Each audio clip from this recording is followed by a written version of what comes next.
It's aviation's final frontier. Cowboy pilots who deliver small, used aircraft. Why is this thing not working? Freaking A, man. Across distances they were never meant to fly. This is the most extreme type of flying you can do. There's a right way to fly an airplane and there's a wrong way. They take on the deadliest flights, ride out the wildest weather. I can't see anything, nothing. Every plane I fly in, I expect is trying to kill me. And do whatever it takes to survive. But as long as there's money and fuel to burn, Smell that jet A. What was that? they'll live to fly another day. Let's roll.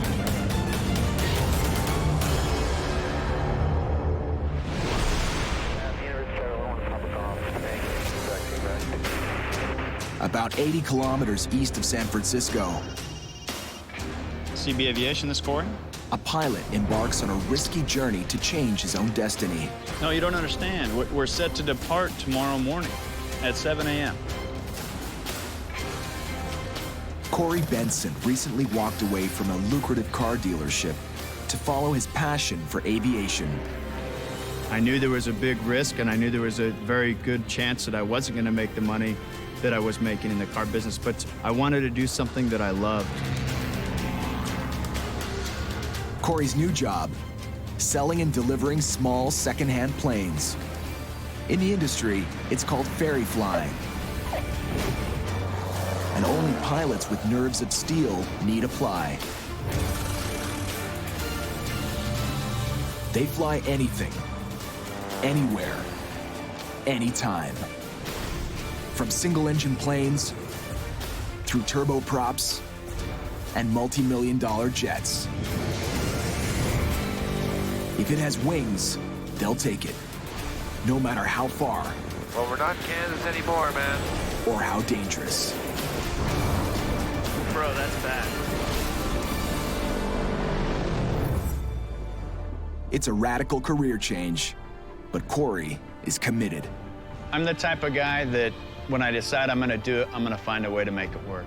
I never look back. I don't want to get back in the car business. I've basically put all of my eggs in this one basket, and I will make it work. And here's the plane that Corey hopes will jumpstart his dream. This Merlin 3, a sleek turboprop built in 1980. Corey bought it in California and sold it to a customer in Australia. To pick up his check, he's gonna have to fly the plane on a treacherous journey across the Pacific Ocean.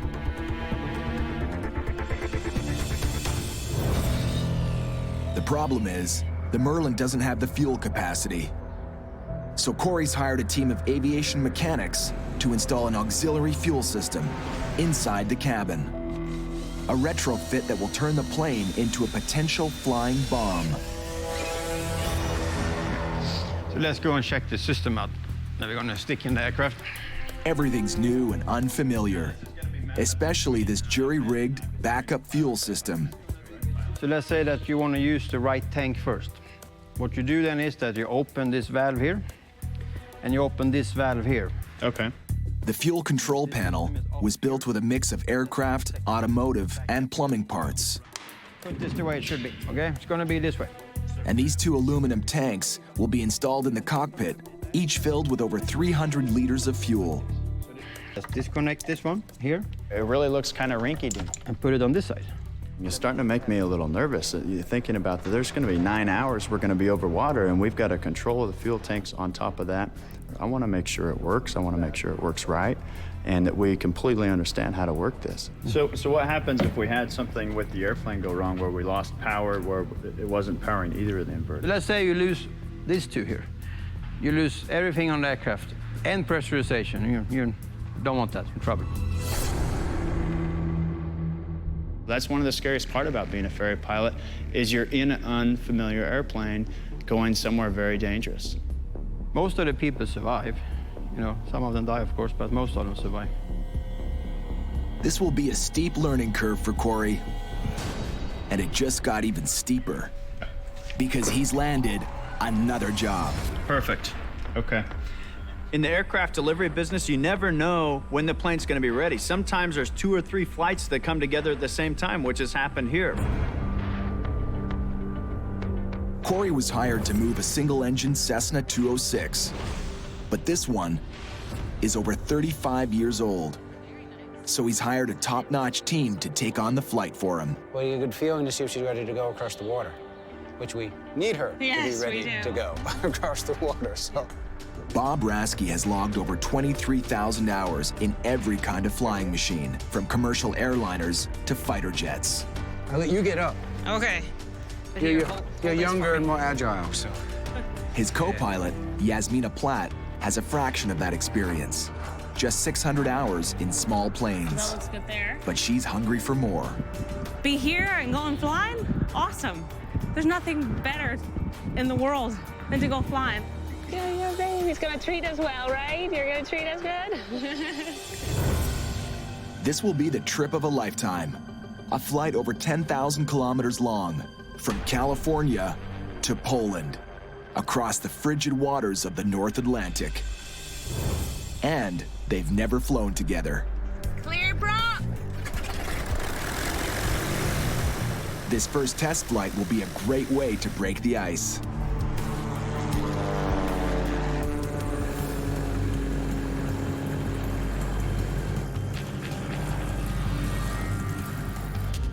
The engine sounds good though so far. It's very solid. Anything else, Captain? Nope. We're good to go. Gotta do that. I'm gonna need to learn this one. It's just one of many. One of many. Okay, all right.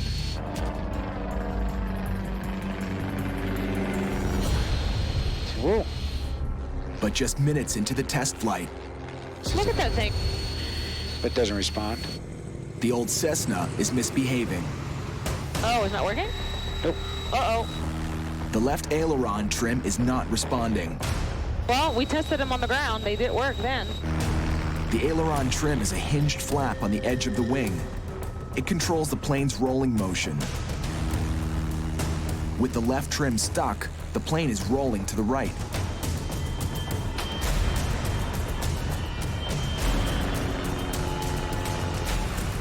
They're coming down. Okay, so descend. Bob decides to land.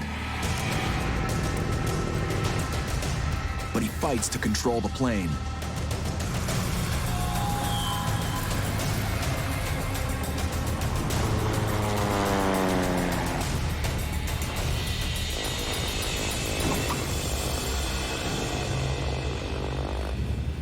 Good job. Okay, we're down.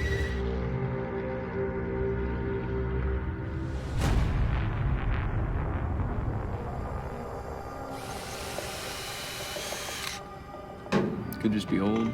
If it can't break, it will.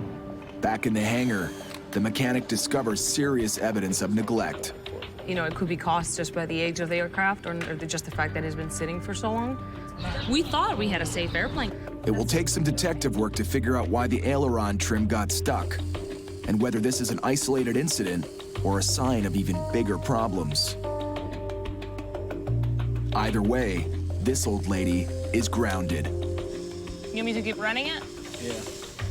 From the safety angle, this delay is unavoidable. But for Corey's new business, it's a killer. Every day we delay it, it costs us money with pilot fees and hotels and everything else. And so from a business standpoint, I'm always pushing the pilot.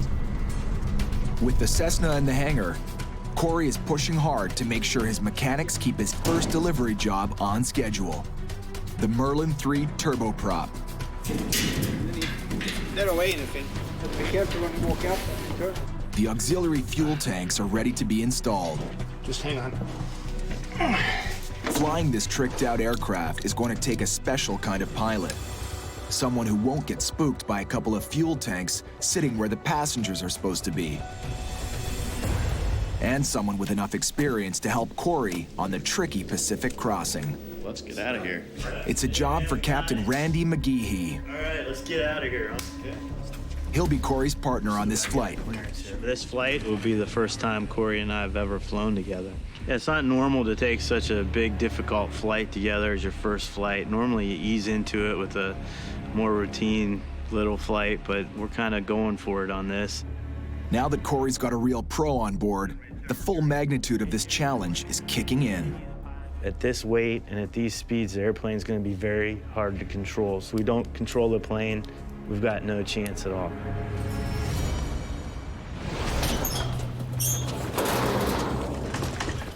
Most of the added weight is fuel. And now the tricky part, not to spill. Smell that jet A. And with 2 extra fuel tanks as front row passengers, this plane delivery is definitely not business as usual. Now, this is the first time I've ever fueled an airplane from the inside. But just when they're finally ready to go, a heavy fog rolls in. This is really low. We can't take off like this. Not with the weight that we're at. Not with what we're trying to do today. I don't want to be stuck here. We need to get this airplane down there. We can almost see the control tower now. You've got different... Control tower? Control tower's right there. All I see is a bunch of milky white fog. You can't even see the taxiway or the runway. Corey and Randy haven't even left the ground yet, and already they're in a standoff. We're overweight. We're not going to have great climb performance. We've got mountains out here. I mean, if things go really bad, we could end up dead. We're going to go when it's clear, and that's when we're going to go. All right, and that's the end of it.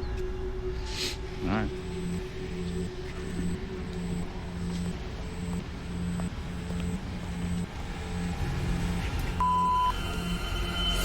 We're not going to do any more of these flights. If it takes us months to get the airplanes to our clients, they're not going to want to buy anything from us, and then we'll end up going bankrupt. We need to get going now. Corey needed an experienced pilot for this job, and Randy McGeehee fit the bill. So we need 3,800 pounds aside to fill it up? But Corey's the boss, and that can mean competing agendas.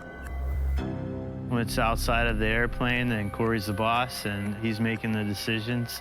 I follow his lead, but when it comes to inside the cockpit, I'm the boss, and I'm calling the shots, and we're gonna do what I say we're gonna do. Clear. Departure's clear. Clear. Randy didn't like the look of the weather and delayed the flight's departure. But now that the fog is cleared, they're all set to go. It's hot out here. We don't have as much wind in our faces yesterday, but we're going to take off. In the event of an engine failure, we got a nice long runway here, so once I have the airplane under control, you can call tower and let them know. Otherwise, we'll return here for a visual landing. Okay, we'll take off.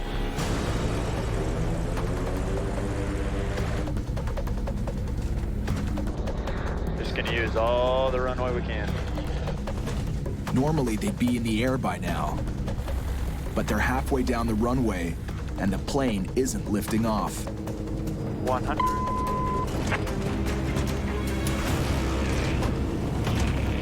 115, 120. The heavy turboprop sucks up 1,200 meters of runway, a lot more than it should.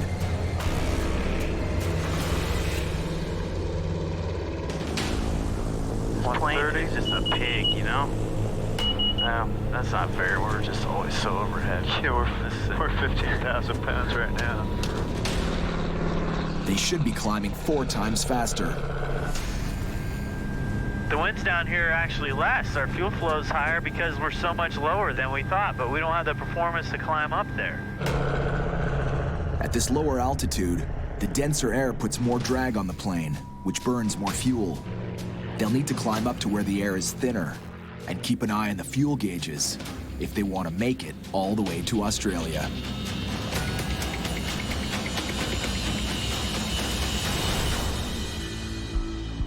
Back in California, Corey's second delivery is running behind schedule. The aging Cessna still needs a little TLC before she can take off on the transatlantic trip to Poland. Okay, we're going where Bob is staying. And co-pilot Yasmina Platt takes advantage of the downtime to prepare for the dangerous journey ahead. I just want to see the survival equipment that he has. I'm a little worried about the weight and balance on the plane. The flying time from California to Poland is about 70 hours, going across the continental US and above the icy waters of the North Atlantic Ocean. Oh my God. You're kidding me. We're taking all this?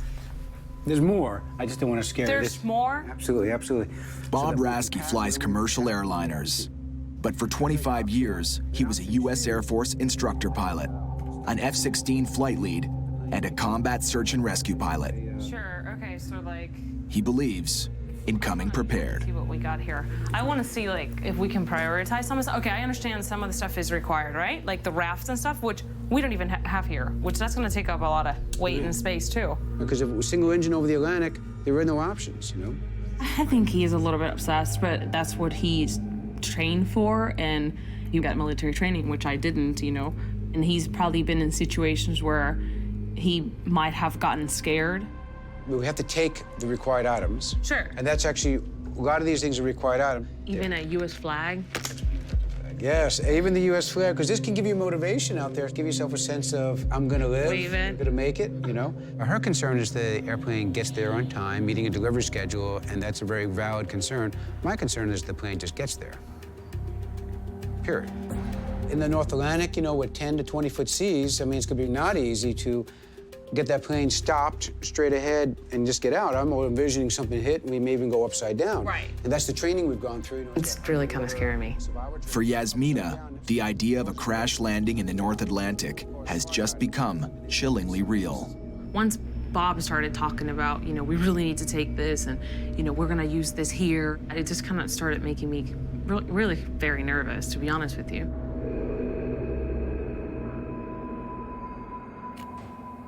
The next morning, Yasmina gives the plane a thorough safety check. It's very serious. We're losing fuel. And, you know, that's just on the ground, but if we did go up in the air, who knows if we would be losing even more fuel. A few hours ago, she thought Bob was being overly cautious, but the fuel leak has proved him right. You see how it's leaking, right? Like through the fuselage? Uh-huh, yeah. That one's really weird. And then it goes all the way back, and then it's dripping down here. So really, we have two. So frustrating. The airplane mechanic takes a look and doesn't like what he sees. You could have caught fire when you're flying with the engine running. When your exhaust is right here, right next to where it's leaking. Yeah, fire is the second thing I'm mostly scared of. The combination of fire and ocean would not be good. Yeah. Although, I think I would still put it down, because I think I would still rather go down in the ocean than be burned.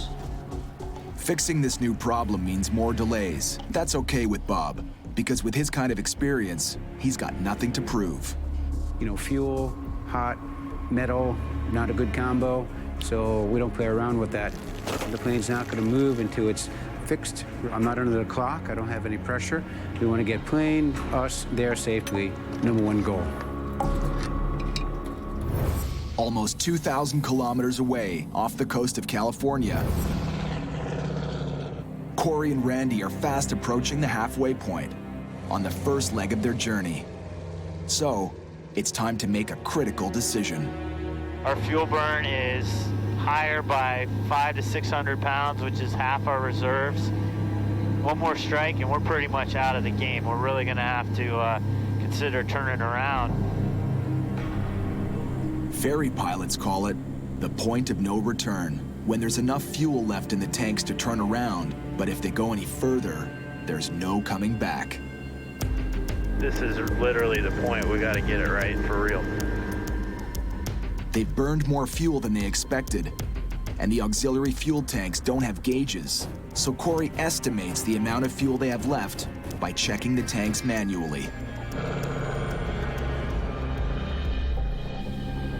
We're burning more fuel than we expected to burn. We're 8,000 feet less than we thought. Randy goes through another set of calculations before making his decision. So yeah, that's 70 more gallons an hour, and we're looking at almost 8 hours. So that leaves us with 300 in the tank.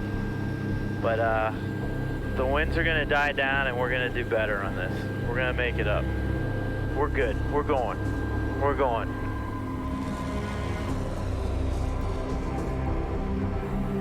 Randy's taking a calculated risk. But that's what this business is all about. And this time, it pays off.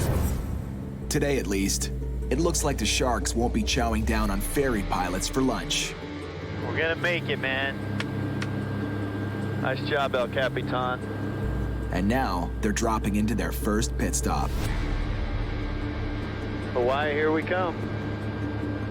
So we're gonna land with a little over an hour of fuel. Just a few hours ago, Corey wasn't so sure they were going to make it.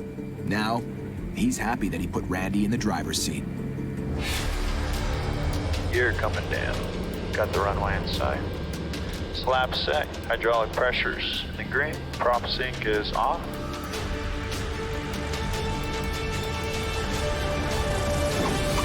Nicely done. It's a nice landing though, Randy. Holy crap, we made it.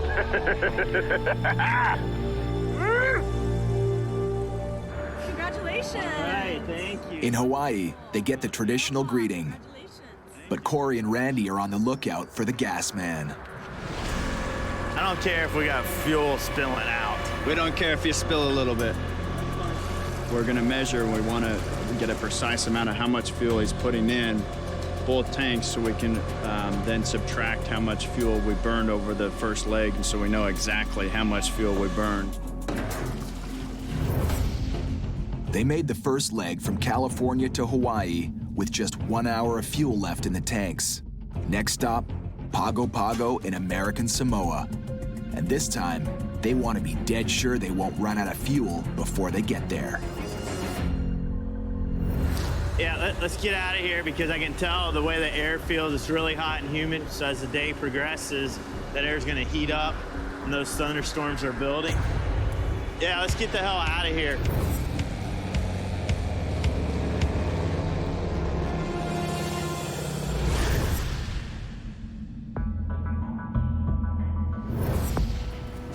Back in California, mechanics have sunk more than 10 hours into the Cessna. Now they think the old plane is good to go. Hopefully that's the last thing that's gonna break on this plane. Yeah, I never want to see this one again. I'm just trying to get the airplane ready, and so now it's time to go. That is beautiful. And if the weather holds up, Bob and Yasmina can finally take off and start clocking some serious flight time. Heck, crossing the Atlantic is much more exciting. In a small airplane, it's going to give me a whole different perspective of aviation. And along the way, I'll be thinking, how beautiful the scenery is, but also how deadly it could be. And there are few places in the world so vast, unpredictable, and unforgiving as the Atlantic Ocean. Yeah, I think it's gonna be really big for my career. We're probably gonna put about 50 hours on the airplane between the test flights and the flights themselves. To this day, when I see some of these airplanes, it's like, wow. We went ahead, went out, did the run up and everything, props fixed, fuel straighter's good to go, so you guys are ready. Thank you. Take care. Appreciate We'll see it. you. Yeah, we're so excited. It's starting to really become true.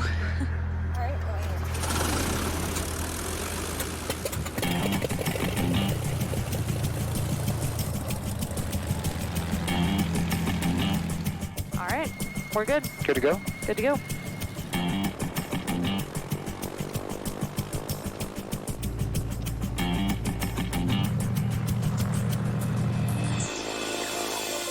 The Cessna lifts off, beginning the first leg of a long journey.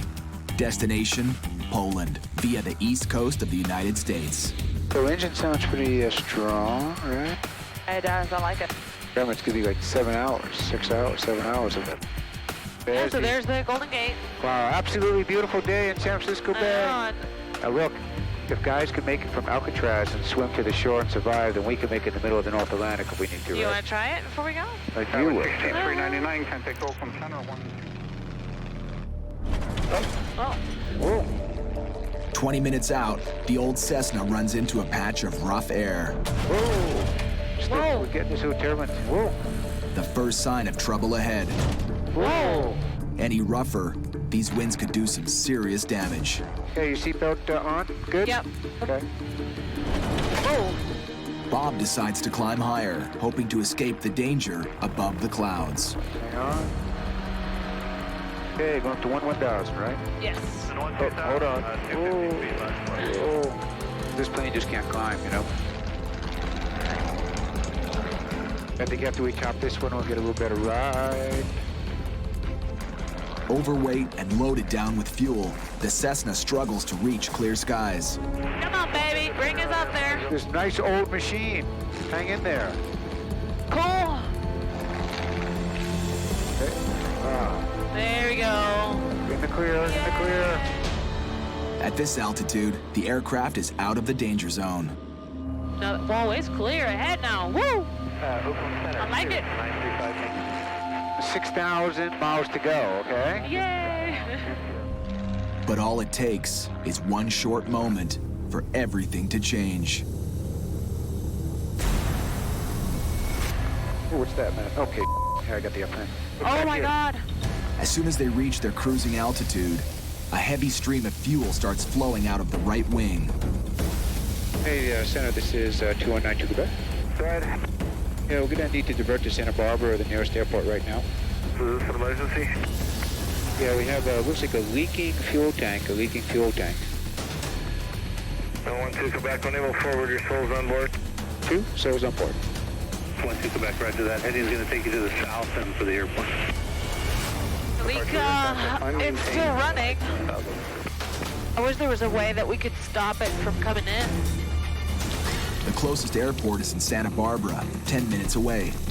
Yeah, I'm just concerned about electrical fire. Absolutely. That would just not be good at all. Fire in the air, a pilot's worst fear. And with fuel pouring out of the Cessna's tank, all it'll take is one spark to turn the cabin into a fireball. It's really, like, pretty bad. Okay, so it is leaking pretty good back there, okay? Yeah. Bob and Yasmina have to get their wheels on the ground before they're blown out of the sky. Okay, I got us going towards Santa Barbara right now. All right, and I have Santa Barbara on the GPS as well, so we can just, use that. Okay. You got the airplane right? Out of the airplane, we're heading towards Santa Barbara. They're aiming for an emergency landing. So you know, since you are leaking fuel, we are going to roll the equipment for you. Okay, keep bringing me in.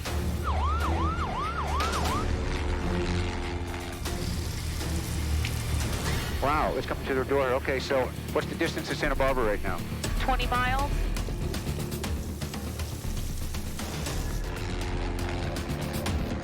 Will you be able to make the descent from your present position? We can.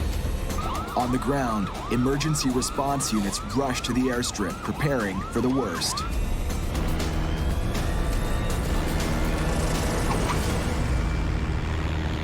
They're on the ground, but still not out of danger. Bob unscrews the fuel cap to release pressure and explosive fumes from the tank.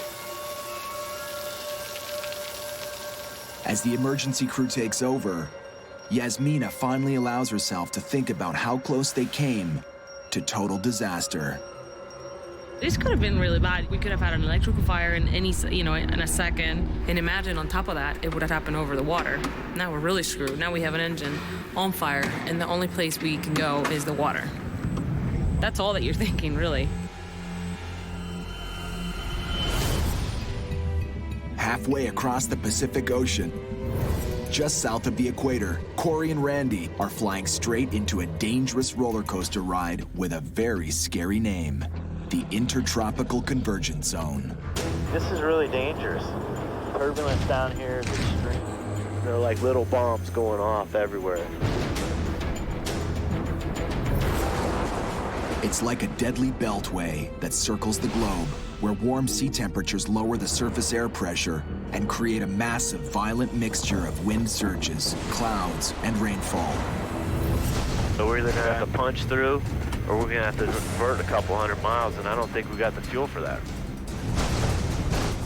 Holy crap! Feel that? Well, if we get severe turbulence, especially with how heavy we are, the wing can be damaged. I'm gonna slow it down here. Okay. Randy cuts back on the throttle and reduces their speed, but the wind resistance will cost them fuel. In case we run into any really bad bumps, we won't break our airplane.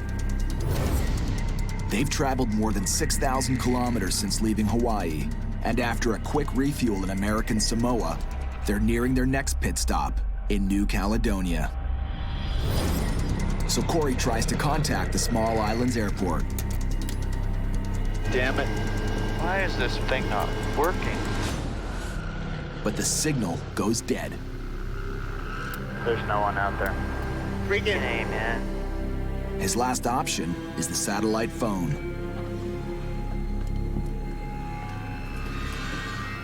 You're not gonna believe this. The runway's closed. Our runway at New Caledonia is closed?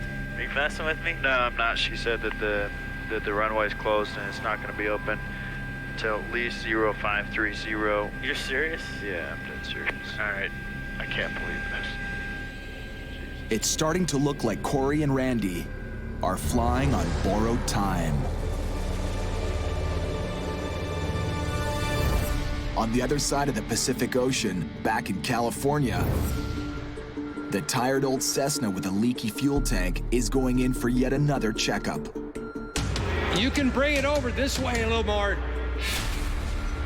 The leak forced Bob and Yasmina to make an emergency landing, but it could just as easily have blown them out of the sky. You see right where the nipple goes into it, see at the base, right at The plane's two main fuel tanks are made of thick rubber and mounted inside each wing. Oh, yeah. Uh-oh. Yeah, no, the whole nipple is cracked off. You can really see it now. Here, it's supposed to be behind the strut, which would be a negative pressure area. That probably means the bladder is deteriorated inside, too, as well. The tank probably hadn't been kept full, so the tank is made out of rubber and it dries out. An old mothballed airplane coming out of storage can become a lethal booby trap for even the best of pilots. If it had happened over the Atlantic Ocean, it would have been ugly, because there's no place to land there. Our first impression of her, let's put it that way, is not very good. She just needs to treat us a little better. At this point, we're kind of low, you know, on energy and on confidence. Across the Pacific Ocean, above New Caledonia, pilots Randy McGeehee and Corey Benson are circling above a small airport. There's our island right there, huh? Runway is closed. They have no choice but to stay in the air and keep burning precious fuel.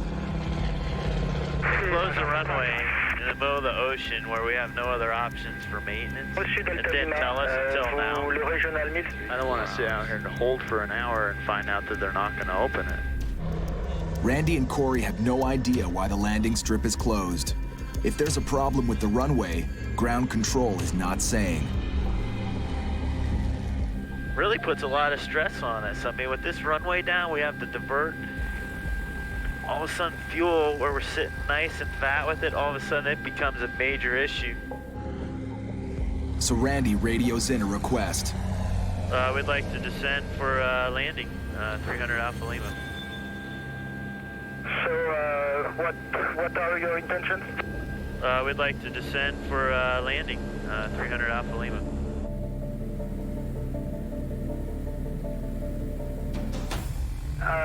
Now runway is open. Call me back on the right-hand downwind, 11. Only moments after denying permission to land, the New Caledonia flight tower opens the runway. Crisis averted. Thanks for putting me in the middle of nowhere, buddy.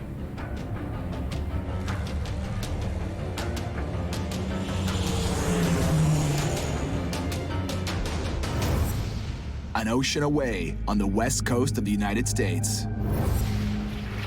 That's what it should look like. That's what it should look like. Mike the mechanic is showing off a brand new fuel bladder to Bob and Yasmina. That would be what I would call an accident waiting to happen. It's lucky that you had 150 gallons on board. The new fuel tank can be installed in less than a day. But now the pilots are wondering if the old plane is hiding any more dangerous secrets. You know, once we start going over the ocean, we can't have these issues. If we had that going on yesterday, we would have been on the water. You know, from our perspective there, I'm starting to feel a little bit like on a train that's losing parts along the way. So the bottom line is if we don't like the direction the airplane goes here in the next day or so, then we say no, period. Bob gets in touch with the boss. Hey, we're down here at Santa Barbara, and He's hoping he can convince Corey to pay for another complete inspection. you know, this is hitting the third strike here, so we're not moving further till it's totally exonerated and checked. Now, I'm glad you guys are okay, and I'm glad you guys got the plane on the ground safely, but we need to get it back in the air. The company needs it in Poland as soon as possible. Personally, I'm not comfortable moving forward with this airplane until it's thoroughly checked by an independent source again. We're hired to move the airplane. We're not hired to do additional inspections. This aircraft has already had 2 previous inspections and deem it safe, so I don't know why we're doing additional inspections and wasting more time when we've got the skydive company in Poland super frustrated wanting their plane right now. Corey's time is Corey's money, and he knows that if a good mechanic looks hard enough, he can always find something to fix. We're surrounded by this concept of go, go, go. Time is something I can control just by saying yes or no. And by saying no, it gives me the time to make sure that everything's right. And it's about being right. But Corey's not all business. He's also a pilot. So he finally chooses to listen to his better instinct and agrees to the additional round of inspections. Because this is our last good check, you know, and you guys have been all over it, so. Yep, no problem. And if it costs Corey, good. At least it keeps Bob happy. I was a mechanic in the military, and they're going to feel that pressure from me all the way until we go, because we are not departing unless I feel happy that the airplane's good to go and ready. Over 10,000 kilometers away, Corey can now shift his attention back to his own delivery. Yeah, it was a little stressful in many parts of the flight, but you're ready for a cocktail tonight. The corporate turboprop is now only 1,000 kilometers from its final destination, Sydney, Australia. This is it, man. Going into Sydney here. I'm a little tired right now, but I can't wait to do it again.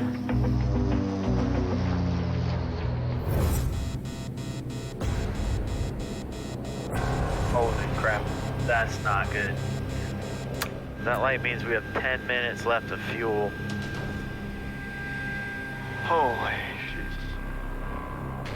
The warning light indicates that the transfer fuel pump is malfunctioning, and their auxiliary fuel is not getting to the left engine. I don't want to be freaking swimming in the ocean, dude. They have 10 minutes of fuel left in that engine. When it runs dry, the engine will fail. We're expecting the left side, that's going to be this switch. Fuel shut-off switch, we're going to close. Hydraulic shut-off switch, close. With one engine down, the plane will lose altitude, and Randy will have to ditch in a controlled crash landing on the water. Right now, at any time if it's going to go.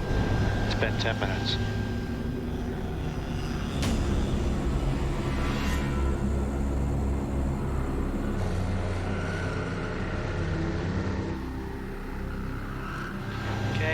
Fuel pressure steady, fuel flow steady. All indications are normal right now.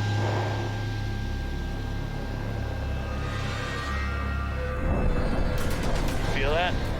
The low vibration reverberates through the plane. It sounds like they just lost the left engine. Oh, maybe we still show we have fuel. That's tempting. That thing scared the crap out of me. Come on, baby. The minutes pass. The engines continue to fire. The problem seems to be a faulty warning light. Thank God. It's the longest 10 minutes of my life. Yeah. I think we're out of the danger zone, so let's just keep going ahead here, okay? Okay, awesome.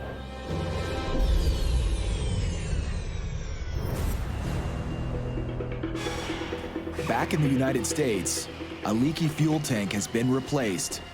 And now Bob and Yasmina think they might be able to coax the old plane into taking off and heading out for the long haul across the ocean. So Mike and Kim, would you take this airplane to Poland now when it leaves the hangar? Sure. The two pilots have been trying to put California in their rearview mirror for over a week now. It's good to catch all these things before we go, because my confidence goes better. now. And I'll tell you, once we make it to Midland with no issues, then I'll feel even better. Well, we still got 3,000 miles to go.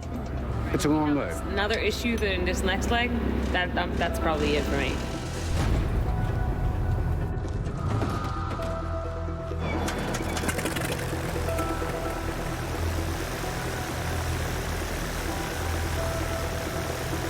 But it looks like today might be the day.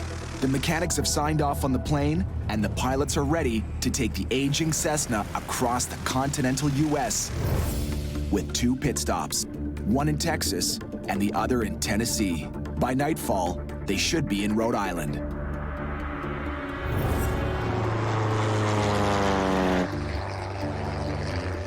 I'm just to the point that it's like I value my life more than one trip, so we'll see what happens, but hopefully, you know, we don't have any more issues with it. On the other side of the Pacific Ocean.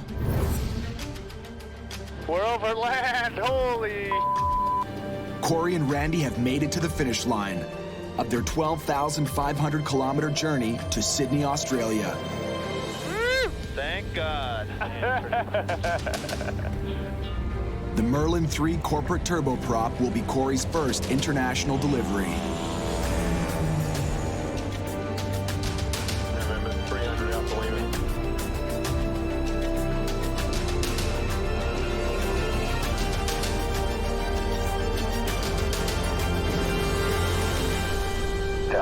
Nicely done. Woohoo! Corey knows he couldn't have done it without Randy. People can say whatever they want about it. I mean, you and I did it. We brought this thing across an ocean. Fuel problems, airplane problems, weather problems, with just little teeny postage stamps of land in between. A plane that's not made to do that. And we did it, you know? What a trip. I feel great. I got goosebumps right now. It's a fun trip, great trip, good to be here. It was an adventure of a lifetime. Minutes after touchdown, Corey gets ready to meet a happy customer. And for the first time since he took off, he's starting to feel confident that his new business is going to fly. Very excited to see this airplane. I can't wait to see his face. He's going to be very happy with it. This airplane, all in all, is a very nice aircraft. Wow! I think it exceeds all of his expectations. Thanks so much. It's gonna sit on my desk. Thanks, guys. Yeah. Hope it was worth the wait there, you know?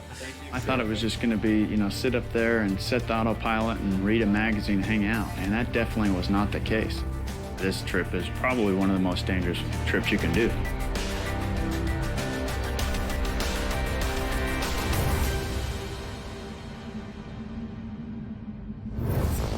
Back up north, Bob and Yasmina have made it to Rhode Island. We are here. It's nice to Good job. touch ground. Very good, very good, very good. Here. Yeah, it was good flight. You did very nice. And she did as well. So how you feeling about the plane, man? A lot better. But their confidence will be short-lived. I'll show you the filter over here.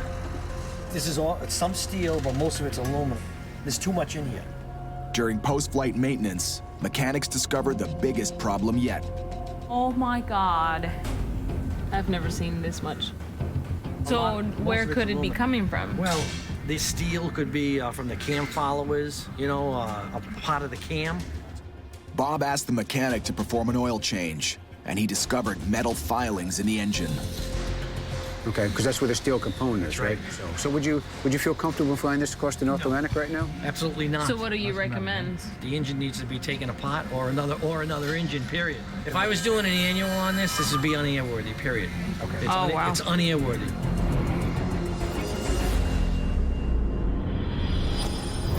Next time on Dangerous Flights. That's not how it works. We cannot authorize work on someone else's airplane.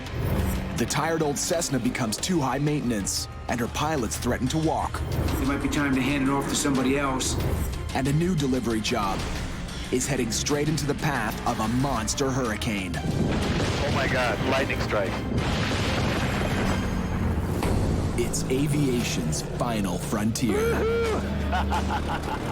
Cowboy pilots who deliver small, used aircraft. You see how it's leaking through the fuselage?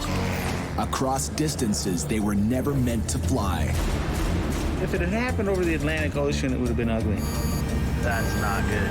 There's a right way to fly an airplane and there's a wrong way. And as long as there's money and fuel to burn, We don't care if you spill a little bit. they will fly anything, To this day, when I see some of these airplanes, it's like, wow. anywhere, I took that plane where it was never meant to go. anytime. Holy crap, we made it.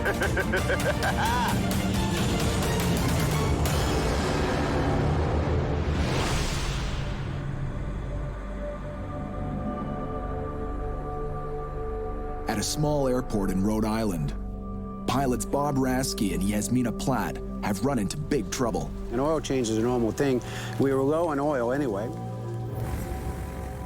They were hired to jockey a 36-year-old single-engine Cessna from California to Poland. A flight over 10,000 kilometers long that will take them across the frigid waters of the North Atlantic.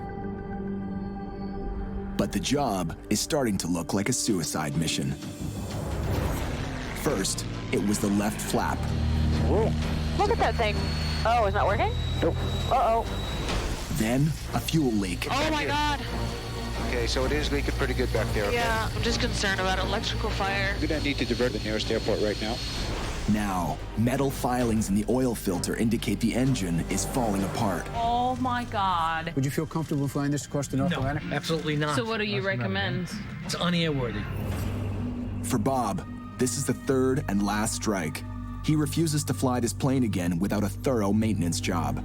It's actually recommended by anybody ferrying across the North Atlantic to do that at least 2 to 3 times before you go, including doing soap analysis. That's recommendations. His boss, Corey Benson, disagrees. That's not how it works. We cannot authorize work on someone else's airplane. Let's say they find something. Are you going to pay to fix it? Because the owner could just as easily say, well, you guys authorized the inspection. I'm not paying for it. You pay for it. And I know sure as hell I'm not going to pay for it. Corey's in the business of delivering planes, not fixing them. But with his hired guns ready to bail, he's got no choice but to talk to the mechanic. Yeah. Hold on a second. Here you go. The verdict: the engine needs an overhaul. This plane delivery has already been delayed by a week. And in Poland, the client is running out of patience.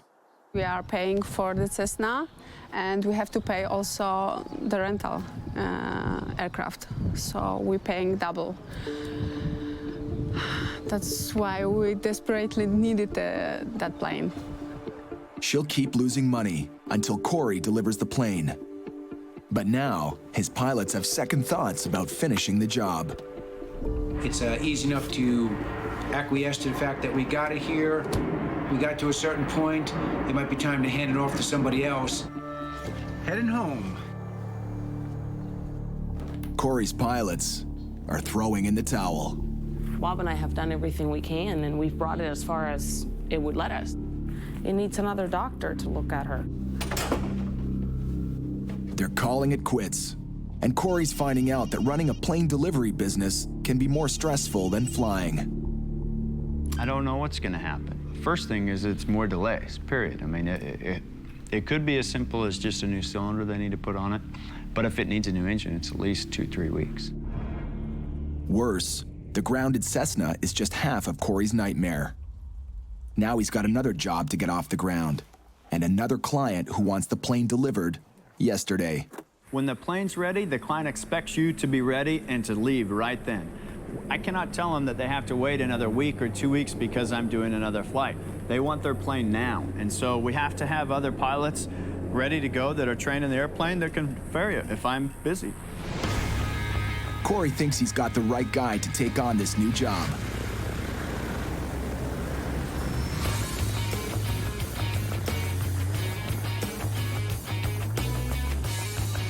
Kerry McCauley owns a skydiving school in Wisconsin. Over a decade ago, Kerry made his living delivering planes across the globe. And he signed on with Corey to find out if he still got the nerve to do his old job once again. I've crossed the ocean many times, flown over Africa, Europe, Middle East. If I screw this one up, all the people that know me and have heard all my glorious stories over the years are going to be snickering behind my back or to my face. That was a blast. I needed that. Kerry might be a little rusty, but he's no rookie. Some pilots, they call the office and call the boss every 10 minutes. They want every decision made for them. They want help. They want their hand held all the way across. Here she is. If I don't bother Corey, if I just get the job done with the minimum amount of interference and with the minimum amount of money, he'll be impressed. Good morning, guys. George Johnson. Hey, George. Kerry McCauley. Kerry. Stu Sprung. Stu, nice to meet you. Nice to meet you. Stu Sprung will be Kerry's co-pilot. And this morning, he's meeting the plane for the first time. For what the doctor intends it. For me, it'll be definitely uncharted waters. Flying over the Amazon, I'm not quite sure how that's going to make me feel. It's a very low-time airplane. It's got about 2,000 hours total time. What year is it? It's 1989. This is a Beechcraft Bonanza. Based on World War II fighter plane technology, the Bonanza has been in production for over half a century.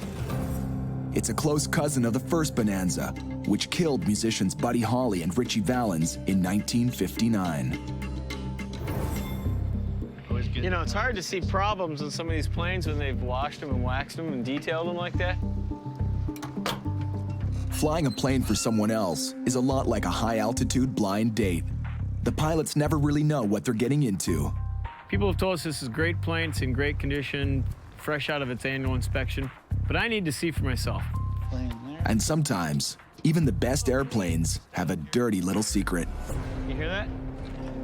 It sounds like something's rubbing. Yeah, it's loudest right here. Last thing is we need is for one of those rods to wear all the way through, and we're halfway over Brazil. They'll need to get this fixed before they can take off. They've got a long flight ahead. Almost 8,000 kilometers from Greensboro, North Carolina, to Porto Alegre in Brazil. So you're saying from St. Bart's to Grenada to Georgetown, and you want to make Macapa in the same day? That's going to be tough. That would have to be a perfect day. That's about 1,400 miles. And according to the latest forecasts, the only thing perfect about the upcoming weather is a perfect storm. A monster hurricane lurking on the outskirts of Kerry and Stu's flight path. We don't need to have the whole conversation about being pessimistic. We're optimistic. We're going to make it. I'm going to do a parallel plan. I'm going to call it the realistic plan. Stu knows that flight plans almost always change. But what's really bugging him is a problem that he can't fix. It just irritates me to even have to even think about it. I mean, ain't that the way it goes? You know, the one big key commitment you have. Stu is a retired firefighter. Every year since the 9/11 terror attacks, he's joined his fellow firefighters for a memorial. And he took this job on one condition, that he could be in New York City for the 10th anniversary. That was a very devastating time. I worked there with the New York City firefighters. Some of my best friends were New York City firefighters that passed away that day. We made a pledge never to forget. And so if I'm not there because I'm flying an aircraft to Brazil, it'll tear away at me. I just don't even want to have to deal with that. We're a team. Take care of each other. And your well-being is my well-being. That's true. So let's talk about both our well-beings in this freaking hurricane that's bearing down on us. A hurricane of this size could shatter a small plane in a few seconds. So the only way to survive it is to find a way around it. We better boogie. Nice. Yeah. If Stu has any chance to make it back to New York in time, they have to get to the first stop before the hurricane. Game plan is just trying to get ahead of it. The irony is if to beat the hurricane, we have to fly right at it.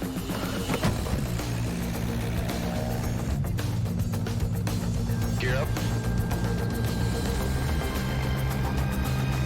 And we're off.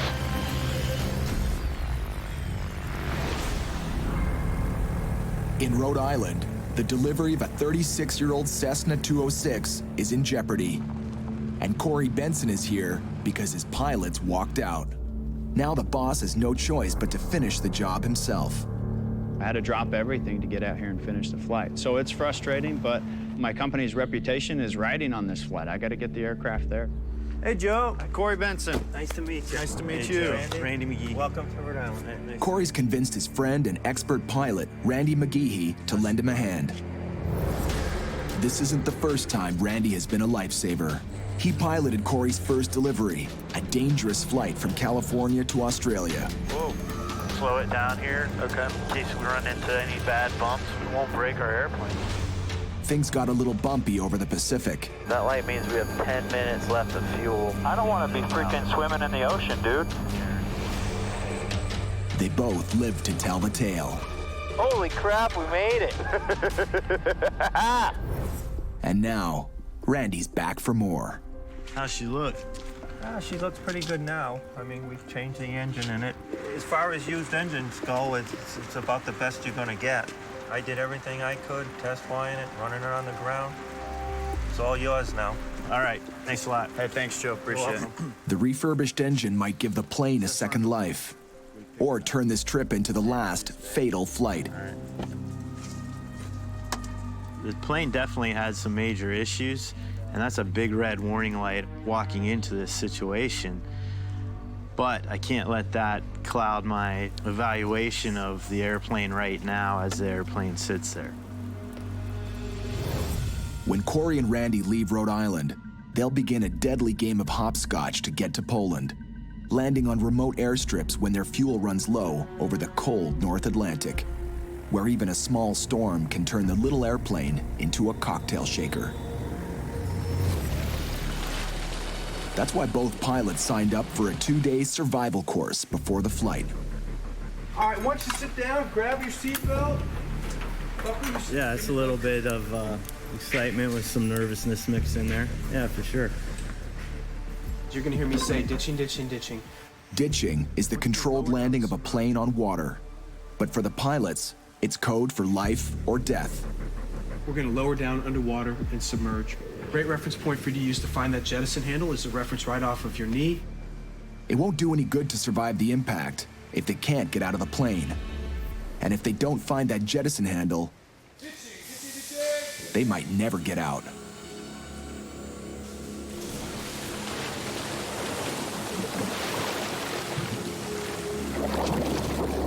If Corey and Randy go down at sea, after impact, icy cold water will fill the cockpit in seconds.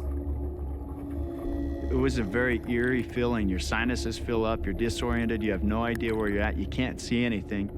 You have to use your position points to locate your emergency exit and to get out, all while holding your breath.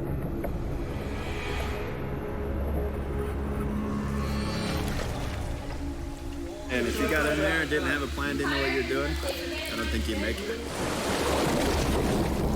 I can feel that little bit of fear or panic start to creep in a little bit, and it's not a good feeling at all. While the going is still good, Corey wants to take off. If we wait a few more hours, there'll just be embedded thunderstorms in the clouds. So we've got a window of just a short time to get off the ground to be able to make our destination, or we'll be stuck somewhere. Ready, cowboy? I'm ready.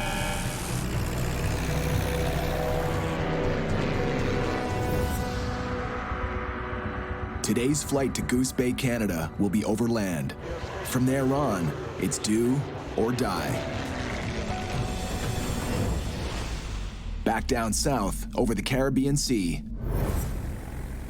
Carrie and Stu are playing chicken with a monster hurricane over 600 kilometers wide.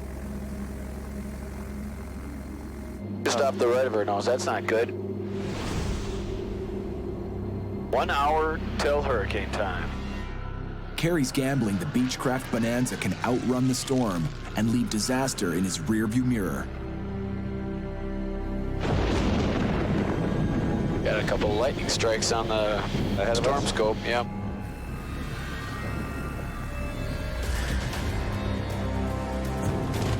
And there is a big thunderstorm right in front of us. That one right there, that's huge. Yeah. That one there is huge. I just saw lightning. We might be screwed.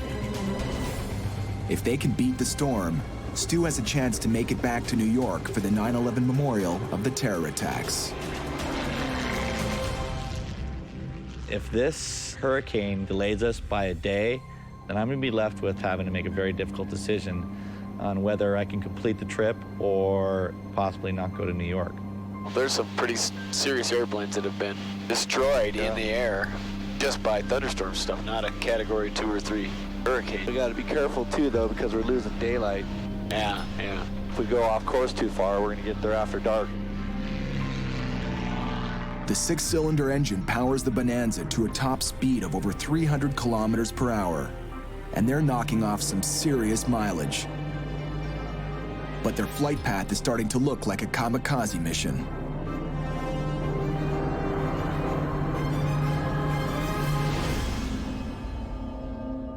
The aging Cessna has delivered Randy and Corey safely to their first fuel stop. Now they prepare to go head-to-head with the unforgiving and potentially deadly North Atlantic.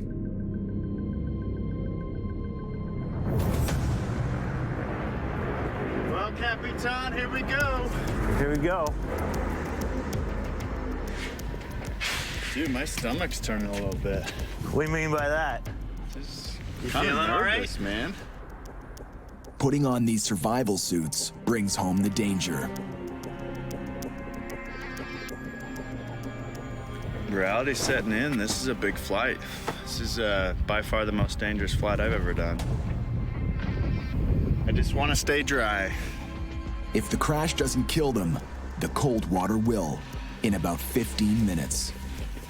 These high-tech survival suits might keep their blood warm and their hearts pumping, long enough to get picked up alive by a rescue team.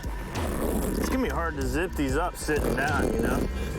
In the tiny Cessna, there's no way and no time to put these suits on in an emergency, so they have to fly half zipped in.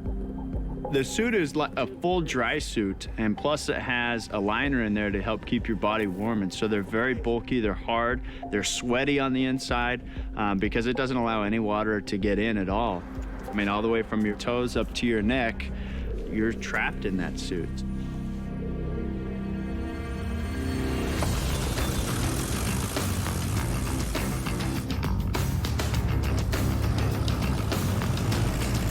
All right, she's climbing nicely. This is no dress rehearsal. It's showtime. No more land. We will not see land for many hours.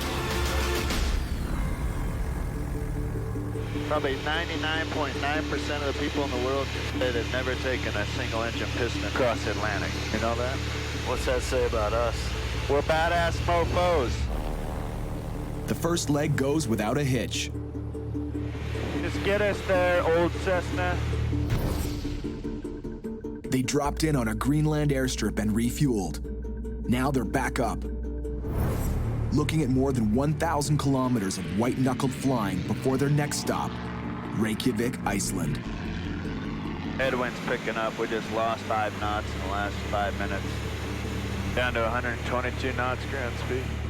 It's been 20 hours since they left Rhode Island, and they'll be rubbing elbows in this cramped cockpit for at least another 5 hours before the next pit stop.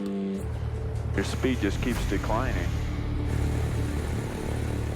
On this flight, it seems something is always going wrong, and they're starting to feel like they're riding in a flying coffin. What's our ground speed? 99 knots. Ground speed is the measure of the Cessna's speed relative to the Earth. And right now, a headwind is slowing down the plane, forcing the pilots to burn more fuel than they estimated. But we can't maintain 95, 96 knots ground speed. We won't make it. So we're gonna have to have some seriously improving performance, man, or we're gonna make this gonna be a short trip. If the headwinds keep up at the current rate, their tanks could run dry before they reach their destination. So Corey does the math. Okay, Randy, here's basically what I came up with. It took us 45 minutes to get to cruising altitude. We're right at that hour of fuel reserve with everything staying the same. I mean, it's right on that verge. Before this trip, Corey's team built an extra fuel tank to extend the Cessna's range. They rigged the homemade 58-gallon tank into the passenger compartment, an additional piece of cargo that gives them enough fuel to cross the Atlantic. But it's like riding in a flying bomb.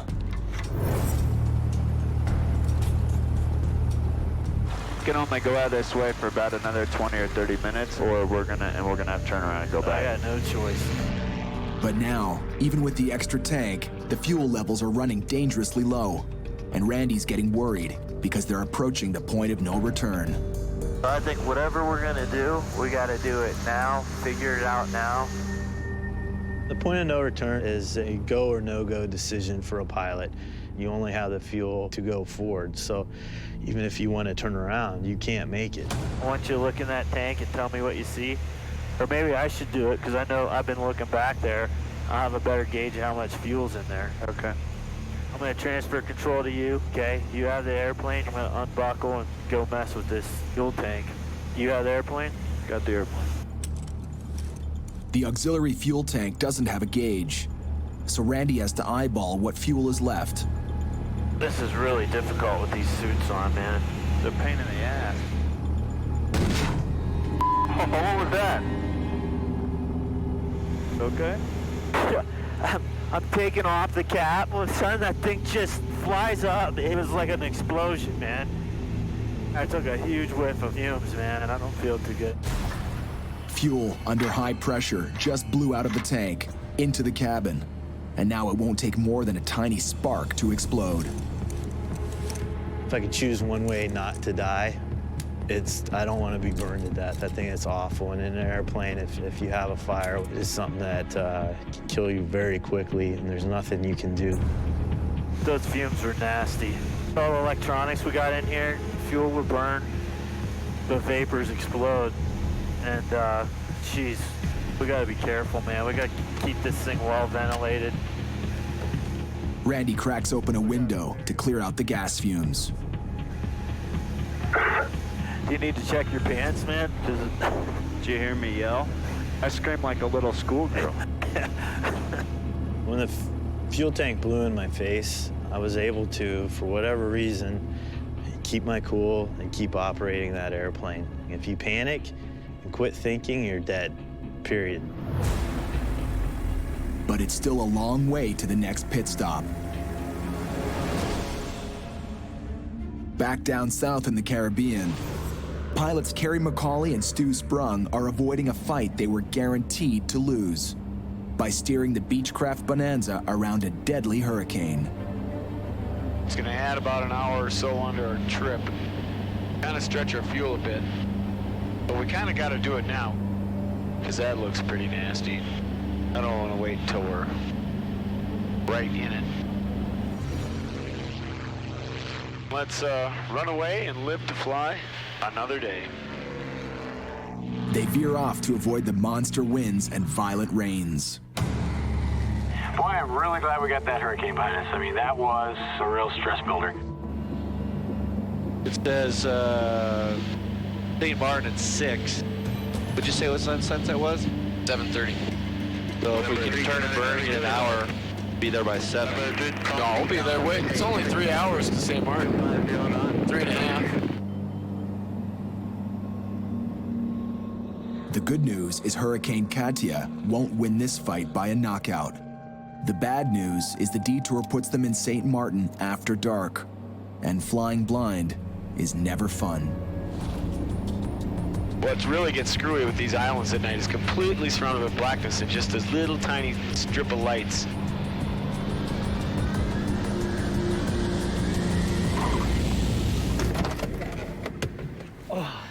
St. Martin, finally. Hurricane missed you guys, huh? We're always great when they're lucky when they miss us. Kind of wanted to see it. I want to get a little closer. But yeah, it's not my airplane, so I should probably take good care of it. The owner might not appreciate hurricane damage. That's right. A safe landing makes any day a good day. But Stu has other things and places on his mind. Something will jam us up. I guarantee it. For me, when you get as lucky as we have on this trip, it's almost a sign that something's going to come down the chute and screw it all up. Every corner I turn, I'm expecting it. Every day, 2 or 3 things come up that could cause potential delays. We just don't know what they are until they hit us.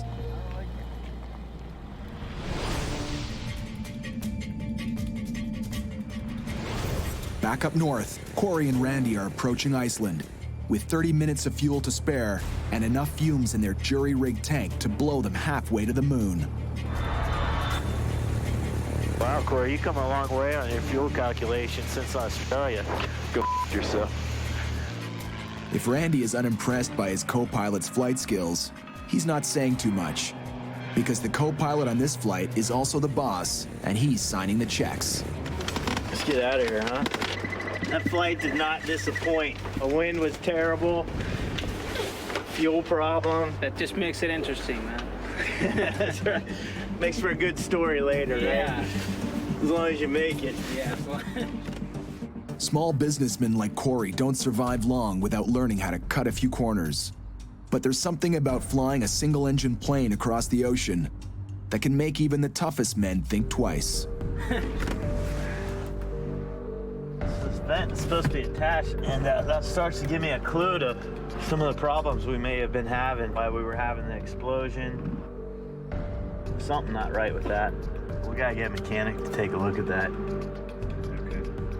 If the tank of extra fuel blew its top because it wasn't venting properly, Randy doesn't want that to happen again. It doesn't look good. This thing is really up. And something you can fix quickly, you think? well, no, not quickly. You know, we're really trying to get out of here. Yeah, I believe that. So. Randy and the mechanic both know they'll need at least a day or more to make the fix and to do it right. But for Corey, it's another crippling setback. He's over a month behind on the delivery of this plane. His reputation is on the line. We've got to get the plane to the client, and there's a chance we're going to be here 3 or 4 days. As for Randy, he's willing to do whatever it takes to deliver the plane safely, even if it means pulling rank on his co-pilot and boss.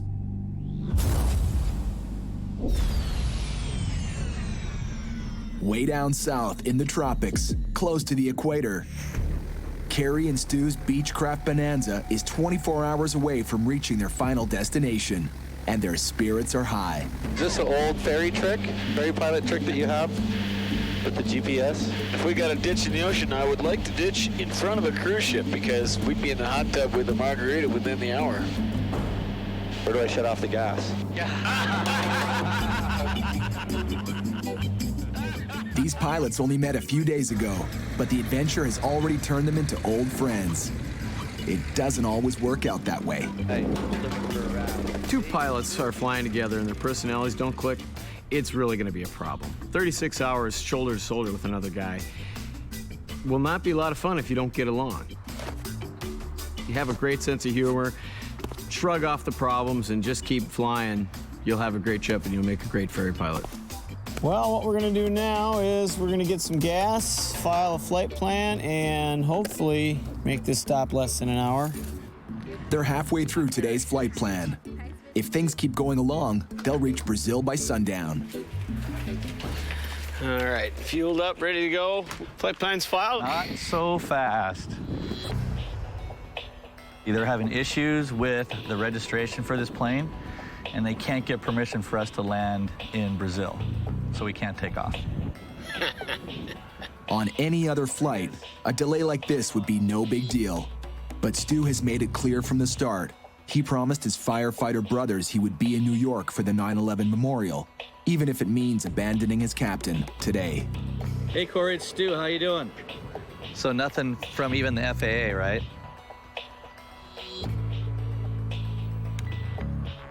This should have been done 2 weeks ago.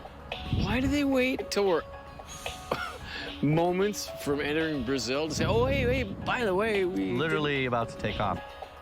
Why boss Corey didn't get the Brazilian paperwork done is a mystery. But if Stu bails out now, Corey will need a lot more than paperwork. He'll need a new pilot. This is the delay that can't happen. It's not a small leg. It's not a leg that we can make up the next day. This is a whole day right here, down the tubes. We did make it through a hurricane, but we can't make it through Brazilian paperwork. No pilot lands in a foreign country without permission. unless he's looking for free room and board. Yeah, I don't feel like going to the Brazilian jail. The only thing about that is they'll probably only take one of us to jail. Yeah, but they always take the pretty one. I'll make sure, I'll bring you some smokes in prison. Boy, I love you, man. You're always thinking of me, my well-being. I know. How can you make me comfortable in a Brazilian prison? Man, I'm touched. I'm so touched that you were thinking of me. How's it going? All that's left to do is kill time in town and hope for news from the office before it's too late. Oh, Gary, you're gonna love this. What? It's currently Independence Day in Brazil. So I'm having a hard time getting in touch with anybody. No way. But Stu doesn't have to say what they both know all too well. Time is running out fast.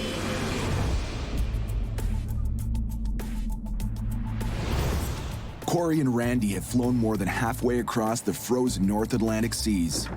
And after being grounded for 48 hours in Iceland for repairs, the two of them are just dying to fly. All right, buddy, it's game time. Let's get spooled up and let's get out of here. Gotta try and make up some of this time.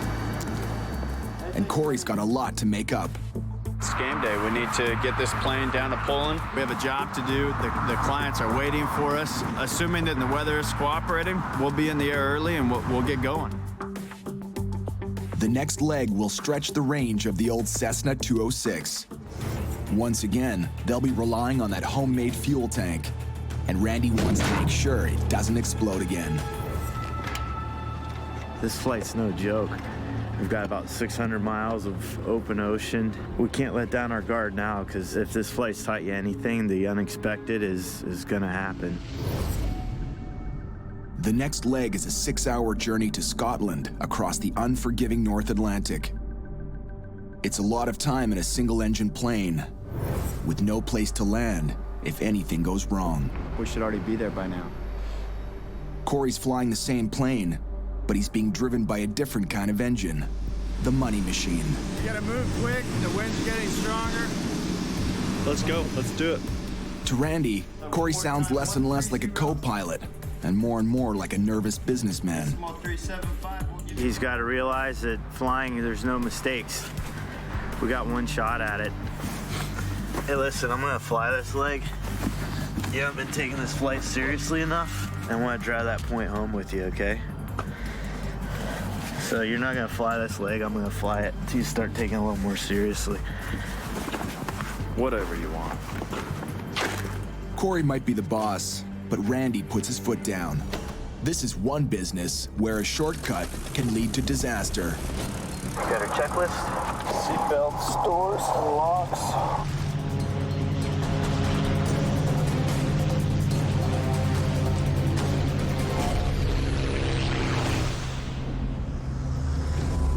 In the tropical heat of Guyana, Carrie and Stu have finally received authorization to land on Brazilian soil. We've gotten the proper paperwork. CV was able to pull a rabbit out of the hat. They're a full day behind schedule, and Stu's appointment with the New York 9/11 Memorial is coming up fast. All right, let's get this show on the road. Today doesn't go perfect. He's not going to be able to finish the trip and get to New York on time. You're up. You're up.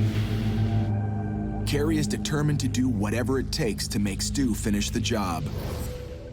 That's why he's decided to fly 2,700 kilometers from Georgetown, Guyana to Goiânia, Brazil, with just one fuel stop. Wow, what is that? Looks like a huge, there's a cliff huge there. cliff and some, wow, this is cool. This is the kind of flight that can remind even the most jaded pilot why he fell in love with flying. Look at this. Holy cow. That's huge.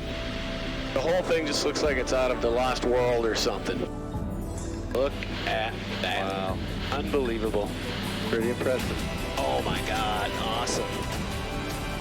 You know, this is why I ferry fly. Who else gets a chance to do this?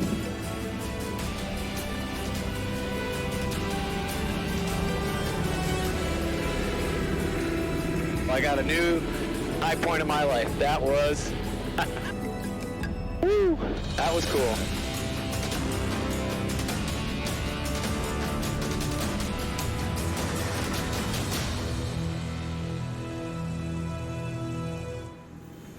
Over 1,000 kilometers later, they drop into Macapá for refueling and customs clearance. But there's a problem. Él habla inglés. Es más tarde para customs. Mañana. Mais ou menos. Customs apparently is closed for the day, so that's can't be done. The runway is closed from 8 to noon for they're working on the runway. 8 to noon tomorrow. It's like, really? I mean... It's the bad news Stu had feared all along. I have to say I'm a little speechless right now. There's no effing way I'm gonna be able to make it from here to anywhere else and make it to New York. This is my last stop. I'm done. For Stu, this flight is over. But he still has to break the news to his boss, Corey, who's now flying as co-pilot on the flight to Poland. It's the big blow that we were hoping wouldn't happen. Up north, Corey and Randy reach the Green Highlands of Scotland. After flying the shaky Cessna over thousands of kilometers of treacherous ocean, the rolling hills below their wings have let them forget about their differences. Well done, Capitan. By the time we landed, I was really excited and like, wow, that was great. By the time we parked that airplane, I had tanked. I was really tired, really almost not even thinking quite straight anymore. They might be exhausted, but Corey isn't wasting any time. He's determined to keep moving. You have to have incredible stamina to do this type of flying. We put in a lot of hours in the cockpit every day. We don't get a ton of sleep, and we're expected to get up and do it the next day. Sometimes, a pilot has nothing left to run on but sheer willpower. It's very physically challenging. Jumping time zones, being at altitude where the air is less, and so that takes a physical toll on you. It knocks you on your ass sometimes.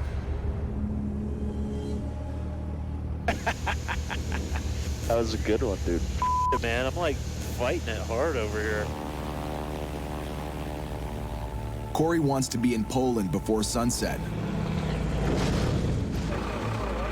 Next is the final destination into Poland. It's a little grass strip that we're going to be delivering the airplane to, so we've got to hurry and turn and burn and get it there. So, almost done. One more leg left. That gives him just 2 hours to get the Cessna ready for takeoff. But Randy has just discovered they might need a little more time. We have a strut problem. Our strut's starting to give us some issues, so need a few minutes to think it over and do a little further investigation on the airplane and a little closer look at the weather, and then I'll make a decision whether we're going to go or not. The strut connecting to the front landing gear is leaking oil. It's not bad enough to ground the Cessna, but if landing conditions aren't perfect, on touchdown, it could make the plane hard to handle, and Randy isn't going to chance it. At our destination, which I just found out is a grass field, we're supposed to have rain showers and winds gusting 20 knots, gusting to 35 knots. That may keep us here for another day. Randy knows that even without the faulty strut, a soggy runway and a strong crosswind could snap the Cessna's landing gear. Right now, we're not sure the plane's ready, and we're not sure the weather's going to be good enough, so. We need to get going, though. I mean, we have to get it there tonight. We don't have to do anything. If it gets too late, we'll just have to stay. Corey may be the boss, but Randy's word is law, and he's not backing down.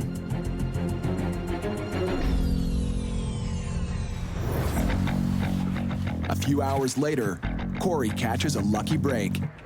Where I think we can go. Really? Yeah, I think it's looking good. Let's get the hell out of here. All right.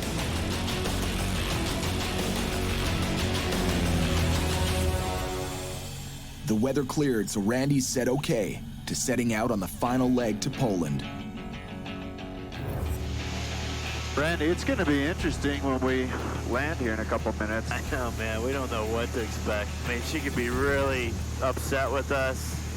She could be really happy. We don't know. Now that they'll be landing soon, their thoughts have turned to their last and potentially biggest problem. one hard-nosed, no-nonsense Polish customer. I think she's just extremely frustrated with the situation because this plane was supposed to be here almost a month ago. Hey, Corey, we're almost there. Let's do it right. All right, boss. There is a concrete strip right there. The concrete runway should be a lot safer than a dirt strip. Yeah, it's concrete, but it's all broken up. It's pretty cracked. But there's only one way to find out if the leaky strut can absorb the shock of a bumpy landing. And now that the new owner is watching their final approach, they'd better put on a good show. All right, Corey, this is it. Speed's looking good. Everything's looking good. Let's hope this runway surface is good.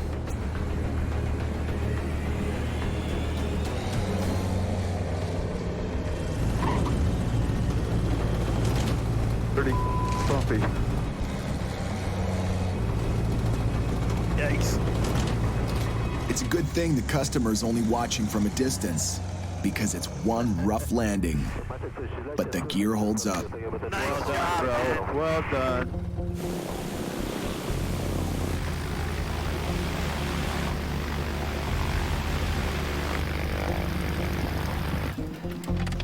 Hello. Congratulations, we finally got it here for you. There's the keys. Thank you so much. How are you? I'm Corey Benson. Fine. Nice Hello. to meet you. Nice to meet you. We brought you a little present. Thank you. As well as the plane that you've been waiting for forever, This huh? is my present. Yeah. Her skydiving school has been hemorrhaging money on the rental of another plane. But now that she's got her Cessna, she'll soon be out of the red. And that means Corey finally has a happy customer. We definitely went through a lot for him, and you know, that's our job, and we're happy to do it. Well, it's better late than never. We got her here safely. When we finally land and they're frustrated because it's a few days late, it's like, wait a minute, we just put our lives in our hand. We just crossed the ocean in a single engine piston, and come on.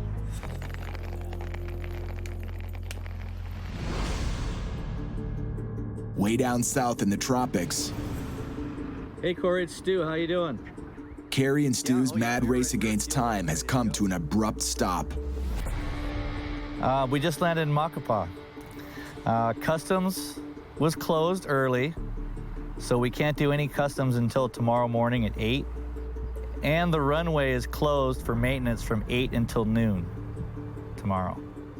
Stu is on the phone with boss Corey, who's just landed in Poland, and he's giving Corey the bad news. He's bailing out. That basically kills it, so yeah, I'd be committed to leaving from here. So you're gonna come all the way down here to take my spot? Stu is going to New York to the 9/11 memorial, and Corey is flying into Macapá to replace him, which means Carrie is temporarily grounded. You're kidding me. Oh, shit. Am I forbidden to continue on? Can I meet him at the next stop? I mean, for me to sit here with a good airplane and good,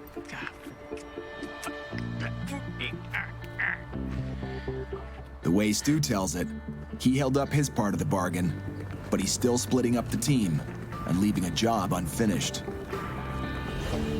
It's tough for me to leave you because I'm worried that it's leaving you stranded. Don't worry about me. I'll be all right. Hell, it'll probably be easier. I won't have to listen to your boring stories.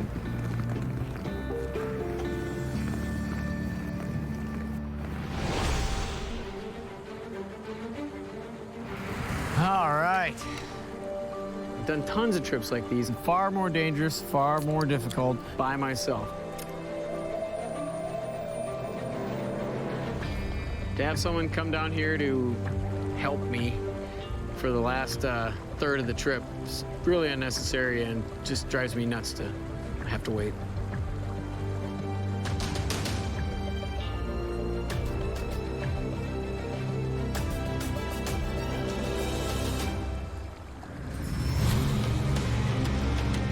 Next time on Dangerous Flights, Corey steps in to finish the job, and Carrie puts him to the test.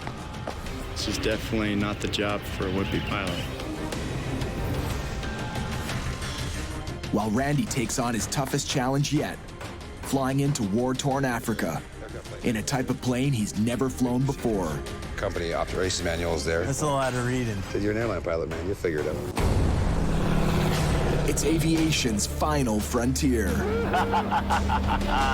Cowboy pilots who deliver small, used aircraft. Why is this thing not working? Freaking A, man. Across distances they were never meant to fly. The most extreme type of flying you can do. Slow down. Every plane I fly in, I expect is trying to kill me. It's not a job for everyone. Heading home. But there's always someone daring enough to take it on. Dude, my stomach's turning a little bit. What was that? And live to fly another day. This has been a delivery from hell. Minimums. Too low. Terrain. This is my last stop. I'm done.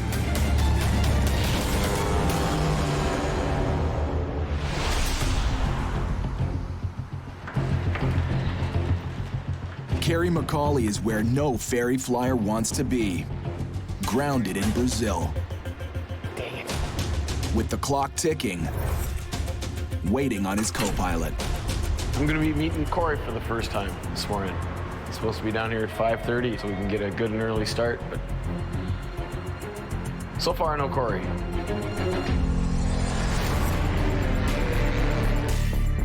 Kerry's flown almost 2/3 of this trip with another pilot. I would like to ditch in front of a cruise ship because we'd be in the hot tub with a margarita within the hour. Where do I shut off the gas? But that pilot had to bail because of a schedule conflict.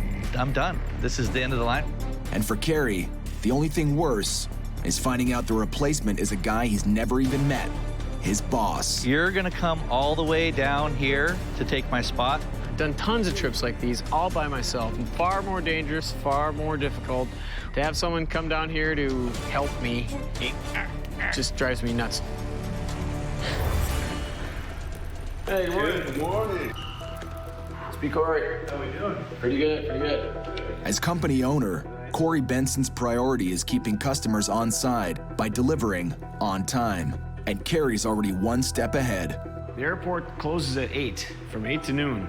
We're either out here by 8, and we're staying. Let's go around the hill on that side. This flight is Corey's chance to crack Brazil, one of the fastest growing small plane markets in the world. I know Kerry wanted to do this by himself, but the first flight into a new country is so important for us. If they're happy, they may tell a couple people. If they're pissed off, they're going to tell the world. And Corey's client expects the plane at his Brazilian ranch in less than 48 hours. I'm gonna go check weather and file a flight plan. If you wanna get her untied, either go in the office right there or talk to the guy with the truck. Kerry and Corey are still finding their feet as a team, and it's costing them precious time. Oh, we gotta pay the landing fees too, so yeah. A scheduled airport closure leaves them less than an hour to get off the ground. If we don't get out of here by 8 o'clock, we're stuck till probably tomorrow, because by noon, we won't have enough time to finish the legs we need to get done today. Today's plan is ambitious. Log more than 1,800 kilometers over dense Brazilian jungle, where landing strips are scarce, if it all goes bad. All right, we're all set. It's a 10-hour day that puts them down just before sunset, but only if they're wheels up within minutes. We got 30 minutes to get off the ground. All right, let's get to this moment. The plane they're delivering is a Beechcraft Bonanza. Kerry's brought it almost 5,000 kilometers with no mechanical problems. No. Until now. We do not have time to dink around with this. What the hell? We got no power for the plane. Well, if we can't get this started in a couple of minutes, it means we're staying here for a while. Do you want me to go see if the fuel truck has a jumper? Corey and Kerry now have 15 minutes before the runway closes. No time to install a new battery. Why would I have totally dead battery? Here he is. We need to get jumped and get out of here. Can you jump us? We're having a really difficult time communicating. I'm not sure if they know what we need, but we have less than 10 minutes to get the airplane jumped and off the ground. He has no idea what I'm trying to say. Battery dead. We need to plug in. Ooh. Yeah. You got that? Yeah. We gotta hurry though. They're closing the runway. Time we got. We really do only have a few minutes. Emergency troubleshooting goes with the territory, but it's easier if you know the guy you're in deep with. Come on. Corey's usual go-to guy is a veteran pilot, Randy McGeehee. That light means we have 10 minutes left of fuel. Holy. Together, Corey and Randy have been through hell. What was that? And high water.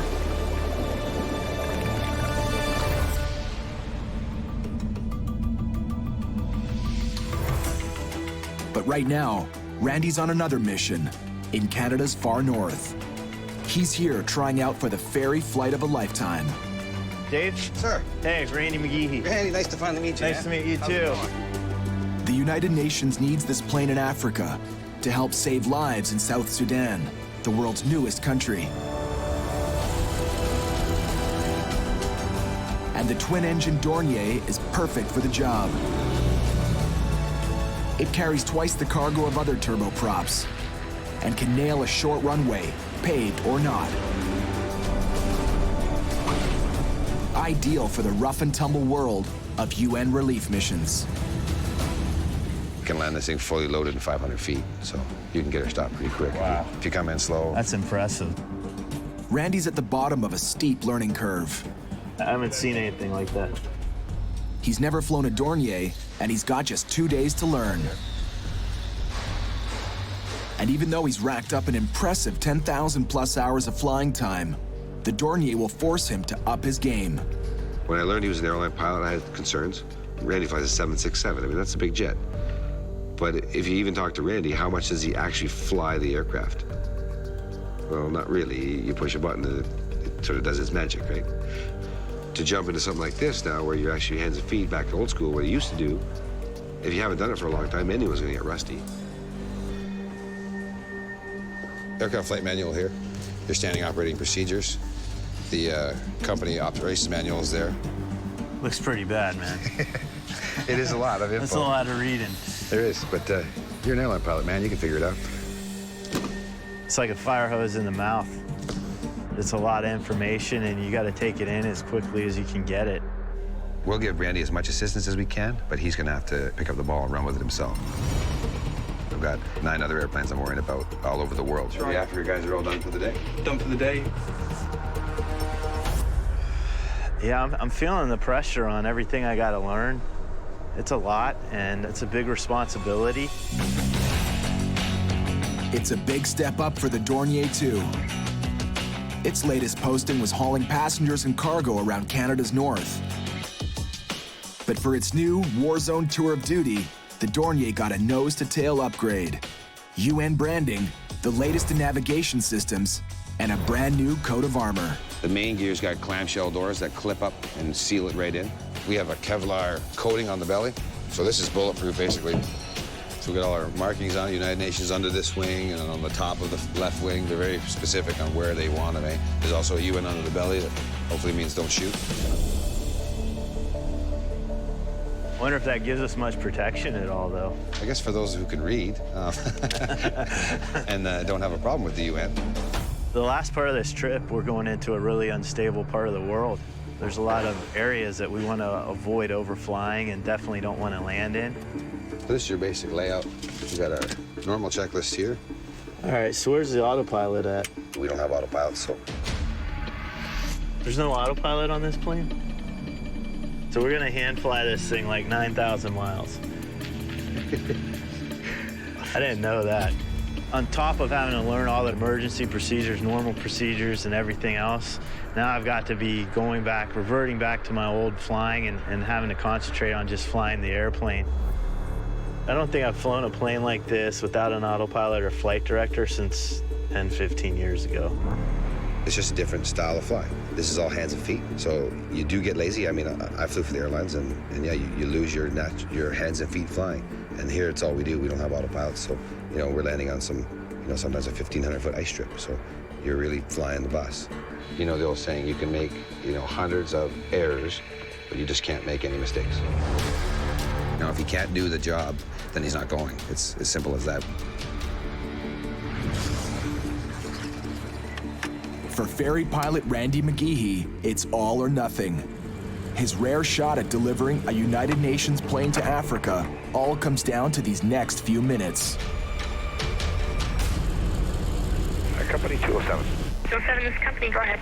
Taxing out for a training flight with Randy. Airman, your brakes, your control. Out of the airplane. Randy's never flown a Dornier. Let's do it.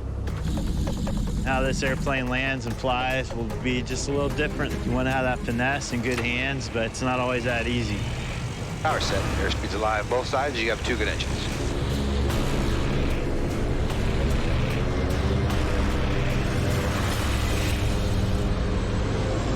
To ace this test, Randy has to respond to every tilt and roll of the plane. It's all about having the perfect touch. All right, man, it's your plane. Just bank around, get used to it, have some fun. That rolls quick. I'm actually not used to that. That's cool. Yeah, very responsive, isn't it? It's like a Ferrari. I was expecting it to be a little more stable, to be honest. This ain't no ball. The Dornier is old school flying. All hands and feet, no autopilot. Randy puts the Dornier through its paces, turns, climbs, and some of the scarier stuff. You want to run a stall or something, or just call stall max power?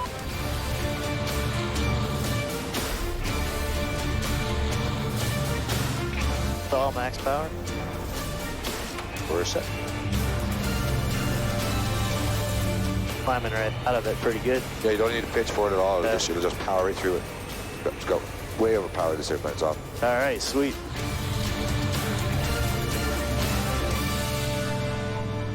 Well, for no autopilot, you're doing pretty good, man.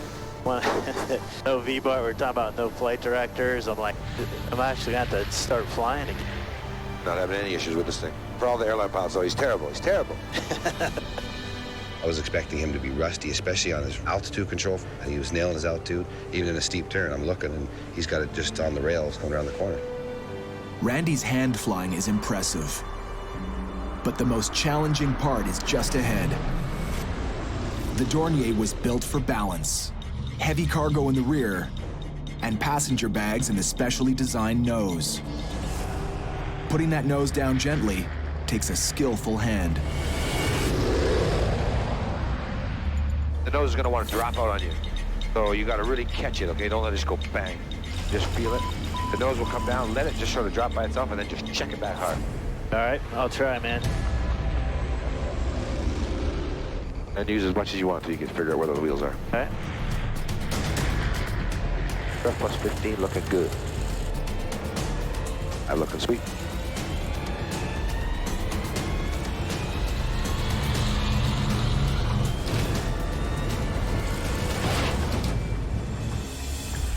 Very nice, sir. That was outstanding, brother. Thanks, man. I was working for it, though. I gotta say, I was working for it. Randy's earned his seat on the Dornier. But more than 8,000 kilometers south, Randy's colleague, Corey Benson, is still stuck on the ground. Anyone else we should talk to, do you think? Corey and senior pilot Kerry McCauley have one dead battery and a runway about to close.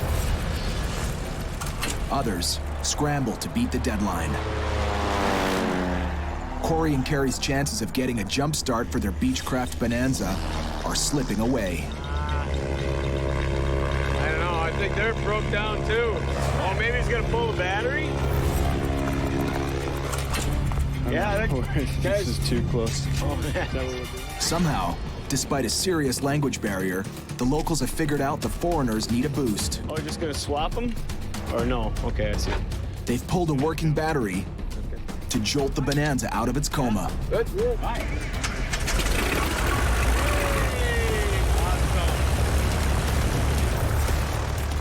Oh, man, talk about cutting it close. Jeez. Because it is 8 o'clock right now.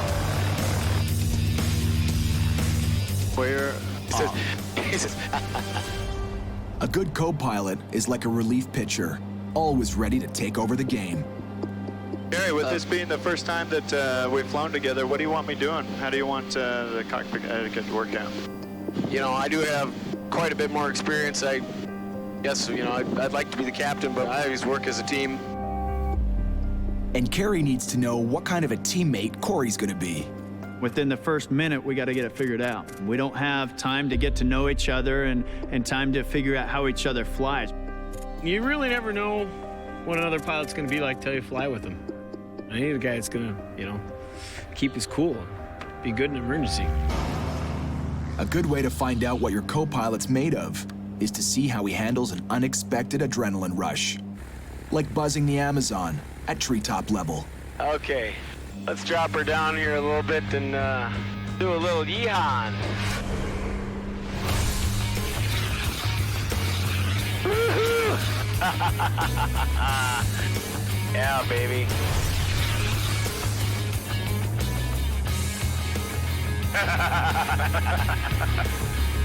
Too much fun. This is awesome. Oh man, I love this stuff. Who gets to do this? Who gets to buzz the Amazon first thing in the morning? So I think he just wanted to make sure that I'm not going to be some wimp pilot, because this is definitely not the job for a wimpy pilot. He passed with flying colors. He was digging it. We were having a ball. A couple of kids in a candy store was what we were. Oh, this is fun. All right, let's get back to work. We got places to go. Good that you came down to help out, though. I'm so happy I'm here. This is awesome. In this tiny airborne clubhouse, Corey's passed the initiation.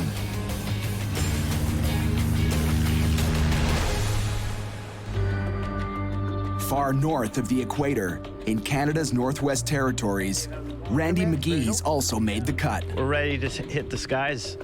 I can't wait to get airborne, you know? The veteran pilot has mastered the Dornier's systems, earning a place in the cockpit on a demanding United Nations flight. The pressure's on us. We gotta get the plane over there. It's a risky trip. From the far north, they'll cross the rough North Atlantic, then over continental Europe into the heart of Africa. More than 12,500 kilometers. One spare of everything. I hope. Randy's used to being called captain, but on this flight, he'll answer to Dave Matheson. Ready to go? Yeah, I'm ready. Let's do this. Summit 202, clear takeoff runway 10. Clear takeoff 10, Summit 202. All right, brother, you have control. Is that max power? For max power on route altitude, is that correct? Airspeed live, both sides. We got 2 good engines.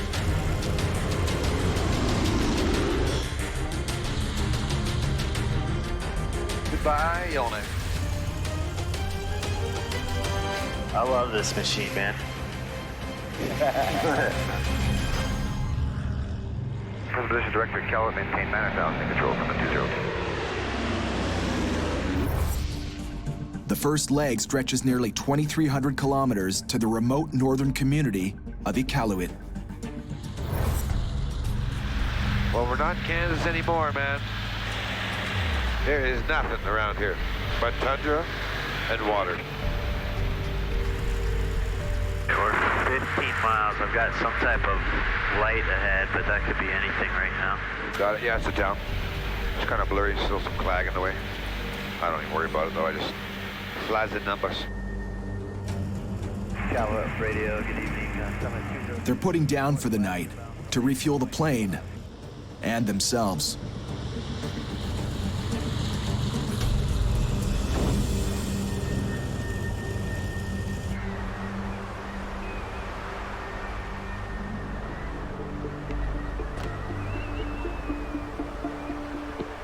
Right, warm for Iqaluit this time of year, huh? Warm is minus 20. To avoid a mammoth de-icing job, the plane must be towed indoors. Delivering planes is the ultimate in no-frills flying, where you're not just the pilot, you're also the ground crew. It's the pain in the ass because it's freezing out there. You're tired from the flight. You know you have an early morning, and we're having to do our own work. The joys of Arctic travel. What little sleep they get here, they'll need. In front of them is a 10,000-kilometer marathon, with the finish line in a combat zone.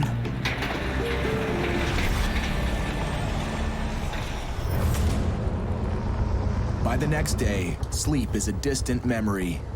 It's been long hours of jockeying this United Nations Dornier on its trip to Africa. I want to see Greenland here. It looks cool, or at least... Yeah, if it's not clouded over, it is nice. Now at the 1/4 mark, they're approaching Greenland. Yeah, once we cross these rocks, that glacier, and then it's hitting the bay there, that'd be cool. Randy sees a photo op. But after hours of butt-numbing boredom, Iceberg coming up in a hole right through the middle of it. Dave sees a slalom course.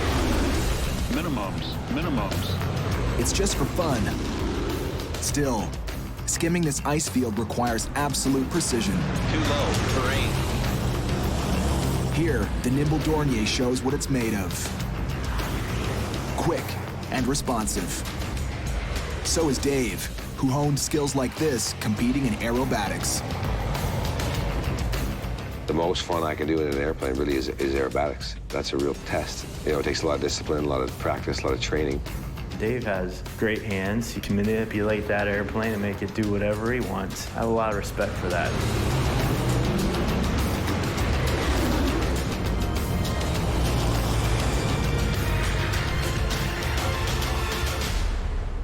With the icebergs in their rear view, it's back to the business of rationing fuel for the long trip ahead. Are we there yet? It's gonna be a long trip for you, my friend. Yeah, big time.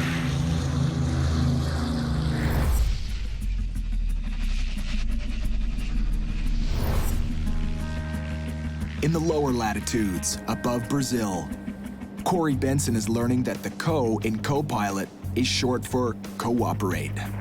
Usually it's helpful that, one of us is doing the navigating, so, if you want to looking up frequencies and stuff like that. Okay, gotcha. Generally, when we're on other ferry flights, we switch back and forth, but he definitely likes to be the captain. He's in the left seat, and that's the way it is. They push into the heart of Brazil, and at the end of 1,800 kilometers, the Beechcraft Bonanza is ready for a fuel up. You want to do this one? Kerry likes to drive, but in an emergency, he might have to hand over the reins. Sure. Which is why he needs to see Corey in action. As I recall, that's the runway that you come over a hill and a road and a fence. And as you touch down, the whole runway is downhill. So it's kind of tough to land on. You need to have your speed under control. You don't want to be going any faster than 75, 80 the max. This is Corey's chance to show Kerry that he's more than just a passenger. Go ahead, your traffic Bonanza 5603 Mike. Turning left downwind 13. Go ahead. Looks like it's a quartering tailwind from the left. A little high. Dump full flaps. With a tailwind and a sloping runway, Corey needs to keep a lid on his speed. Okay, gas, 3 green undercarriage, make sure props pumps, you're really fast. You're 90, 95. Corey's coming in too hot and too high. Watch your speed. At this speed and altitude, he'll overshoot the runway. Okay, let's hang a hard right. Kerry calls off the landing. So you're thinking it's best to come in the other way? Yeah, upwind's best, but we gotta be on the numbers and stuff. Okay, let's get some power back though. We're doing 110 now. Here, you got it. All right, slow her up. Here we're doing 100. It's gonna be a right crosswind. Looking better this time, doing 90, but you're more on the glide path here. Corey's got the situation under control, but Kerry's still riding him. Get out, watch your speed. 85, 80, 75, 70. Drop your nose.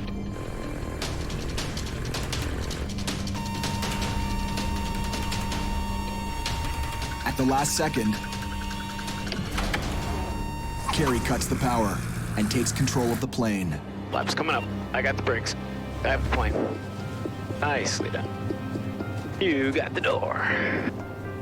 Unless it's life or death, Seizing control from another pilot is bad form. Yeah, sorry about that power thing. I shouldn't have done that. That's all right. I got a little carried away. Airspeed was fine, everything was fine, and he went and just chopped the throttle. You don't reach over and take controls unless there's a danger, which there definitely wasn't a danger. I kind of screwed up his landing by cutting his power a little bit. But, you know, flying from the right seat is tough. This runway's got a big hill on it, and yeah, it was no big deal. Corey may be Carey's boss, but in the cockpit, the guy with the most experience is top dog, period.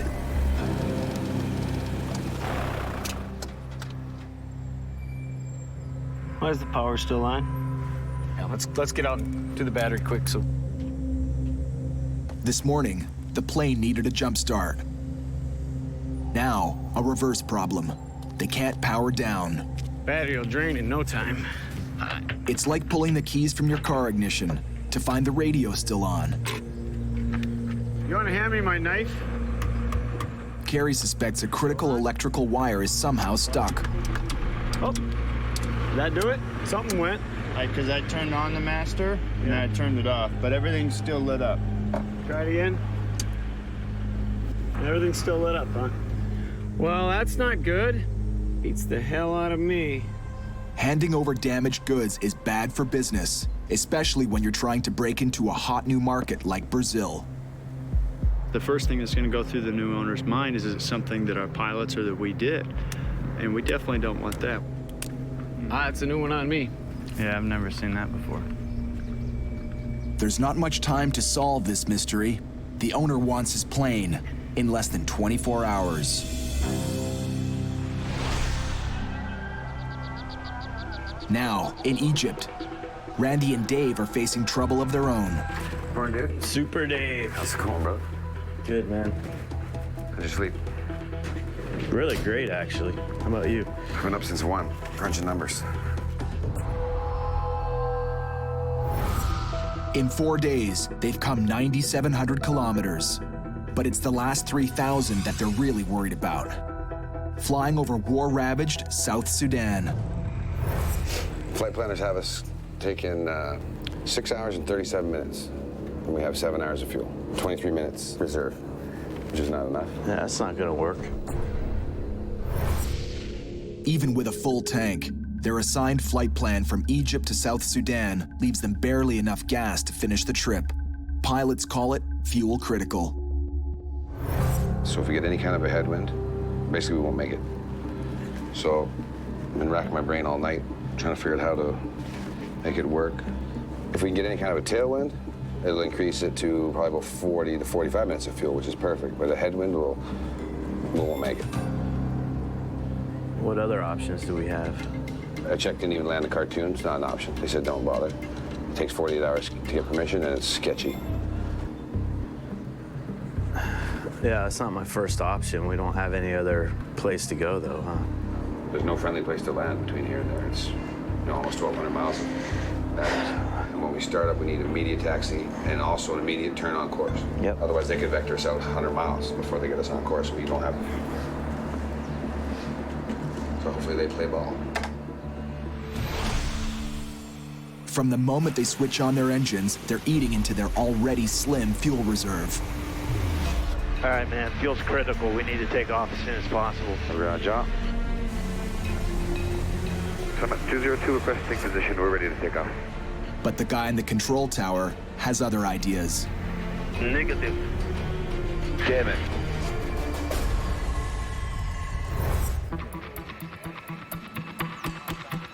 Meanwhile, it's early morning in Brazil, and Corey Benson and Carey McCauley are troubleshooting.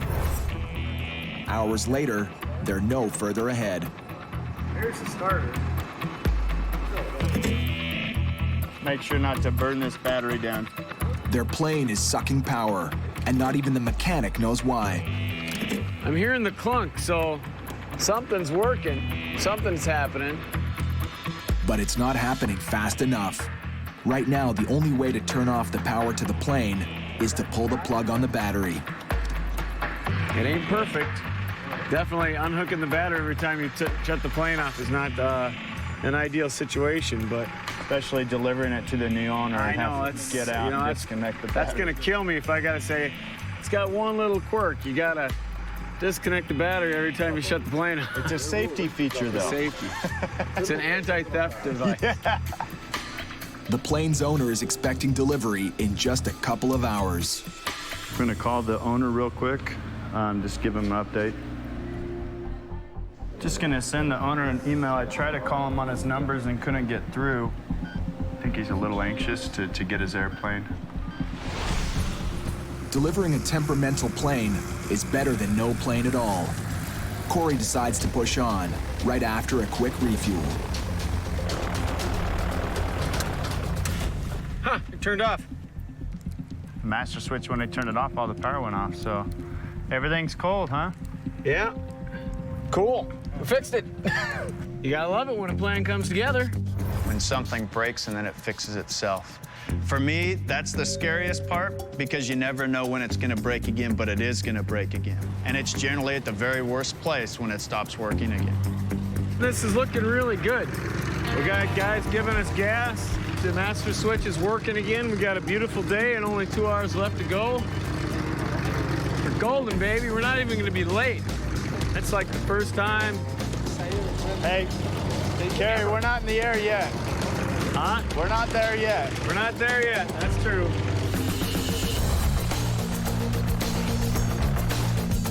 We are out of here.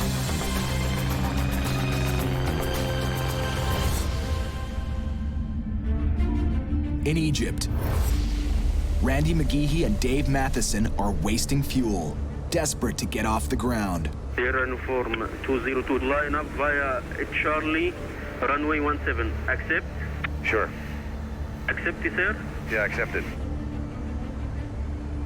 They're sent to the far side of the airport to await permission to take off. Another gas-guzzling delay. We're trying to take off and get out of here quick, and he's not helping us. Their flight plan leaves them only 23 minutes of reserve fuel. Every second on the ground will cost them in the air.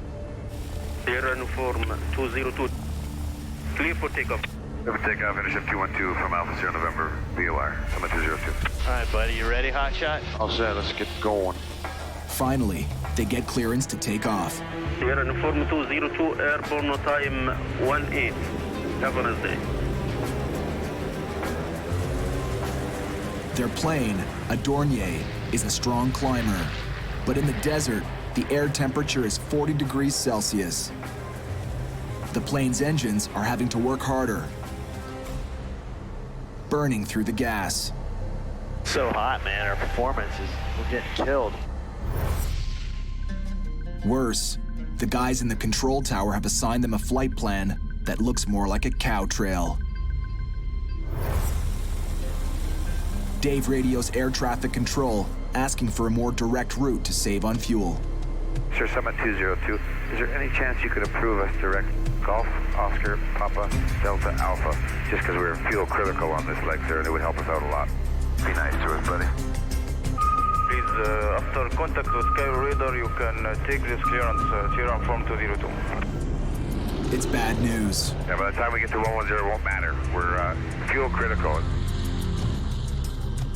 Air traffic control has ordered them to climb to 11,000 feet, contact another control tower, and try again. Fucking hell, man. Friggin' 100 miles in the wrong direction is not gonna help. It's 45 degrees off our track. It's nice when you're sitting on the ground, air conditioning, and you're not up here worrying about running out of fuel, you know?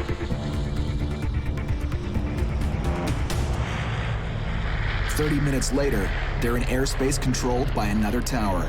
Admiral, good morning. Sierra Uniform 202, 110. Request present position direct Golf, Oscar, Papa, Delta, Alpha. Fuel critical. I can't give you permission to overfly direct to this point. All I can do with you is to proceed direct New Bar, November Uniform Bravo Alpha Romeo. That's straight in the frickin' line. Translation, request denied. Again. That's why he won't turn us. I mean, he probably can't even work with Sudan airspace, you know? Randy and Dave will get one last shot at shaving time off this trip. but not until the halfway point. And with just 23 minutes of spare fuel to begin with, halfway could come too late. In the skies above Brazil, this Beechcraft Bonanza is trouble-free after some earlier power problems. It's a lot more mellow in the cockpit as well. What the hell is that? Corey, meet Hula Girl. Hula Girl was with me on all my ferry trips when I was a young lad. And she's kind of like my good luck charm, so I always bring her with on all my trips. Unfortunately, You break your leg one day? Oh, Hula Girl had an accident.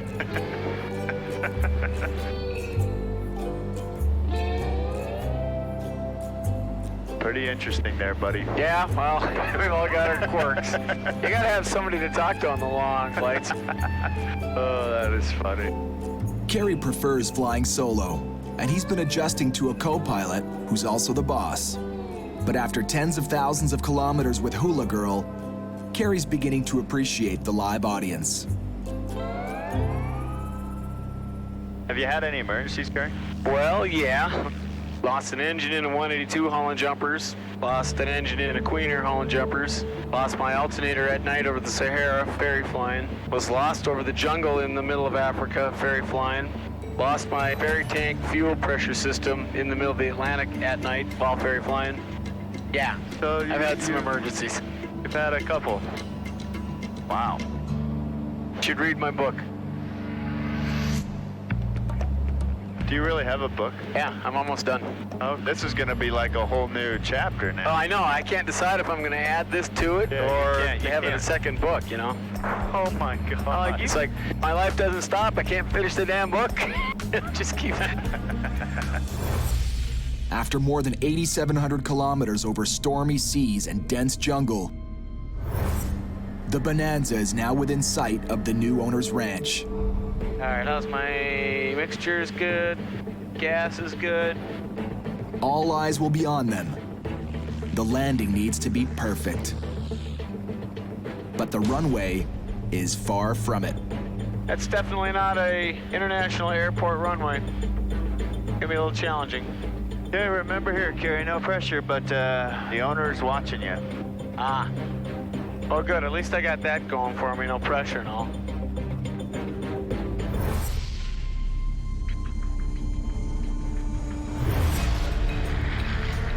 Above the African desert, landing is the last thing Randy and Dave want to do right now. We're fuel critical on this leg to make Juba. Is there any possibility we could get direct? They alert air traffic control as they approach Sudan. It's a war zone. Putting down here could get them kidnapped, or worse. We just did 1 hour. We burned 656 pounds. I'll get back to that in a second. Short on gas, Randy and Dave have been asking for a more direct flight path. Twice denied, they have one last chance. Sir, no copy from Khartoum at all. Could you relay? They can't raise air traffic control on the radio. Awesome, we're in hostile airspace and we can't talk to anybody.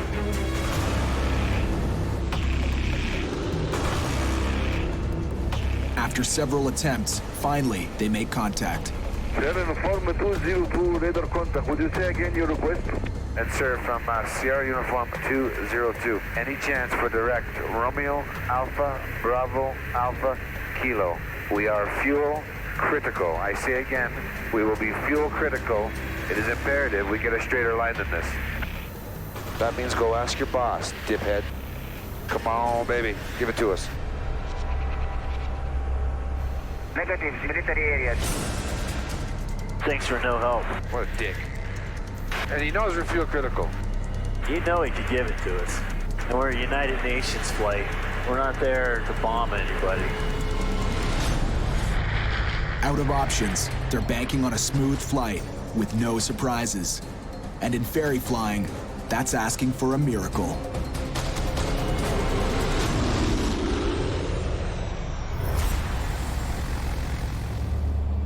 '85. Above Brazil, Corey Benson knows there's a lot riding on these next few seconds. It's his first delivery into the Brazilian market, his red carpet moment. But the runway is a dirt patch roller coaster. Oh, he's got a fence stand too. 75.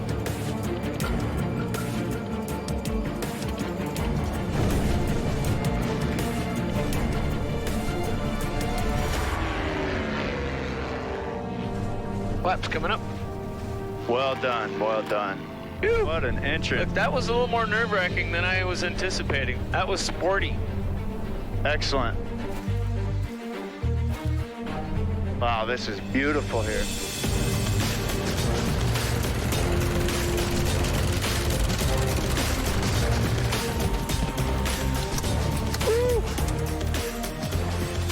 Hi, how are you? Very nice to meet you. This is beautiful here. Yeah, you did that. Beautiful. Good trip. Phenomenal. Team. Aha. Nice, huh? First time to get to see it, yeah. First time I touch it. Very good. I like the... Hula girl. Not enough. That's my hula girl, eh? I think you brought the gift for me. No. Let's toast, yeah? Hey, to the new plane. To the new plane. Congratulations. Yeah, Cheers. To the delivery of the Bonanza. Yeah, cheers, toast. This is probably the best welcome that I've ever had, delivering airplanes. These people have just been so incredibly generous and excited, and you know, this is a passion of his. That's one of the fun parts about delivering some of these smaller planes. He's going to be using this, him and his wife and his family, coming to the ranch just like what we did here, and it was just a great welcome. Oh, we're gonna be like that, are we?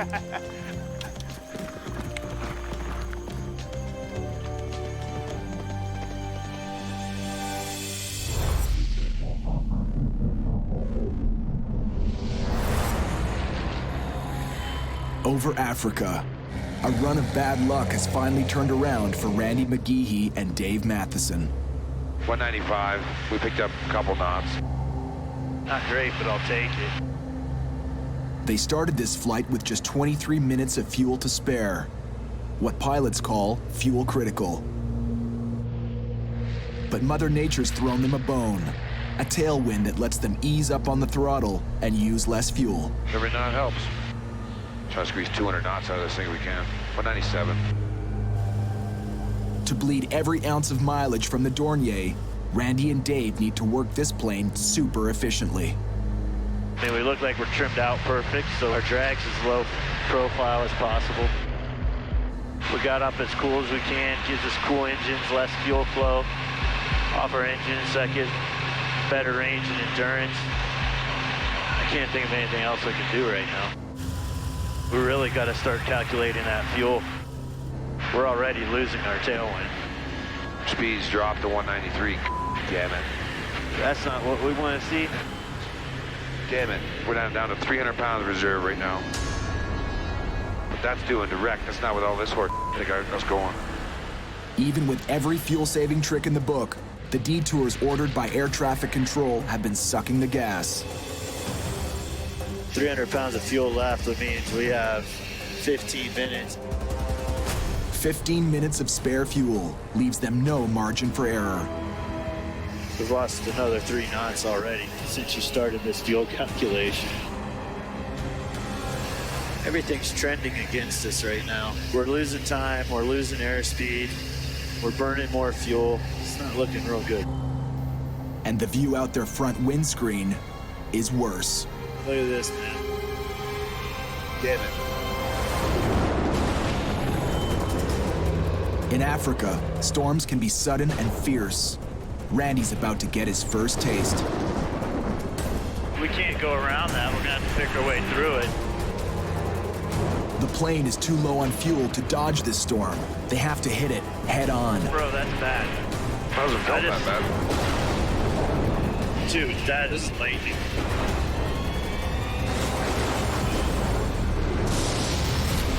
Next time on Dangerous Flights.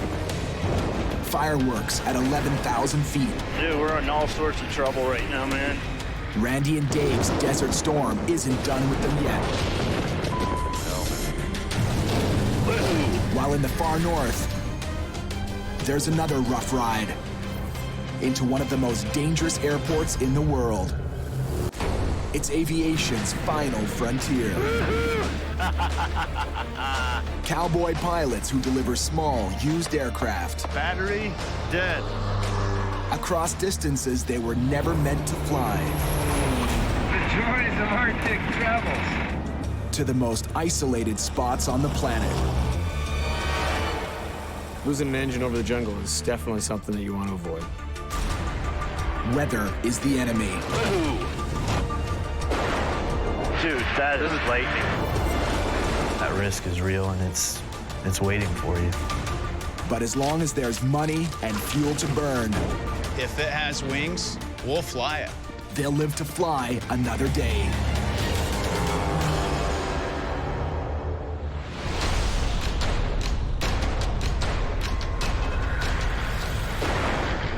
Dude, lightning. You see that? Yeah. 12,000 feet over Africa, Randy McGehee and Dave Matheson are caught in a heavy storm. And their twin-engine Dornier is low on fuel. Dude, we're in all sorts of trouble right now, man. I mean, wicked returns. I'm just punching us through it right now. They started in Yellowknife, Canada. 8 fuel stops and 13,000 kilometers later, they're on the last leg of their mission to deliver the Dornier to the United Nations in South Sudan.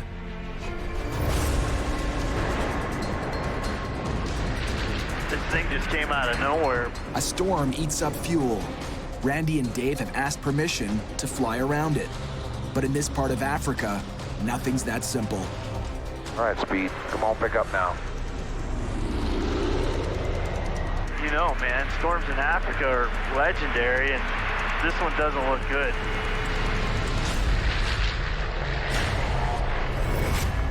When they left Egypt, they already knew fuel would be tight on this long last leg of their trip. All right, man, fuel's critical. We need to take off. 202, request take position. We're ready to take off. Negative. All right. Air traffic controllers refuse to let them take shortcuts over conflict zones. Is there any chance you could approve us direct? Negative. What a dick. I say again, we will be fuel critical. It is imperative we get a straighter line than this. That means go ask your boss, diphead. I can't give you permission. With less than an hour worth of fuel to spare, they push on through. I've had to go pretty far off course. Actually, it's settling down better than I thought now, but the radar looks bad. You'll get some more bumps coming up here, but it won't be nothing crazy. Well, look at this, man. Now we're getting back on course here. The storm blew out of nowhere. Now, just as suddenly, it's dying down. It's gonna be awesome, man. We're gonna land in Juba, the newest country in the world after coming from the Arctic. It's pretty cool, man. Totally. 6 years of work to get this thing to Juba. The Dornier 228 is a heavy hauler that can land on the worst African dirt airstrips. I'll be excited once we get there.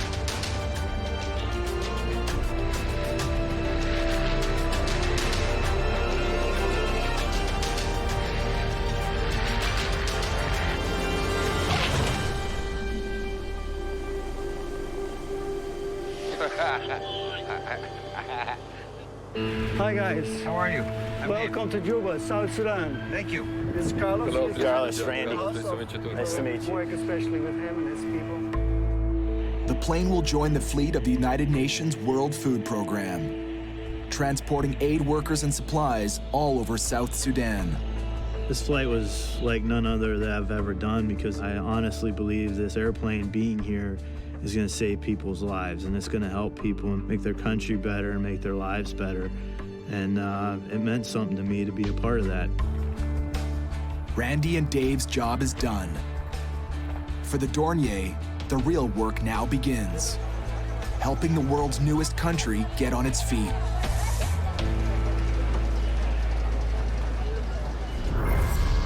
Back in the U.S., on the east coast of Florida. Guaranteed? And if we don't? Boss Corey Benson is busy lining up Randy's next job. Whatever. Okay.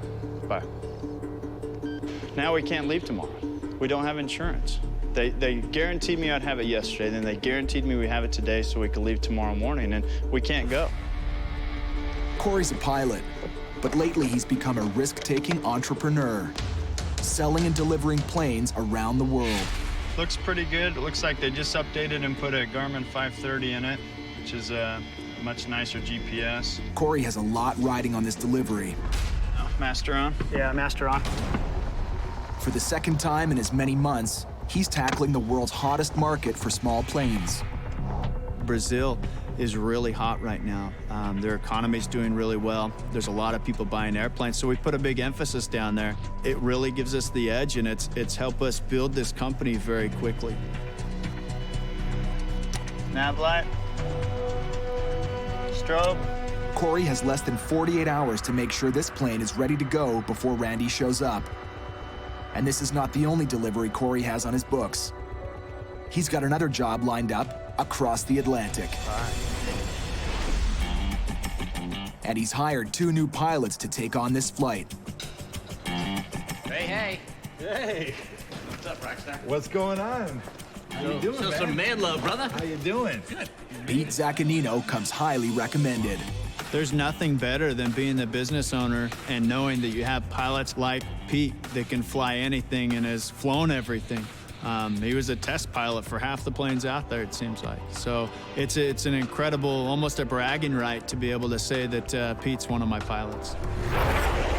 Pete is one of the busiest and best pilots in the U.S. Gloves, helmet, oxygen. He races jets, and he's a test pilot. In most cockpits, that makes him a Top Gun. Pete will be flying this mission with Brad White, a younger pilot with less flying time, but eager to learn. If there was anyone that I could say in my career that could be a mentor, it would be him. Because he's done more, he's flown more airplanes than anyone I've ever flown with. But for veteran Pete, there's a dark cloud hanging over this mission. What happened at Reno? This is nuts, man. Yeah, it was bad. Friend of yours? Yeah, I knew Jimmy. It was a bad deal. Yeah. 4 days ago, at an air show in Reno, Nevada, Pete witnessed a very personal tragedy.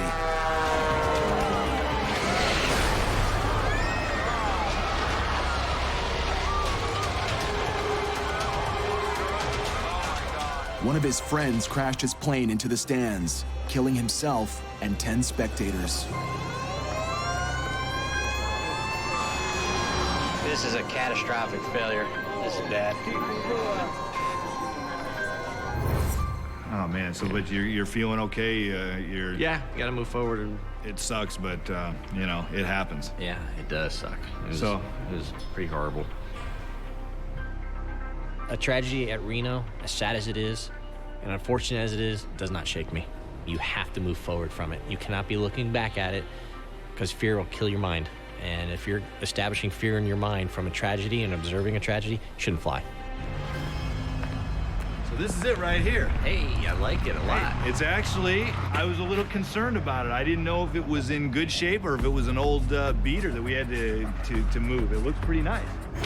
The plane they have to move is a twin-engine King Air, a $2 million 8-seater with some major modifications. The King Air is the beast. It's an earlier King Air. It's in good shape, but they put in these big motors. So this thing is raging. It wants to get up and go fly. And there's plenty of flying ahead. 7,500 kilometers from the UK to Iceland and Greenland, on to Canada, and finally south to Quincy, Illinois, 4 days from now.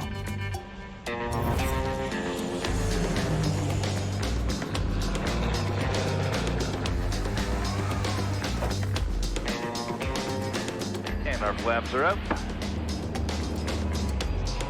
Those are some white cliffs. Those are some white cliffs. Did you ever think you'd be in the King Air at 2,000 feet off the cliffs of Dover? I actually did not. I'm just saying. Kind of cool, though. Oh, it's very cool. Cool to the west. But the sightseeing is cut short when Pete notices something wrong. Right fuel gauge is not reducing. Okay. This one's dropped down, where it's at. This one doesn't move. One of the plane's fuel gauges is still showing a full tank, but they've already been flying for half an hour. I think we're going to cut our flight short. That is a good call. Air 78 Quebec Romeo, roger. We're going to start our turnaround and return to shore. A faulty fuel gauge is bad enough, but Pete knows it could be a sign of a more serious problem.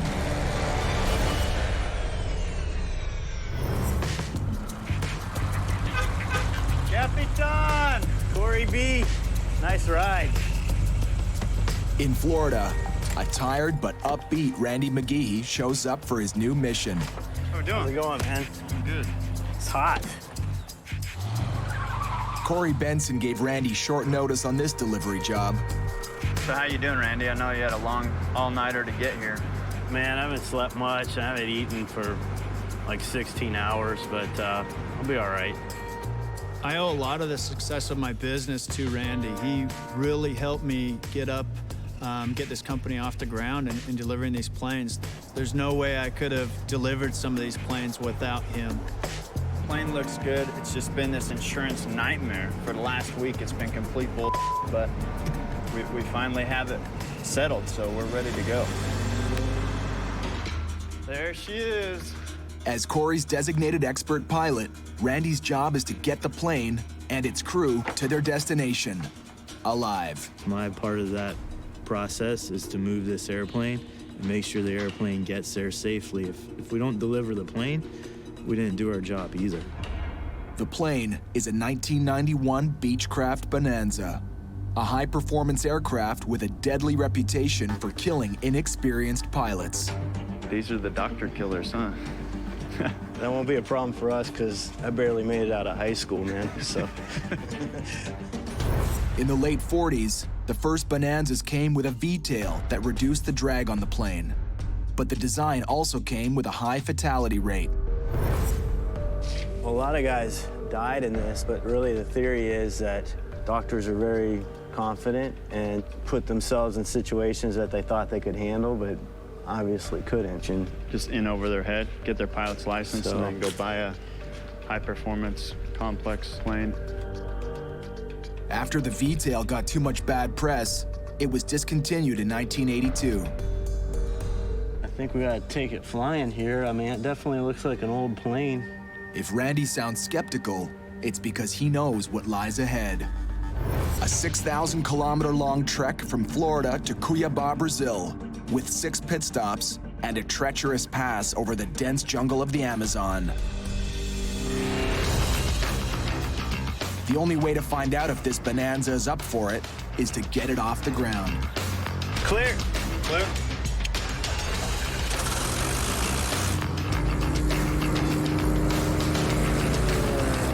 And we're off. El Capitan.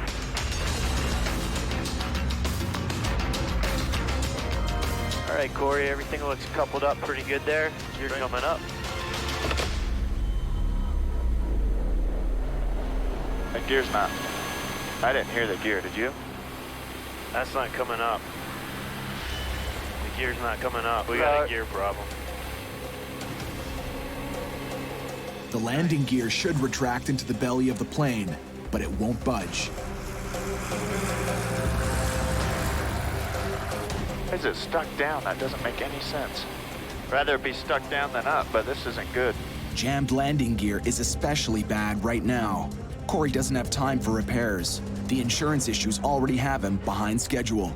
Dude, this is ridiculous. After all the other delays, we cannot have another delay. If this landing gear is a problem, I'm gonna be pissed. Hey man, I don't even want to hear about it right now. We got to fix this problem and get it on the ground safely, and then we'll worry about the rest. So just drop it. Dude.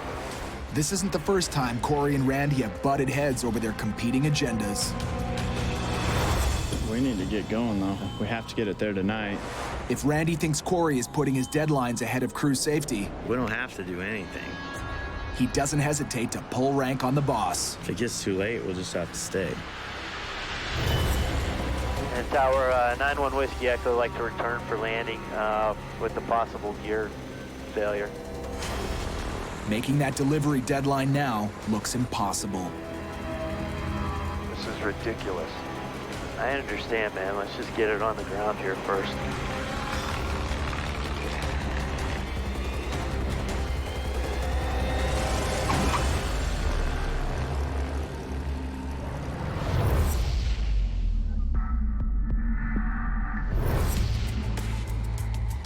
High over the cliffs of Dover, Pete and Brad are test flying the King Air, a souped-up plane they call the Beast. What's our fuel flow? 250. Yeah, a little under even. Getting it ready to fly all the way to Illinois. But Pete's just found a problem. Well, that fuel gauge definitely is not moving. A broken fuel gauge is a no-fly item. When we're in flight, if we developed a fuel leak, the only way often that we would know that is our fuel gauge. Pete isn't taking any chances. He's aborting the test flight. Every plane I fly in, I expect is trying to kill me. And that's the attitude I bring to that aircraft. The plane's trying to kill me. It's not my friend. And it has to prove to me it's safe. So we're sure that that fuel gauge is just stuck and not going into a nice imbalance?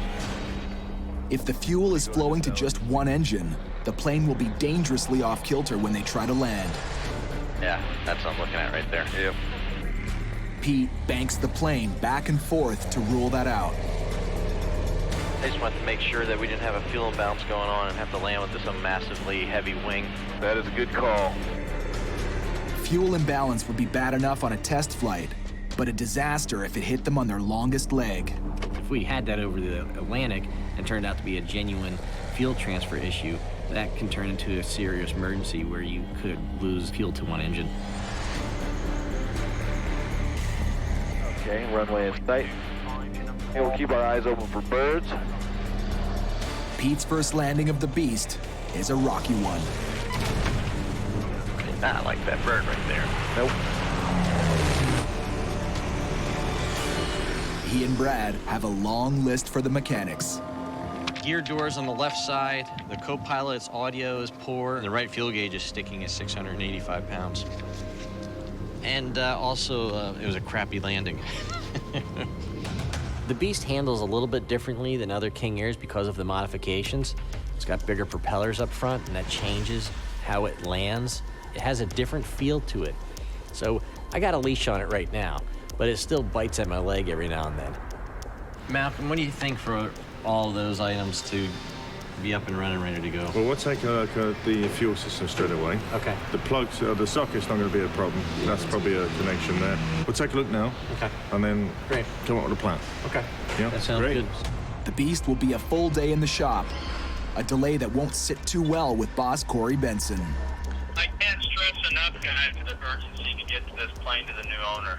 He is needing this airplane extremely quickly for his business. Yeah, that's a roger. I guess it's time to fly. Get that plane fixed. Let's get in the air. Roger that. 2 days later, Pete and Brad are back in the air, gunning for the airport in Reykjavik, Iceland. What do you think about coming in here at night? If it's dark, then we just shoot it as precisely as possible, because there's a lot of stuff to hit out there. Yeah, we have a lot of obstacles. We have mountains, volcanoes, and I'm tired. Since leaving the UK, they've logged about 1,100 kilometers in the King Air. The plane is performing well, but Pete still doesn't trust it enough to land after dark. When I don't know a plane, I don't trust it, and I tend to avoid night flying in that airplane until it proves to be a safe and reliable aircraft.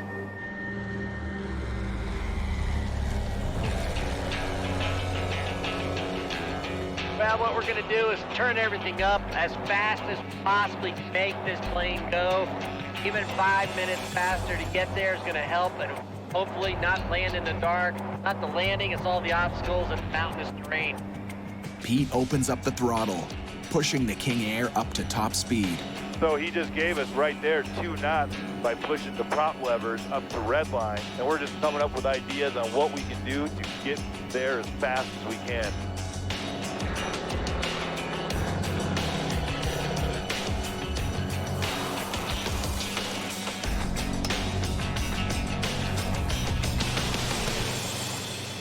The red line strategy works. Pete and Brad shave off enough time to arrive half an hour before sunset. 2-mile final, don't have the traffic.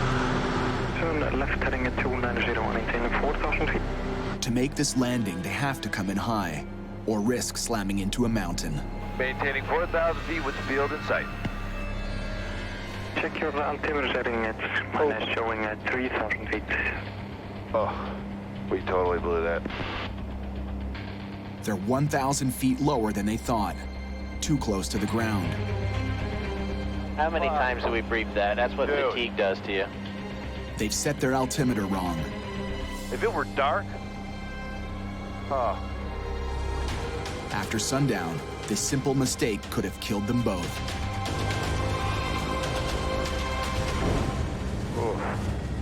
This is not an airport you want to land at in the dark.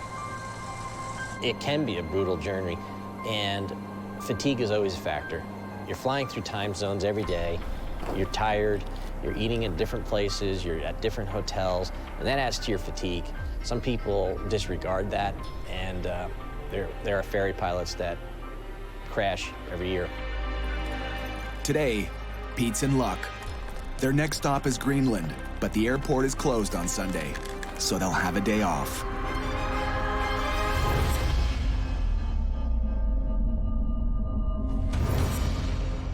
Almost 6,000 kilometers southwest, in Florida, Randy's worried that the plane he and Corey are flying to Brazil might have a serious problem.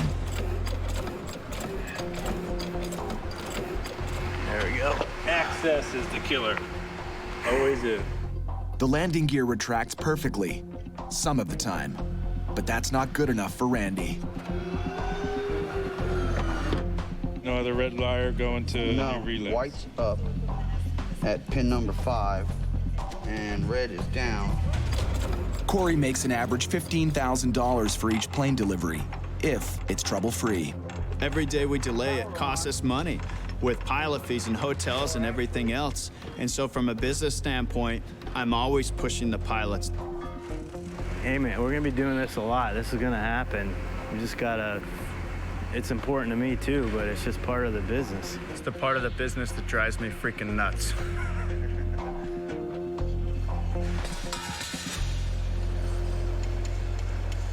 Everything works like it's supposed to. So, you know, if we can't find the problem to duplicate it, we can't fix it. You know, that's simple as that. You can't fix something that's not broken. As far as Corey is concerned, if the landing gear won't retract now and then, he's willing to fly with the wheels down. But Randy would rather have all systems working perfectly. Hey fellas, what do we got? I mean, it didn't work, and then yeah, it worked a bunch of times, and then it didn't work, and then it worked a bunch of times, and then last time it didn't work, and it just...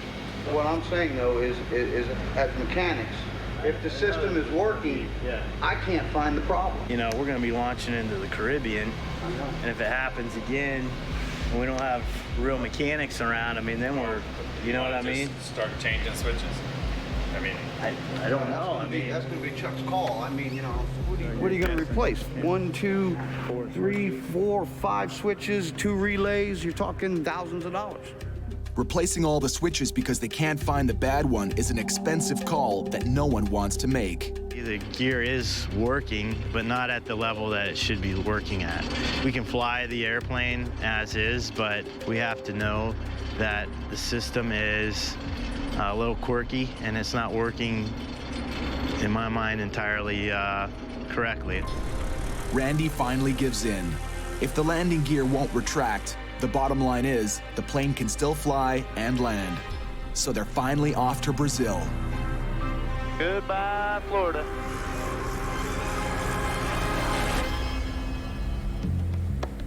Are you comfortable? You look like you're pretty stripped up. Yeah, stick up my ass. Well, I've known that since the first day I met you. Just let me know how you're doing. We just gotta make sure we don't get on each other's nerves. Well, you're always on my nerves. I just don't tell you. Yeah, man. I mean, I've been on the road 3 weeks straight before we even came into this, so it'd be nice to have at least one day down, you know?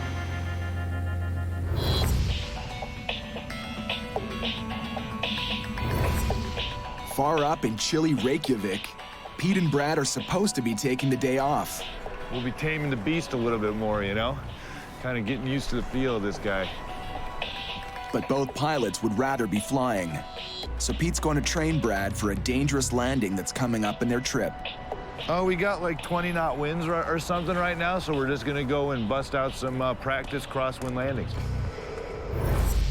Tomorrow, they'll be flying to Narsarsuaq, a landing strip with a nasty reputation. The top 10 most dangerous airports in the world is Narsarsuaq, Greenland.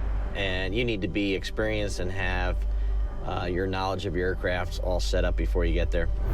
Narsarsuaq is surrounded by steep cliffs that create powerful wind gusts. A strong crosswind could knock the King Air off course and send it crashing down onto the icebergs below.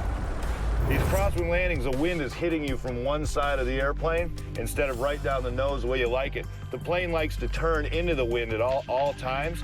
So what we're gonna do here, the plane's gonna be coming to the runway on a big angle like this, and Pete is gonna stand on the rudder and actually end up touching down one wheel and riding on one wheel, and then put the second wheel down, the main gear, and then the nose wheel.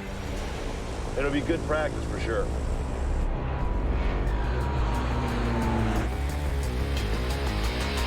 Okay, I'm gonna get your lights here for you, big dog. Thank you. Full flaps. Full flaps, speed check selected, moving.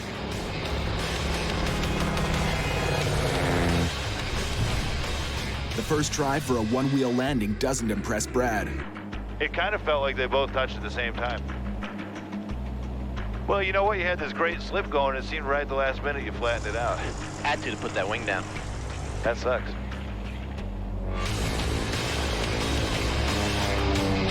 All right, really roll her on one, baby.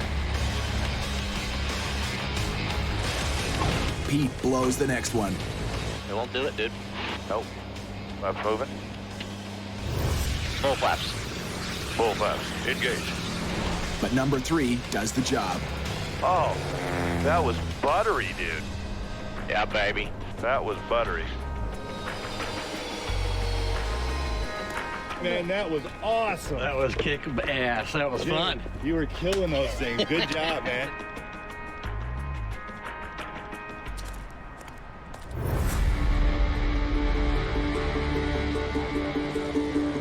Today, Brad and Pete head for Greenland, where they'll put yesterday's flying practice to the test. Hey, Pete, so I'm just reviewing some terrain charts here. They're 30 minutes from Narsarsuaq Airport, one of the most dangerous landings in the world, and Brad's got the controls. Could you give me a little rundown of what we might see? Yeah, we got an 8,000-foot glacier that we have to contend with, so we can't just descend down. Okay. Number 2, the airport is in between mountains. It's in a fjord, okay? So we can't just set up nice and gradual for it. It's a steep approach. It has its terrain on left, right, and behind you and in front of you. So it's rather intense, even if the weather's good. Also, there's icebergs right at the edge of the runway. All right. Pete's got a lot more experience with Narsarsuaq than myself. I'm familiar with mountain flying and treacherous winds and all that from my flying in Alaska, but the actual airport itself, they're all different. Doesn't matter where you've been, it's where you're going. So we're going to be coming from up over here, descending down through all that crap, then having to go out over the water. Correct. And then there's icebergs in the way. Wow, we got our hands full for sure. For Brad, this is a rare chance to tackle the notorious airport, but he's glad to have Pete standing by for backup. Let's hit it. All righty. Let's get down there and have a good look at these glaciers. I want you to see how bad it is. This place is nuts. Look how many fjords you have, and you miss one, you pick the wrong one, you're dead. Yeah, this is crazy. Right now, they're headed toward what could be a layer of severe turbulence. On this arrival, we've got 20-knot winds. In that fjord, this is not a flying info, by the way. In that fjord, it can get really aggressive with the turbulence and wind shear. I figured as much. Oh. There you go right there. It's on cue. As we go floating out of our seats. Woohoo! Ooh, slowing down. 8 minutes from the runway, turbulence rocks the King Air. Brad slows the plane and pulls the nose up to reduce stress on the wings. Go ahead and pitch this beauty up. Yep, I got it. Thank you, sir. Man, right on cue. That was unbelievable. When turbulence hits like that, the first thing that comes into my mind is the wings coming off. There's design speeds because the planes can only handle so much abuse. And just when things couldn't get any worse, We just get a faster warning for Hydraulic fluid low. hydraulic fluid low. Might have a gear issue here, unfortunately. That's just great. That's terrific. if ever they needed their landing gear to work, You know what, why don't we drop the gear now? Make sure we don't have a problem when we're on trying to. Right. Gear selected down. It's moving. We got a green on the nose. And left and right. We got 3 green and no red. Okay, cool. Well, that's sorted. the gear problem has disappeared. November 78, Quebec Romeo, turning right on runway 07. But ahead, more to deal with. Got a long runway. It's windy and it's going to have wind shear. Yep. So, what are you thinking for speed? There's some big flipping icebergs out there. Holy smokes. 500. All right, let's go final flaps, please. Final flap selected. Speed is good. With a cool head and a steady hand, Brad conquers Narsarsuaq. Welcome to Greenland. Here we are. They've now completed 3 legs of their mission. Only 4 more to go.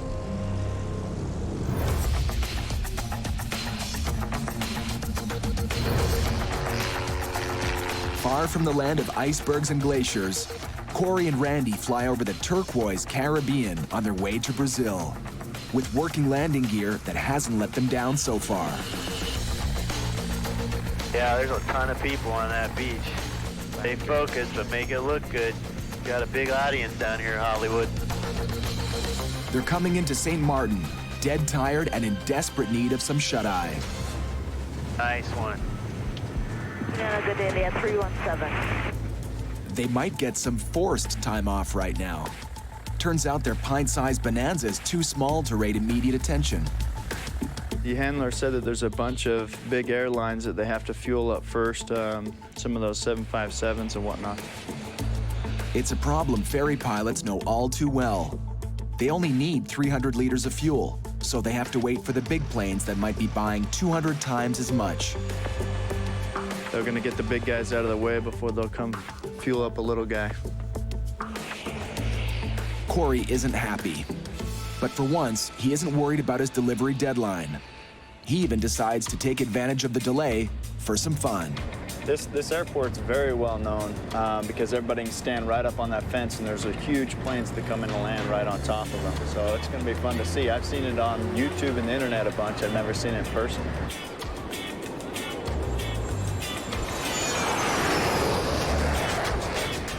Here we go. Here we go. I like it. This is going to be fun.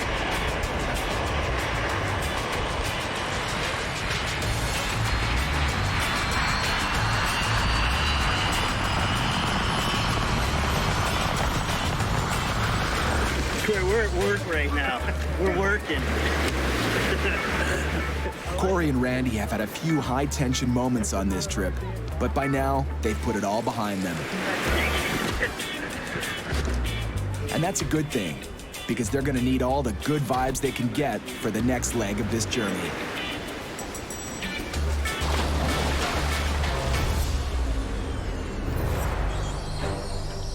In Greenland, Pete and Brad have just barnstormed their way through some serious turbulence. They're 1/3 of the way to delivering the King Air to Quincy, Illinois. Ready? Yes. While the plane is refueling, they check out the icebergs in the fjords near the airport. We're now taking a look at what's ahead of us. When we depart and head to Goose Bay, we'll be flying over a very extensive ice-packed field full of icebergs.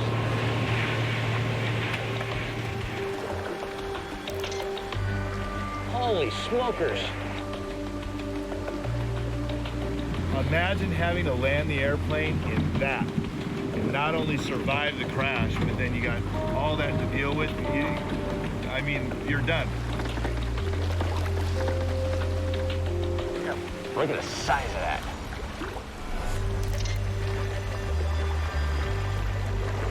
Being in Greenland reminds me a lot of Alaska, and I actually consider Alaska to be my home.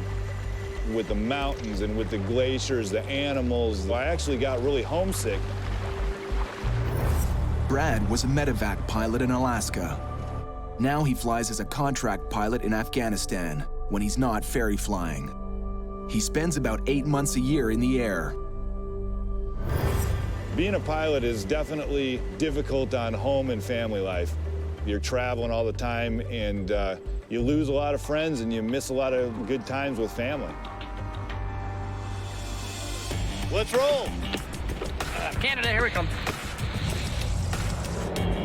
Brad and Pete are now on their last leg across the North Atlantic. They'll head to Quebec City and then onward to Illinois.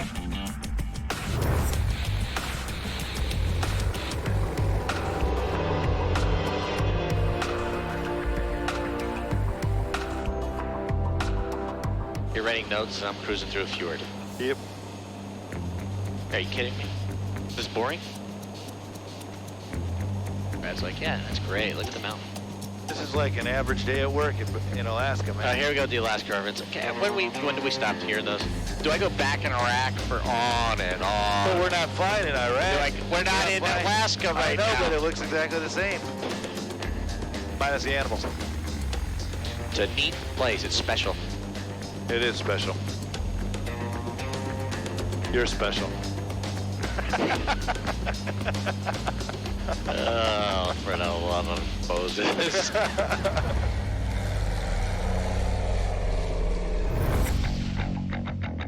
4,900 kilometers south, Corey and Randy are finally getting refueled. How are you doing? Can we get both tanks topped off? Full up?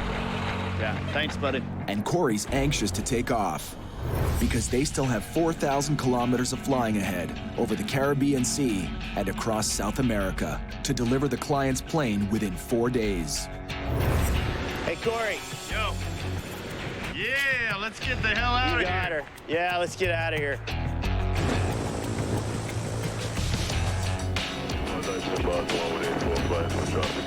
Corey's business has really taken off in the past 2 months. Bye-bye, St. Martin. We'll miss you. But the schedule's been a killer. We've got 310 nautical miles to go.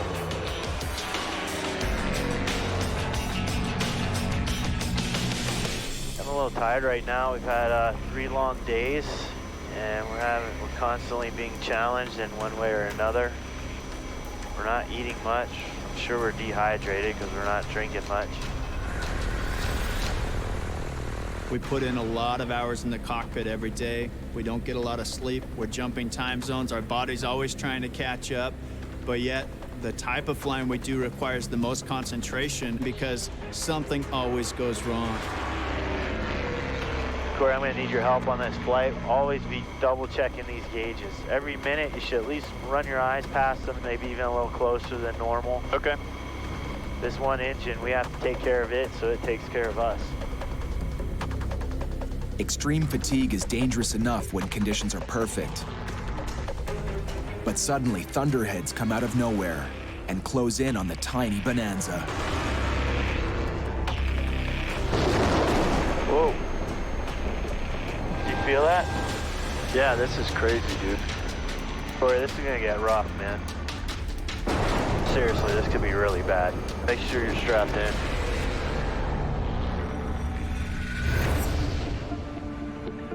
Up north in Quebec City, 78 Quebec Romeo. Pete and Brad are just landing. Like butter. Hey, how's it going? Good. Welcome to Quebec City. Hey, thanks. Back in cell phone range, Brad makes a call. We're ferrying this plane from England, and it turns out we're landing in Quincy, Illinois. He hasn't seen his mother in over a year. This may be his big chance. And I looked at the map, it's like 300 miles away, and I was wondering if there's any chance you could get down there. I never get to see my mom. She's living in Chicago, and we're taking this plane to Quincy, Illinois. I think it's about 300 miles, and I'm just kind of wondering if there's any way I can see her. You know, I'm getting a free ride there, so. But a severe weather system moving across the Midwest might put these plans on hold. We're up here. We got to roll all the way down here through all of this crap. 3 lows. This could be a real problem. This type of weather can be fatal. Yeah, this can take wings off. We need to get moving, like ASAP. Vámonos. Europe. Right away, they see that this has the makings of a major storm system directly in their path. That's a massive cloud in front of us. Yes, it is. We will not be going through that. I am going to request a heading. Quebec Romeo, I'll have on course for you in about 7 or 8 miles once I get you past 3 scattered areas of heavy precipitation. Yeah, we're just going to talk to you about that. We're looking at it. It's quite significant. You can see all this red here. Obviously, red is not a good thing. It's painting the heaviest precipitation, and heavy precip comes out of thunderstorms. Air traffic control comes through, guiding them right around the thunderstorms to calm skies. There's the airport, I'm pretty sure. Airport's in sight. Now, they're closing in on the finish line. Quincy traffic to King Air, short final. This is low approach only 3-1. Okay, dude, 140 knots. 200 feet. Roger. Miles northwest, inbound for left-hand wind, 3-1 Quincy. Guess what? We're in Quincy. There she is, taking photos. Brad rolls the King Air to a stop. And here's his welcoming committee. Hey, we made it. We finally made it. How's it going? It felt awesome to see my mom. I mean, I haven't seen her forever. Yeah. Hey, Mom, this is Pete. Hi. My partner in crime. This is an absolutely gorgeous plane. It has to be fun to fly. We had fun. I think we made friends with it. Yep. Pete actually nicknamed it the Beast. And we had to tame the Beast. Are you gonna miss her? I think I am gonna miss the Beast. Really? Yeah, it was a fun ride. It's always a fun ride, you know, and I'm gonna shed a tear tonight when I see her in the rearview mirror. I'll tell you, it's worth the 300-mile drive. Yeah, how for much? as infrequently as we get together. The King Air is finally home. After a tough 7,600-kilometer flight across one of the most challenging routes in the world. We're done here, and then we're off to the next flight. What that is, we don't know yet.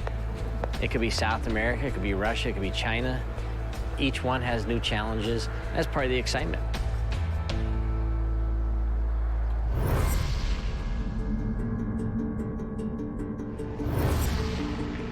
Over the Caribbean Sea, exhausted as they are, Corey and Randy have made it through a serious thunderstorm. The further we get away from this, the less problem it should be, so I'll be glad to get away from it. But now, a new problem. They're running out of daylight. That sun is setting fast. Randy switches from visual to instrument navigation. Corey, we're gonna shoot this approach, but we're not gonna mess around. Roger that. Next stop, the Joshua Airport in St. Vincent. An airstrip so dangerous, 3 planes have crashed trying to land after dark. Have to have a special clearance to land at night, even if you're an instrument-rated pilot. Corey and Randy don't have the clearance, so they're racing to beat the clock. Thank you, sir. We're cleared down to 1,500 feet, 91 Whiskey Echo. But they might be too late. We would like to know whether you are checked out for night operations at the airport. Okay, sir, I'm not sure how to answer that question. This is our first time at that airport, but we are IFR-rated pilots. Randy hopes that being qualified to fly by instrument will get him a pass to land. Joshua advises that they are not able to accept you because you don't have this night operation at the Joshua qualification. It doesn't work. Permission to land is denied, and it couldn't come at a worse time. Now, this simple flight is quickly turning into a nightmare. Next time on Dangerous Flights. Yeah, we're tired. Don't do anything stupid. Fatigue takes a toll. Damn it. Randy puts his foot down. We pushed it too hard, too long. Let's start talking about taking tomorrow off. This is cool. It's like a space shuttle. And a flying computer What the hell was that? has a mind of its own. Slow. 200 knots. It's like a caveman trying to figure out the Concorde. It's aviation's final frontier. Cowboy pilots who deliver small, used aircraft. Thing not working. Freaking A, man. Across distances they were never meant to fly. This is the most extreme type of flying you can do. Slow down. There's a right way to fly an airplane and there's a wrong way. Out here, there are no guarantees. I can't see anything. Nothing. Every plane I fly in, I expect is trying to kill me. And no time for fair weather flyers. But as long as there's money and fuel to burn, Let's roll. they'll do whatever it takes Seriously, this could be really bad. to get it there.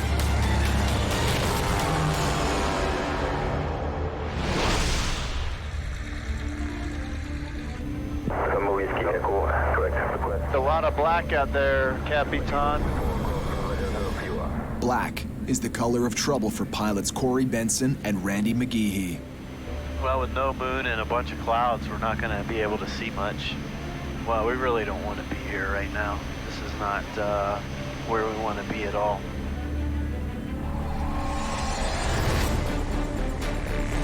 Corey and Randy have been driving full bore for weeks. Holy. Exhausted, they pushed off again, leaving Florida in a Beechcraft Bonanza, bound for Brazil. Then, a strict airport rule about landing after sundown Damn it. left them in limbo above the Caribbean. We're climbing out of there. We're going to Grenada. Now, dead tired, they face another hour in the air, and their daylight is done. We're a single-engine airplane with no visual reference at night over the ocean, going into an unfamiliar airport with a controller that we can barely understand his accent. November 901 Whiskey Echo, request position. 901 Whiskey Echo is 9-8 miles out from the GND Golf November Delta VOR. In the dark, they're forced to rely completely on their instruments. Look out there. All you can see is black. There are no lights. There's no horizon. There's nothing. I mean, it's sensory deprivation right now. Even with instruments to help guide them, with no horizon line to refer to, a pilot can be tricked by how his body feels. We have no sense of movement.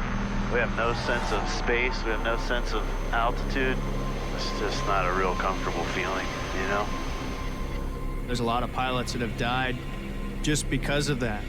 They feel like they're in a turn or in a climb or a descent when the plane's actually going straight, so they'll bank into something where they shouldn't, and they end up crashing. There's a lot of black, there's a lot of water, not a lot of options. And on the island of Grenada, where they're about to land, the options aren't great either. We got a lot of things stacked against us. We're surrounded by 3,000-foot mountains in all directions.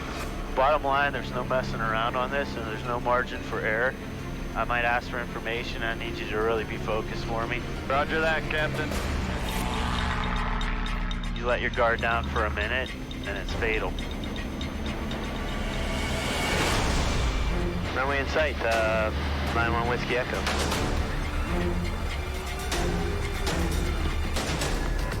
Ready to put this plane on the ground. Hang on, fellas.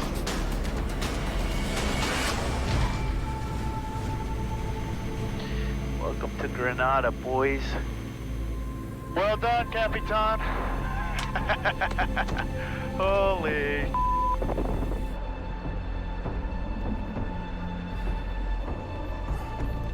I seriously thought that was going to be the easiest leg of our entire trip. I certainly hope we don't have anything that risky again, you know? Dude, you rocked on that approach. If I was with some of my other buddies, I would have been really Well, I couldn't have done it without you, so. We did it, though. Good job, man. 14 time zones away, it's a new day and a whole new world for ferry pilot Kerry McCauley. Nice.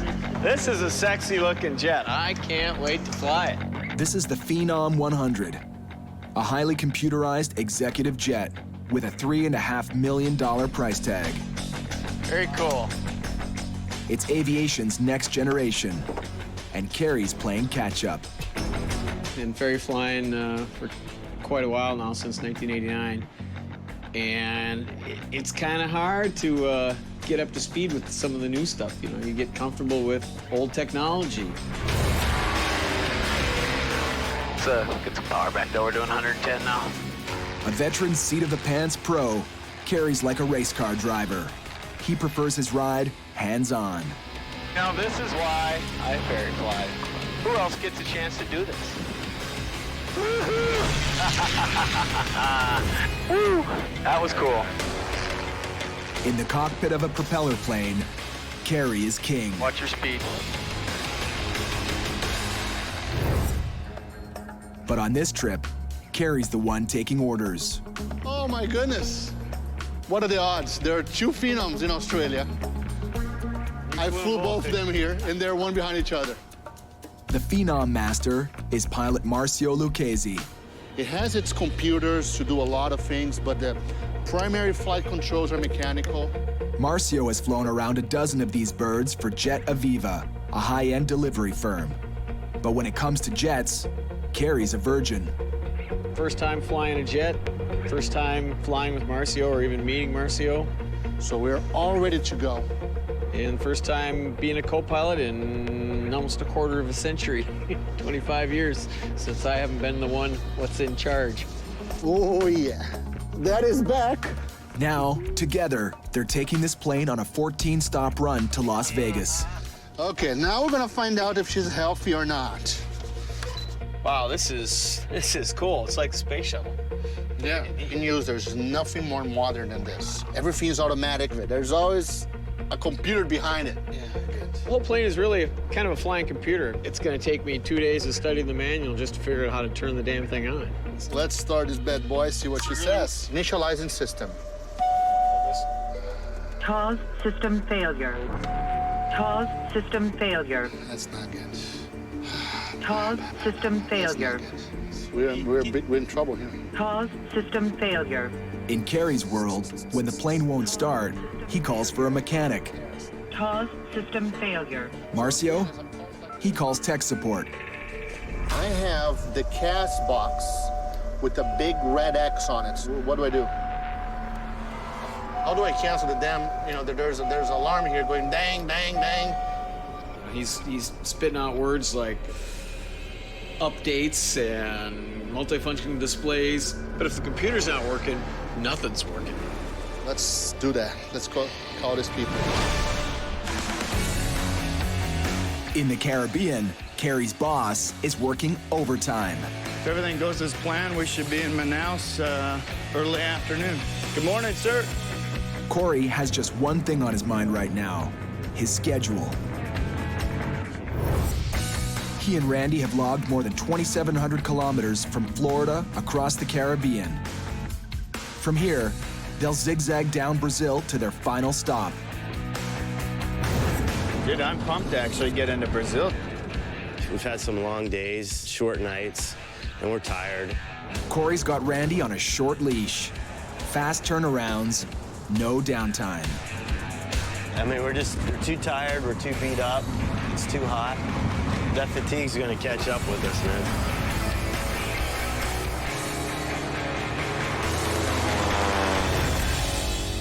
Today, Corey and Randy have to cover nearly 1,800 kilometers, most of it over dense Brazilian jungle. Run into trouble here, and it's a guaranteed crash landing with lousy odds of survival. There's no wires, there's no roads, there's no tracks of any kind. It's just a bunch of jungle down there. They need to stay sharp.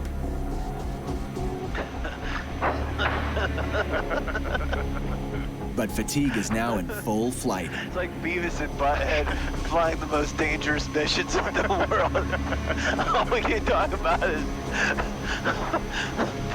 6 or 8 year old humor type stuff.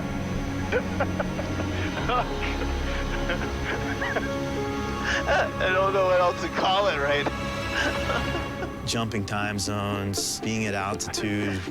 If you're tired, you're physically drained, you can make a stupid decision. And you're dead because of it. Yeah, tomorrow might be a good day for a rest day, man, because we're totally losing it here. What tank are we on now? Left, I think. They need to pull it together. Ahead of them, 3,300 kilometers across some of the most unforgiving terrain on the planet.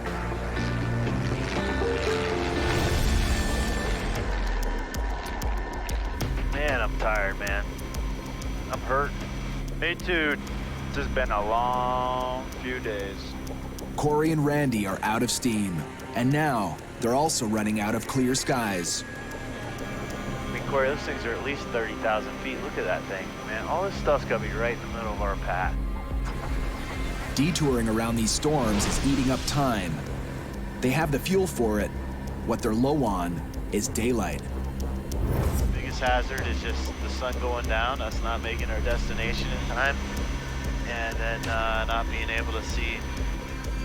Near the equator, the sun drops fast. And having tangled with the dark once already on this trip, This might have been a mistake. Randy's not anxious for a repeat. There's a term in aviation called get-home-itis. A lot of accidents have happened because people don't want to take the extra time to wait or turn around. I mean, the last 2 trips, we keep pushing it into the evening and night. The sun is setting pretty fast, but got to get this plane down there. They're within spitting distance of their destination, but they've lost their race with the sun. Well, there's Manaus. I see her. Manaus, 91 Whiskey Echo. Can we start a descent, please? November 91 Whiskey Echo. Clear down 1,500 feet. Thank you, sir. We're cleared down to 1,500 feet, 91 Whiskey Echo. Okay, we're tired.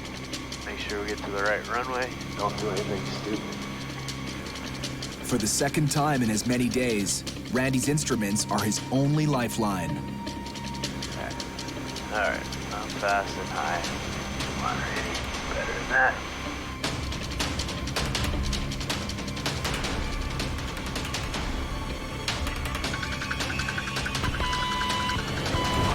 Damn it. There's an arrival. They're now within a day of their final destination. I'm just glad to be out of the tight quarters there and just trying to get loosened up. A little tired, but it never stops, so. Declaration? Yes. Passport.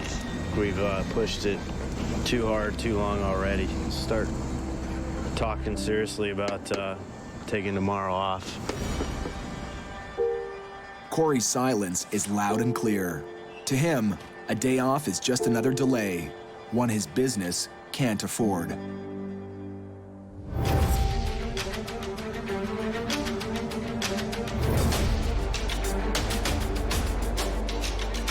The Phenom 100 is sometimes called a mini airliner, an upscale ride with a computer at its core. And right now, that's the problem. It's 3 main computers that are missing a software update, so they're not talking. See if we can format that. I don't know how to do that. The solution? A simple download. For Carrie, not so simple. My wife is really good with computers, so I have been really lacking in my computer knowledge and learning because I just say, honey, make it work, and she does. I don't even have words to describe how this little thing here can ground a $4 million jet. All right, here it is. Let's see if she likes it. A few minutes ago, the jet wouldn't boot up. Turns out the software update Good, I think. TOS system test. Okay. is the magic touch. She's healthy, puppy. Yeah, man. Who's your daddy? You miss your daddy, didn't you? Daddy's back. The Phenom and her crew of 2 are finally good to go. If you have any religious belief, this is the time to talk to your Lord and say, Dear Lord, please don't let me screw up. If I blow this flight, I'll have a real hard time getting any jet job in the U.S. because the jet community is pretty small, and my name will be mud out there. Kerry has manhandled prop planes for decades, but he's never flown a jet. Banks and ground, 777 Bravo Foxtrot, ready to copy clearance. 777 Bravo Foxtrot, you'll clear for takeoff. And the Phenom 100 isn't just any jet. Takeoff, okay. 4067, get back. Pilots call it a flying computer. Kerry's more of a typewriter guy. It's a big jump. Zip puppy, let's go. Right, man.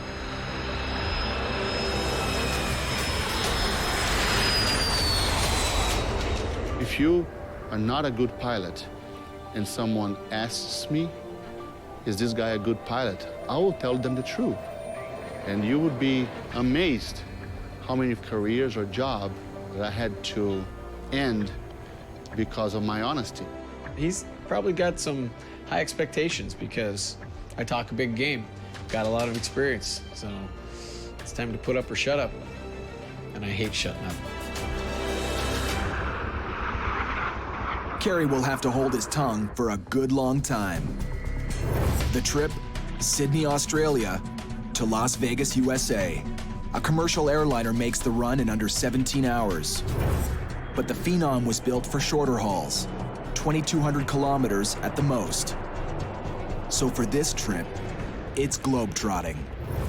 Across the Australian outback, up over Indonesia, Asia, Russia, then dropping down into the United States. More than 19,000 kilometers and 14 stops in 6 days.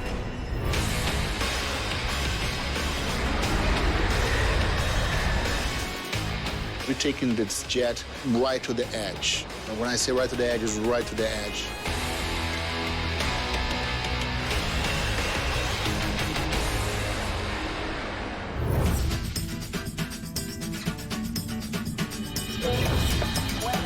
In the plane delivery business, a day off is as rare as a problem-free flight. But after days of demanding it, Randy's finally got his R&R. All right, thanks, man. This is awesome.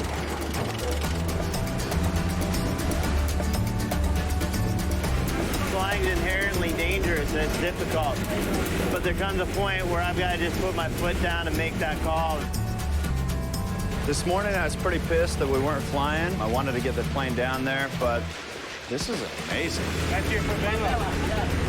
Oh, look at that kid. Did you get that kid jumping off? Oh. Come on. Let's see it. Here we go. Nice. Oh. Nice. Woo! So these are the fish that will pull you down to the bottom, huh? Jeez, that thing is strong. Did you see how big that thing was? Oh, Randy, look at this one. Oh. This is much better than being in a small, cramped cockpit with no food or water at 120 degrees. I'm glad you talked me into staying. This is amazing. And Randy made a good call by just relaxing for the day and turn around and look at this. When's the next time I'm going to be here? This is awesome. But Corey and Randy are about to be reminded, awesome comes at a price.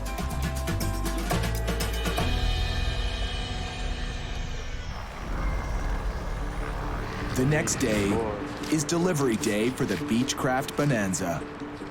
But Corey Benson and Randy McGeehee haven't even left the ground, and already they're in a holding pattern. Hey, dude, I need some cash to pay the handler and landing fee and all the customs. Man, we're running light. We got $40 after this. Dude, they just don't, none of these places take credit cards. It's crazy. Dude, we're not even halfway through the trip yet. Their 24-hour vacation has left Corey and Randy cash-strapped. What does this say? and most of the bank machines appear to be taking their own day off. I went through 8 machines and 2 banks, and I couldn't get any money out. I've got about 700 Brazil, so it's about $500 right now. Corey and Randy need around $2,000 to cover the airport fees and fuel costs. If we can't get the money, we're not going anywhere. An ocean away, the techno jet they call the Phenom is living up to the name. Gears up. The Phenom can climb as high as a commercial jet and reach speeds almost as fast. Yeah, you have to watch it, okay, when you put a departure and stuff. Just make sure that it's properly sequenced. For a prop plane guy like Kerry McCauley, it's like being strapped into a guided missile.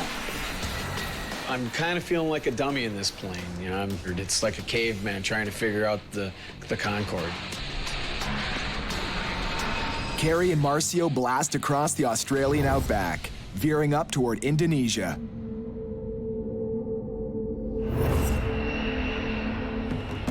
Marcio, I'd like you to meet somebody. Okay. I'm a superstitious guy, but what I'd like you to meet is Hula Girl.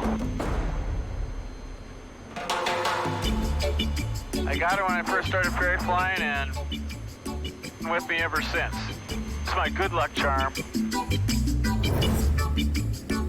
Hula Girl has more than luck going for her. What the hell is that? Corey, meet Hula Girl. She's a coconut-clad icebreaker. On a recent flight to Brazil, tension was brewing between Kerry and Corey. Pretty interesting there, buddy. Yeah, well, you gotta have somebody to talk to on the long flights. One look at Hula Girl, the turbulence in the cockpit disappeared. Hopefully she'll bring us good luck on this leg. She's not alone. Yeah? Let me introduce you to my friend Jack. What a big fish thing. Jack is not really a superstition or anything like this. He's just covering my behind because his behind is full of instructions for me. So don't forget the permits, don't forget the gear pins, the chocks, the hotel, the fuel key. Every time before I go, you know, I take a moment to just grab Jack and say, Jack, what's up? That's awesome. Thought I was the only crazy one. No, man, there are weird people everywhere, man. Kerry's a veteran pilot, but he's brand new to jets. And on this trip, it's not just the technology he's learning about. Stay tuned. Marcio's also teaching him some new tricks for their stop in Indonesia. Indonesia really loves football, and they're big fans of Brazil for the soccer. We do not have any handlers, any support, anybody there. So what I'm going to do is I'm going to wear my Brazilian soccer jersey. Maybe I can make some friends. It's Ronaldo! Oh my God! That's awesome! It's also a plan to save money at the next stop. Marcio's not paying for ground crew. He's counting on a yellow shirt and a lot of charm to get him what he needs. All right, so here's the story. Just you and I. So we have one chance to make a good impression. You know, try to let me do the talking, I would say. You know? This is terminal information for Samratulangi International. Hydro contact tower on 1181, clear for the visual for 36, Bravo Foxtrot. All right, Indonesia. So this should be it. I'm not just a pilot. I'm a flight department. How are you? I'm Captain Lucchesi, okay? We came from the little jet, so I need to file the flight plans. I'm a dispatcher, I'm a flight planner, I'm a hotel reservations, I'm a maintenance coordinator. I do everything. Your friend Ronaldo? Yeah, my friend Ronaldo. Oh, that's my friend. Yeah, my friend. Really? Yeah. Oh, yeah? I know my Ronaldo. He gave me shirt. The jersey works its magic with the flight planners and the fuel guys. Thank you very much. See you next time. Okay, what do we have to do? Now I'm here. But at his final call where he's looking for an exit stamp, Immigration officials don't see a yellow t-shirt. They see a red flag.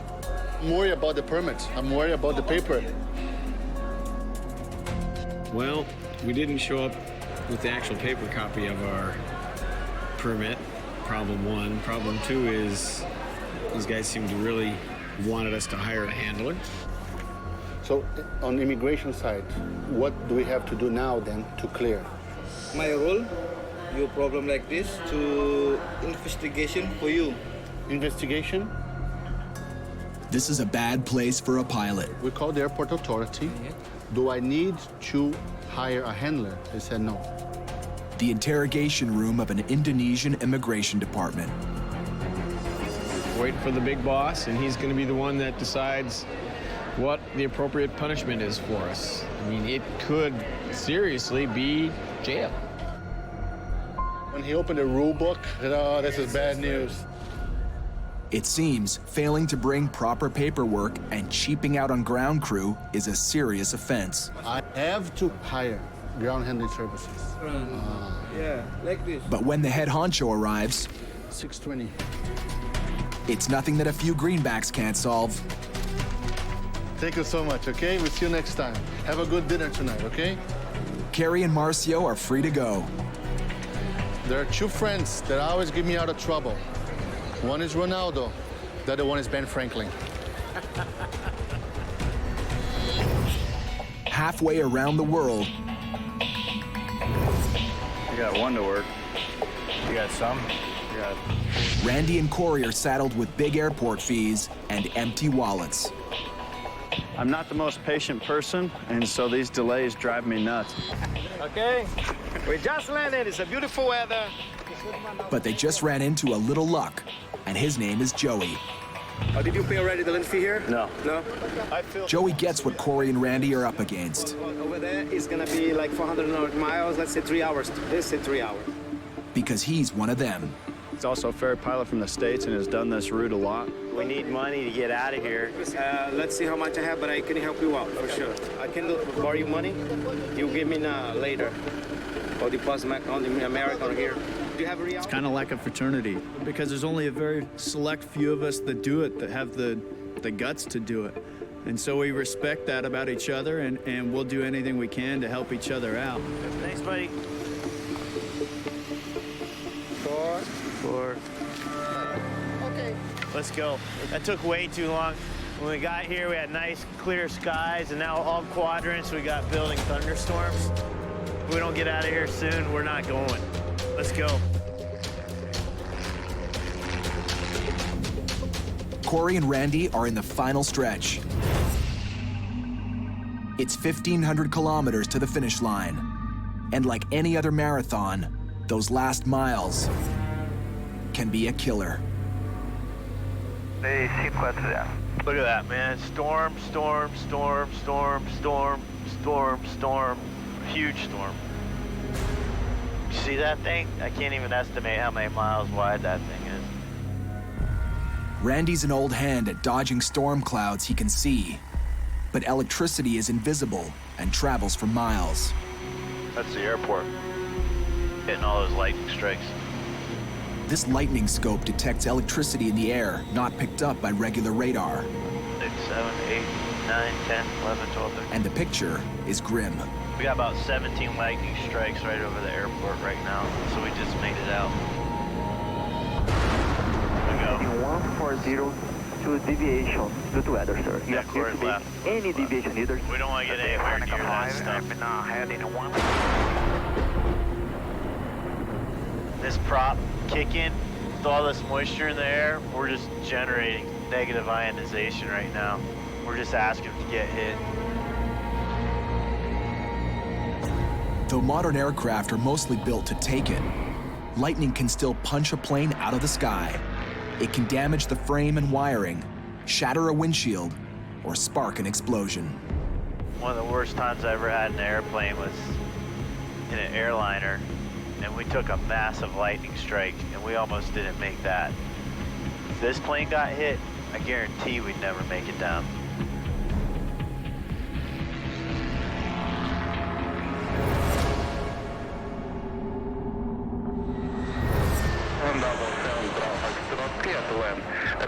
For Kerry and Marcio, it's been smooth sailing. A whole lot around, hey. Oh, no, a whole lot of deep. They've put more than 7,000 kilometers behind them in 3 days and are now zeroing in on Russia.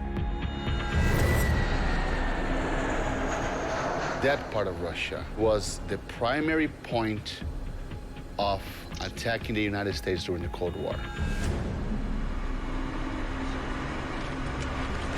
Take a look at that, a supersonic one. Yeah, that's cool.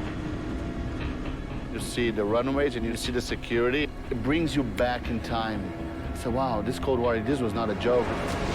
The runways left over from the Cold War aren't very funny either.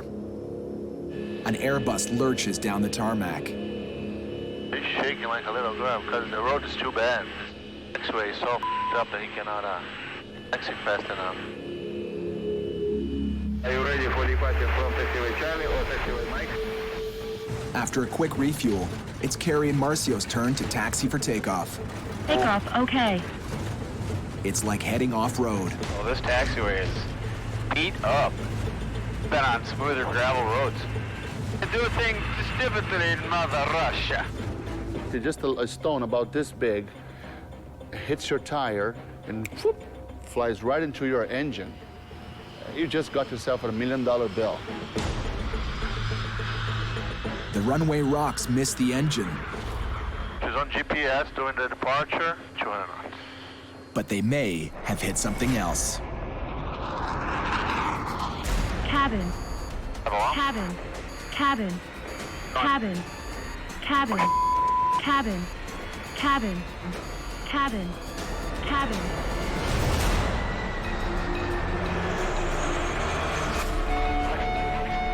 Stop the climb.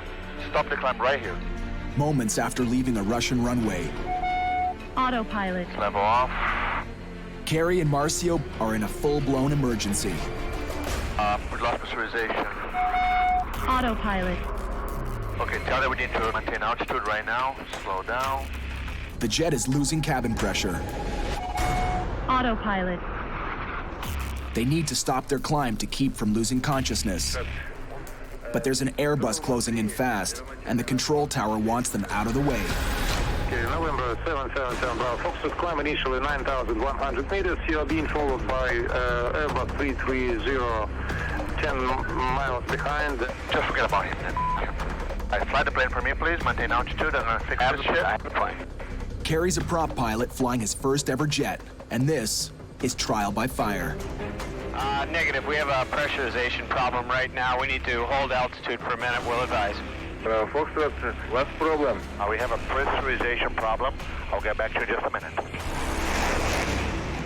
Slow. 200 knots, 200 knots. 777 Bravo. Foxtrot. While Kerry controls the jet, Marcio tries to troubleshoot. November 777 Bravo. Foxtrot. Slow down. What level do you need? 1,800 meters. Which oxygen mask on? On. Under pressure, Kerry's fallen back on his old skills, flying the plane by hand. Autopilot on. Autopilot on. Autopilot. Autopilot. The computerized plane is back on autopilot. Autopilot. But Kerry's got it on the wrong setting. He quickly corrects. Have it. Autopilot. But in the confusion, he loses track of his airspeed. Stall. Stall. Stall. Stall. Stall. Stall. Stall. Autopilot. Marcio has no choice but to take back the controls. He powers the plane out of the potentially deadly stall.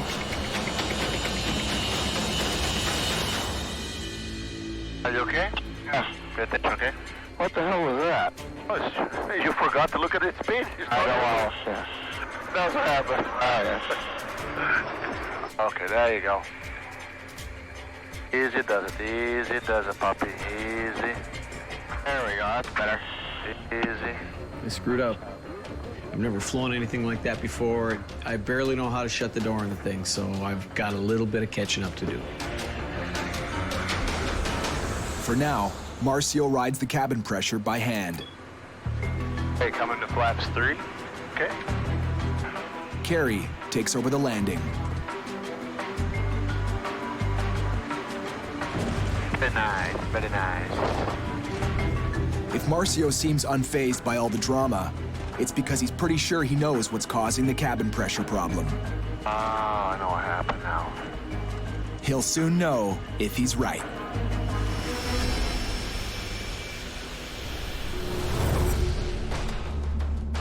In the southern hemisphere, Look at that water coming down on that.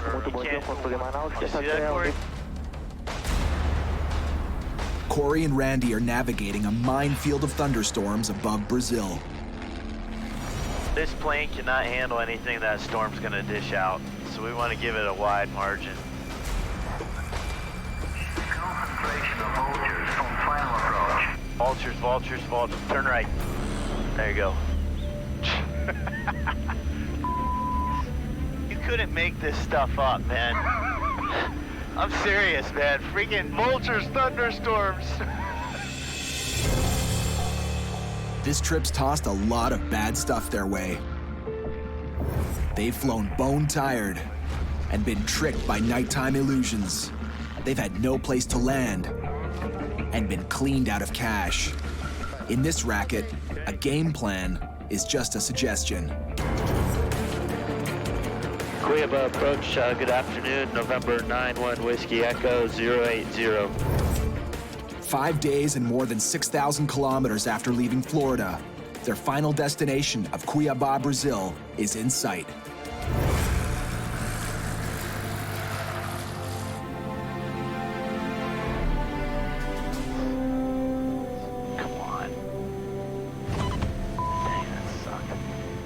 Well done, Capitan. We're on the ground. She did well. She did well. We were up, we were down. Every time we turned around, our plans had to change. We did it! It was just non-stop action the whole way down. Whew. We finally made it. And the one person as happy as they are about that All right, congratulations. is the Bonanza's owner. The new owner's ecstatic about his airplane. All right. Happy new owner. It's all yours now. He's excited and he's kind of giddy walking around his new airplane and getting to hand the keys to him. And it's just like a huge weight's been off my back. But I'm ready to do it again. Next time, we gotta bring a ton more cash.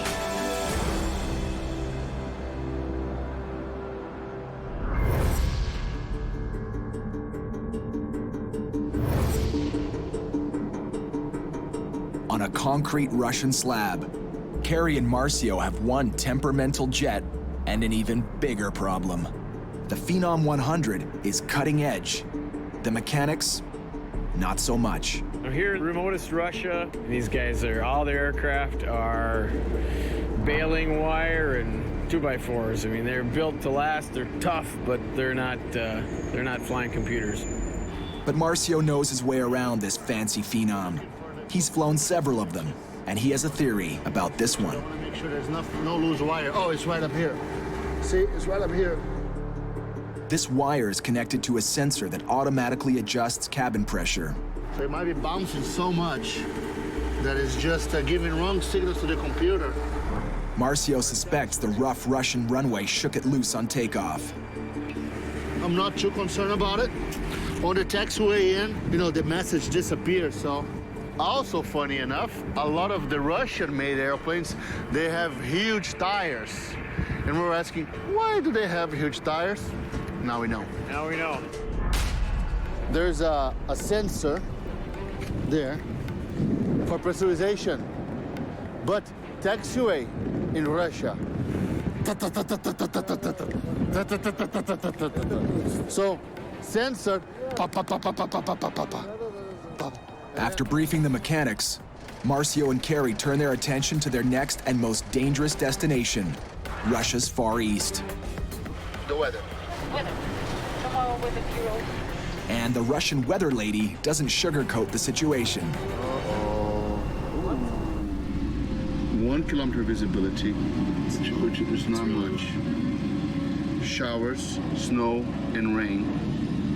Okay, mist. From the late autumn till the spring, late spring, it is bad. It is often, almost constantly bad.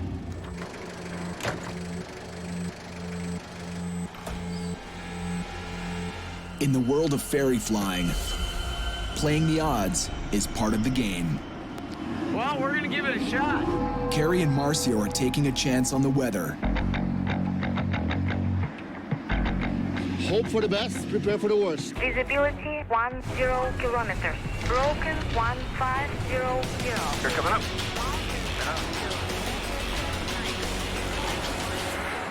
First 500 feet. Autopilot. This is a remote area. I bet nobody's been over and messed with this stuff for a really long time. The Phenom has now soared across 8,700 kilometers and is arcing into the Russian Far East. Weather report just took a big turn for the worse. It was, okay, last one we had was overcast at 200 meters. It's now went to overcast at 120 meters. It got pretty bad in 20 minutes. Yeah, 20 minutes, huh? November 777 Bravo Foxtrot. Overcast at 90. Now we're down to 90, which is 295 feet. It's pretty low. It's getting there. The airport they're headed to is now almost completely socked in. And the trend is Thinking about it, we gotta go somewhere else. It's not gonna work. They veer to another airport.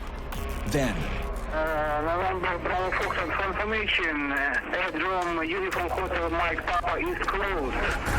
That's just great. It's just closed the airport. Nice. I don't know what to do, man. What do you think? I don't want to turn around. If we decide to go, should we go faster and get there before it gets any worse? it's back to Plan A. Reroute to the original airport and hope the weather clears by the time they get there. 2 hours later, they're closing in on their destination. There's a big mountain we don't want to hit. Look at the way that the clouds are separated by it. It's not just terrain that's trouble. And arrival November 777 Bravo Foxtrot. Can you please request lights, full bright at the airport, please? Lights in operation. Say, no light? No light. Doesn't help much, does it? No, that's not good. There's not enough fuel to turn around. With night falling and lousy visibility, they've got to pick their way to the unlit airstrip. To make this first one count. They drop into the soup that hangs low over the runway.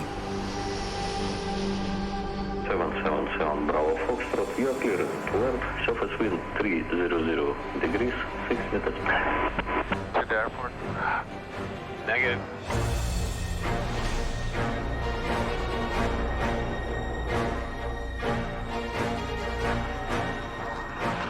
November 777 Bravo Foxtrot in the Mackay.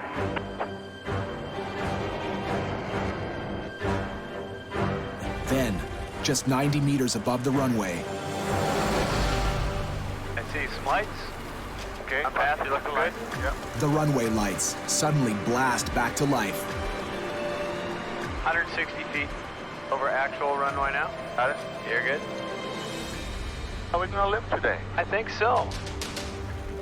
Oh, the beer's gonna taste so good. Flaps coming to 0. November 777 Bravo Foxtrot on ground at 46, but track runway 01. This would have been a real bitch without any lights. Can I start breathing now? Okay. Oh, you're up it! Was the issue ever in doubt? Maybe a little.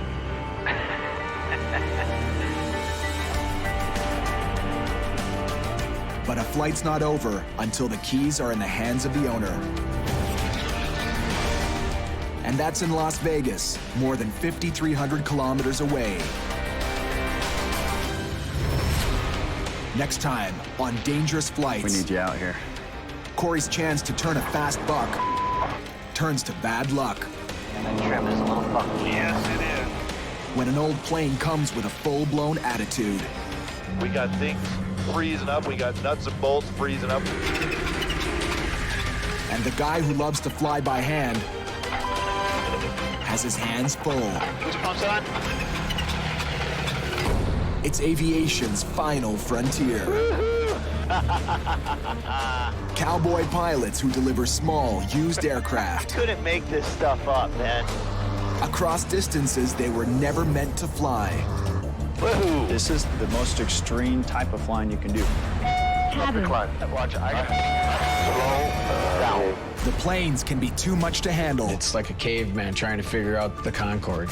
The pilot's too exhausted to fly at night. All you can see is black. There's no horizon. There's nothing. There's a lot of pilots that have died just because of that. But as long as there's money and fuel to burn, Are we gonna live today? I think so. they'll live to fly another day.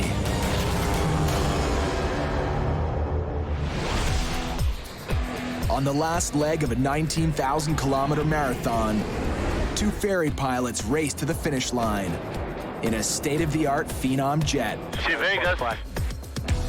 See the airport right there? I have the airport. Slow down, slow down, slow down. Marcio Lucchese has flown plenty of these babies, but this is the first jet flight for Kerry McCauley, and he'll be landing it in front of the new owner. Dude, land there, land there. Autopilot. Start putting your flaps, start slowing down. If you're shelling out $3.5 million on an executive jet, you want it handled with kid gloves. Figuring full flaps, no warning lights. Sink rate. Pull up. Pull up a little bit. Sink rate. There you go, just a little. That's beautiful. A little bit of power now. Right, don't dive now. Just keep it nose up, nose up. Nose up. Perfect, my friend, perfect. Well, that's my boy. And start braking. More braking, more braking.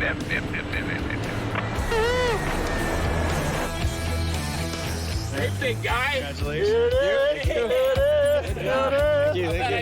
Congratulations with the new airplane. It was a pleasure, huh? Hey, you guys did a great job. Thank you so much. Thanks a lot. If anyone deserves to celebrate right now, it's Kerry. It tastes good after a long flight. Yeah.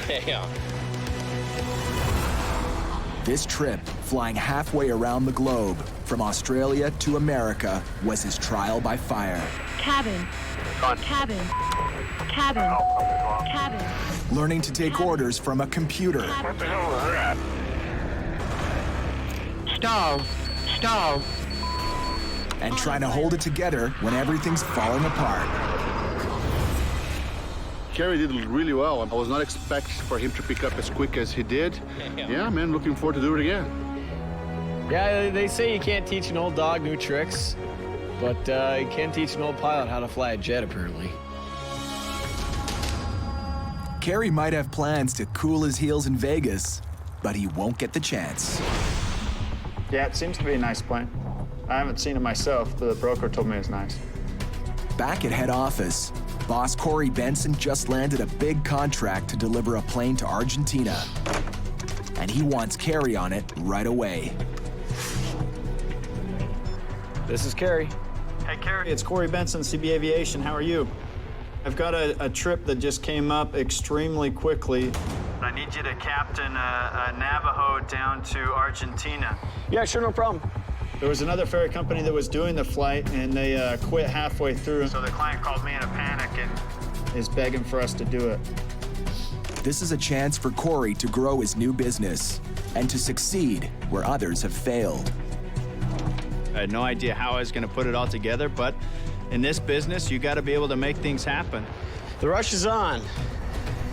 Best case scenario for me is I don't hear from them.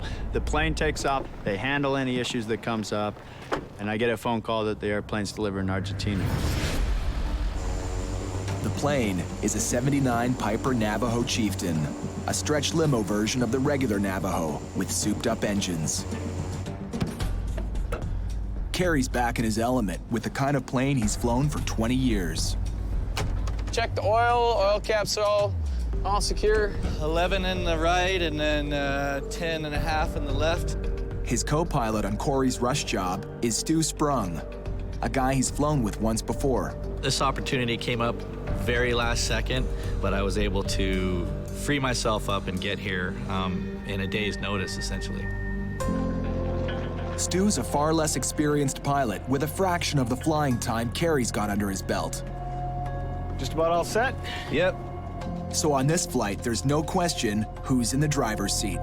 I've been chosen to be captain, or however we want to put that. So, you know, we're gonna be working as a team on this. All the decisions be basically mutual. But if push comes to shove and someone needs to make a decision, I guess that'll kind of fall to me. Right. Let's get out of here. Right 360, 22, clear for takeoff, 60 right. We got gas on the main. We got an undercarriage. We got mixture. We got props. Do you want to take off? Sure. Right away, Kerry gives Stu the chance to show his stuff. I will get the gear. A little heavy. Your nose down. Gear coming up. Nose down, nose down, nose down, nose down. Okay, you got it? Yep, got it. Got the controls.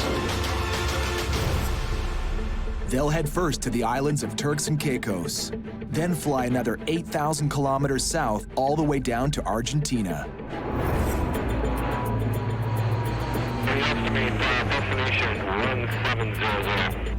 Roger. Roger, sounds so much more sexy down south. But as they approach Turks and Caicos, Kerry spots trouble. Boy, that gauge is kind of pegged. Yeah, you're right, it's not vibrating. I do not like that. No, I mean, we're not at an extreme power setting at all. The oil temperature gauge shows the right engine is running hot. The right engine always does burn a little hotter. Cylinder head is normal, and the oil temp is super hot. It's just not making any sense. Still, it makes me nervous. I don't like a needle touching the red line. If it's not that gauge, we can cook this engine in a heartbeat. If the engine is overheating, it could set the whole plane on fire. I want to get this thing on the ground. I don't want to screw around. That gauge is making me really nervous.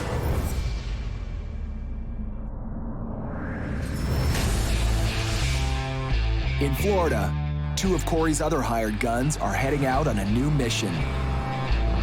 It's an old beast. It's an old POS. Corey's putting them in an old beater and asking them to fly halfway around the world. How about these blades? It's a little chunky. Captain Pete Zaccanino is a test pilot, a guy who lives to fly. I love designing airplanes. I love flight testing airplanes. I love flying airplanes. I love working on airplanes. I don't think there's a better career in the world. This is one job that might change his mind. Yeah, the DA's boots are pretty chapped up here. Look at this stuff. It's old. Welcome to the 70s, baby. Check it out. Oh, Daddy. You are not exaggerating. Oh, dude, from here I can see those avionics. Ka-chunk, ka-chunk. Probably half the LEDs are burnt out on it. Who knows? This 32-year-old Piper Cheyenne has been sitting in the hangar for many months. Pete's counting on his buddy Brad White to help him out on what will be a long, tough flight. We got an old junker airplane. We're crossing a huge amount of distance in a plane that hasn't been flown for months and months. And we're gonna be going through some totally hairy weather. They have to fly the old bird from Florida to the Philippines, crossing the wilds of Alaska and northern Russia before making a final push over open ocean to Manila. No way are these guys starting their trip without a serious test flight. All right, you ready? I'm ready. I want to find problems during the test flight. That way I can get them fixed here, good maintenance shop. I just don't want the problems to happen in the most remote place in the planet. Okay, everything is green, engines look good, fuel flow is normal. When I show up to a new plane I haven't met before, it's me bonding with the airplane. It's that airplane proving that it's not going to kill me. There's 1200. Rotate. Yep.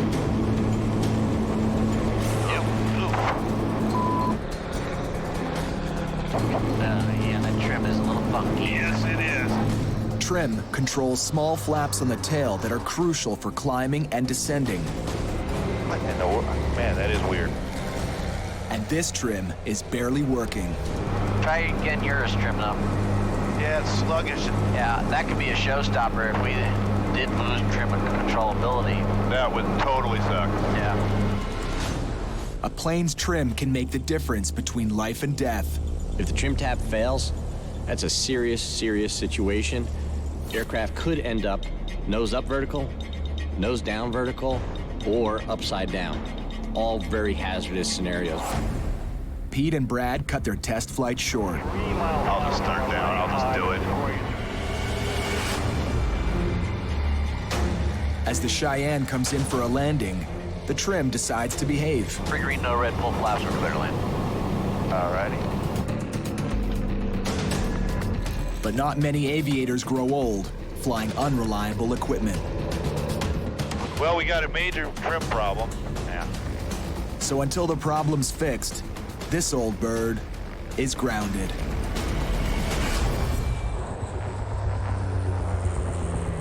"2,700 meters over Turks and Caicos. Confirm you have the fuel inside? Negative, not just yet. There's a cloud in the way. The oil gauge is telling Carrie and Stu they have an overheating engine, so they're trying to land the Navajo as soon as they can. Seatbelts, fuel pumps. Gear coming down.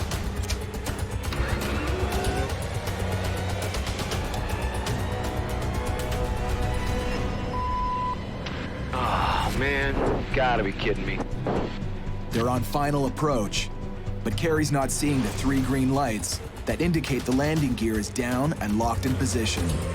Come on, give me a green. We only have 2 lights. Ah, son of a... Dang it, dang it, dang it. All right. Now they're in double trouble. Cycle it again? Yeah, hang on.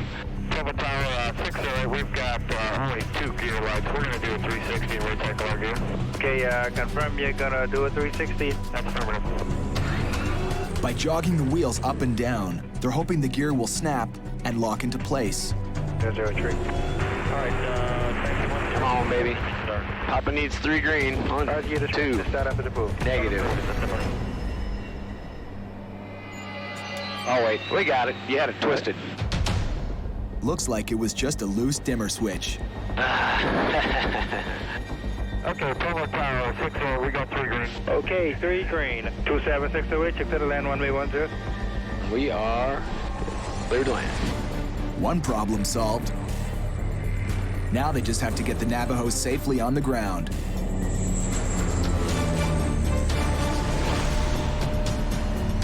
Yeah.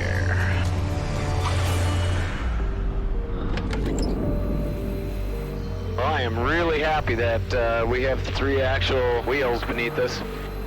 Crashing is not good. Helicopter 6606.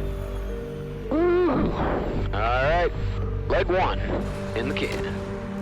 While the plane's being refueled, they investigate. Let's take a look at that engine. Yeah.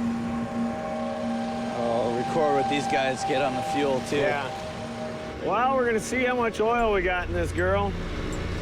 See if that was possibly the problem. If the oil's low, it would mean the engine really was overheating. Well, I'm kind of liking what I'm seeing. I mean, it looks like got about 10 quarts. I don't know. We can put a couple in, but she's really not burning any oil.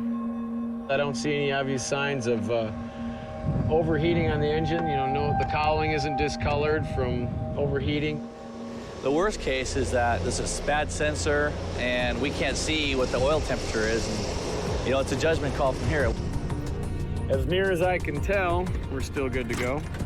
They're feeling optimistic until they realize how much fuel they used up on this first leg. 1, 2, 3, 400. 1, 2, 3. There's 500. You can keep the rest. I'm not liking the fuel burn. That burned a lot more gas than I thought we were gonna. It was just over 3 hours here. We only have 40 gallons left, and we were not running super hard. They push on from Turks and Caicos to the Dominican Republic and on to Aruba. There, Carrie does some new fuel range calculations. We've got to do a little checking. And Stu calls Corey to keep him in the loop. Our fuel burn, even at most lean, is way off on this thing, so we have to look at our legs again because our range is shorter, so it's not exactly the performer that we were hoping it would be. Let me know how it goes. Have a safe flight. Now their trip will take longer, so Carrie's keen to keep moving today. I'd like to file our flight plan to Trinidad. When you want to leave? We're leaving soon, right now. Right now, right away? Trinidad is closed. You mean it's closed? It's an official holiday, so you can't leave today. That's crazy. All right, well, frustration level's running really high. As a ferry pilot, I love to put a lot of miles behind me every day. I just, 1,500, 2,000 miles a day, that's kind of standard. They've flown less than half of that, and with nowhere to go, the day is suddenly over.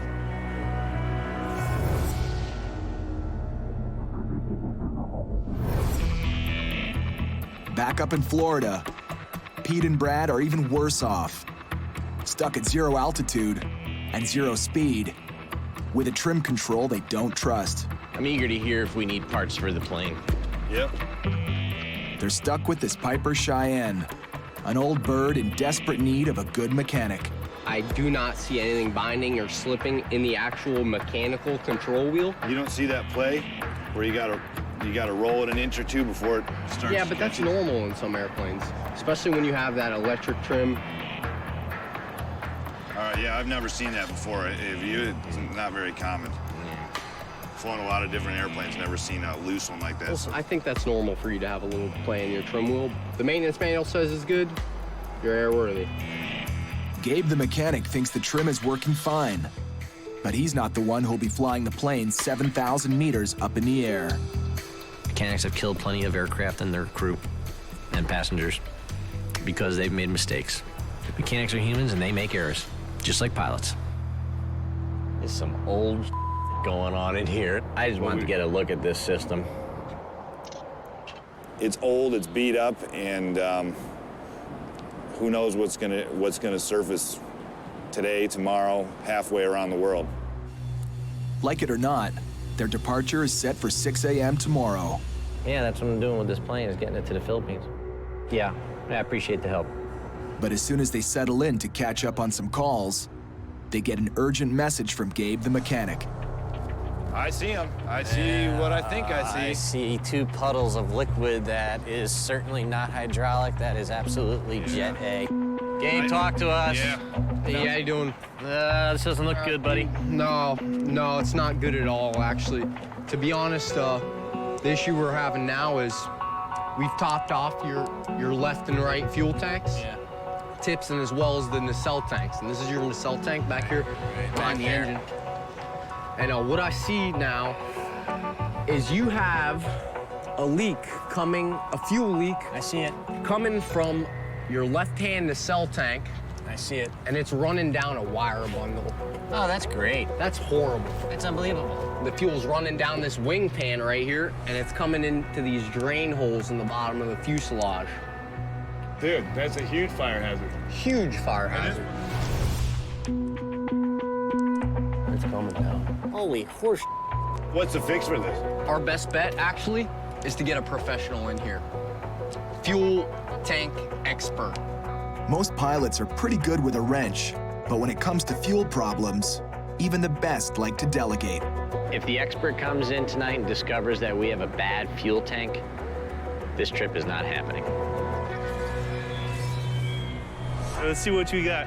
So it should be back here, huh? Gabriel, he's gonna blow some compressed air in there, and then I'm gonna start looking around and see if I can see where this air is escaping from. Hold on, I just saw something right there. Okay, that tells me something. That's money right there. Right? See the bubble? It's an old and reliable trick. Blow in some air and let the bubbles give away the leak. The conduit right here is where the fuel's leaking, coming through. Yeah, see it. Lucky thing, Brad and Pete decided to fill up tonight instead of tomorrow. If we'd have fueled in the morning, we'd have put the fuel in, taken off, blasted off on our way, and been sitting going, gee, why are we using up so much fuel at the very least? And in the worst case scenario, an onboard fire. My confidence in this plane, every time it comes up 2 or 3 notches, it gets dropped down like 5. At last, the fuel expert comes back with the verdict on the leak A repair. little good news and some bad news. Yeah. That's usually how it goes. Yeah, well, it's aviation for you in the middle of the night. We got a nut plate, which is going to be relatively easy to fix. And then we have a probe. Looks like it's cracked. We'll have to get a new one, and really can't do much with parts right now until tomorrow morning. So you're saying anywhere from a couple hours delay to maybe a full day? I would be willing to bet you're probably looking at leaving the following day. It's the same story every time. It's not your fault, Just this gets so old. Next morning, Pete and Brad head back to the hangar, hoping for good news on the parts. Let's see if we can find Gabe. What's up, Gabe? Hey, Brad. Hey, good morning. What's the deal with this guy? The good news is we did find a fuel probe in Florida. Ah, very cool. The bad news, unfortunately, is it's in northern Florida, and it won't be able to be here till tomorrow morning, guys. Are you serious? That's not gonna work. We need to get something. I mean, that's a day and a half behind. But we gotta figure out a solution, because this is getting ridiculous. The best ferry pilots will do almost anything to keep flying, even if it means renting a plane and picking up the part themselves in northern Florida. Yeah, hi. Wondering if you guys have some aircraft rentals? Is that the best you can do? That's pretty steep. That would be huge. Pete has just caught a lucky break. What's up, man? Okay, I called my buddy. He said, no, don't worry about that. I'll fly over there to their airport, pick up the part, just have it ready, give me the details. Send it down to you guys, have it here tonight. That's huge. It is huge. Yeah, Jim's really hooking us up. All he wants is fuel. Pay for the fuel, don't worry about aircraft cost. On his way. Aviation is a really small world, and Pete's pretty big in that small world, so it's not surprising that he's got people like that that'll help him out. 3 hours later, Pete's pal shows up with the missing part. Hey, Jim. Hey, Pete, it's you again. Hey, you made it. Awesome. There you go, buddy. Thank you, sir. You really saved us, and that's a huge deal. Thanks. Just the girls and safe flight. We'll see you later. Check it out, dude. Now you guys have to work your magic. We need that in tonight, test it, filled with fuel, and make sure it's good. Looks like you guys will be getting out of here on time tomorrow. Yes. Down in South America, Carrie knows that the next leg of their flight can be deadly. If we get to the point of no return and we're screwed, we're going to be looking for options. It's almost 1,000 kilometers from Georgetown, Guyana, over non-stop Amazon jungle to Macapá, Brazil. This is the long one, kind of the dangerous one, because there's no airports in between, nowhere to go. If we have a problem when we're out of range of either airport from going down in the Amazon. All set, Stu? Let's do it. Then we get to test our survival skills. They'll be pushing the absolute limit of the fuel range for the Navajo. It's already burning more than it should. 30 gallons an hour will give us maybe 45-minute reserve today, which is not even close to what I would like to have. If we have an engine problem and we have to dodge thunderstorms, we're gonna be in trouble. So we're really just kind of crossing our fingers on this one and going for it. 85 coming up. I'll take the gear. Gear up.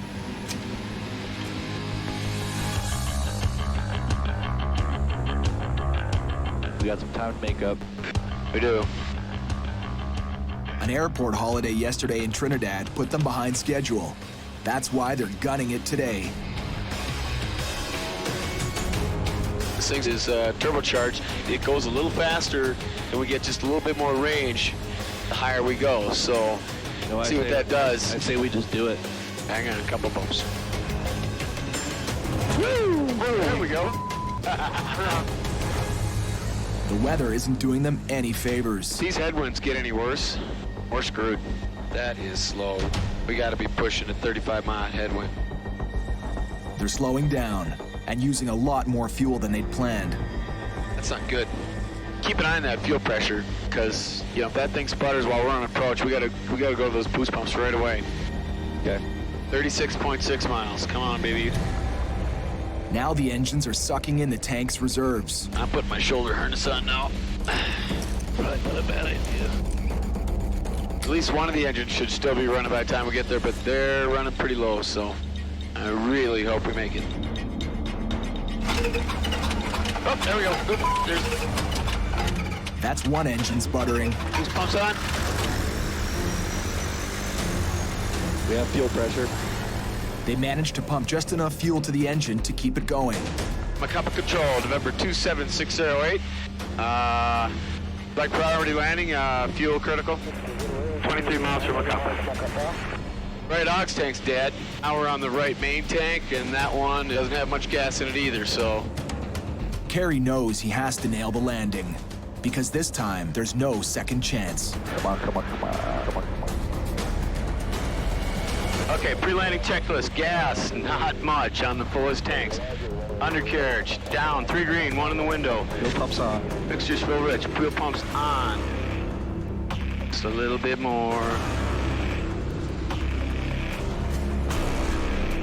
So I think we're high enough to glide in there now. If we lose an engine. Yeah, if this quits now, I'm aiming right for the end of the runway.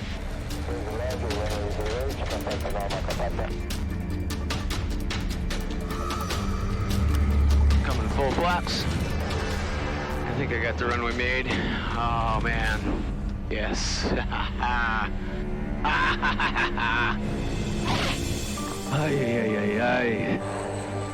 Nice.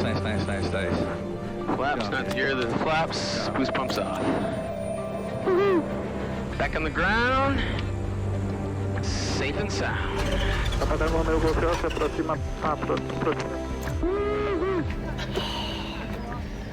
been a while since I've been this happy to put my feet on the ground. Yeah, no doubt. Let's see, buzz check. Not too bad. That was intense, but you know, the fact is we have possibly two more legs left today, and you got to have a clear head to do it. So we need to reset and try to get back in the air as soon as possible. Stu and Kerry are still 4,000 kilometers from their delivery target in Argentina, with only 3 days to go. All right. Corey made some promises to the new owners, and he's really counting on me to get it done and keep his promise for him. This plane needs to get down there fast. 4,000 kilometers north. All right, you ready? I'm ready. The Cheyenne's fuel leak has been repaired, so Pete and Brad are finally taking off.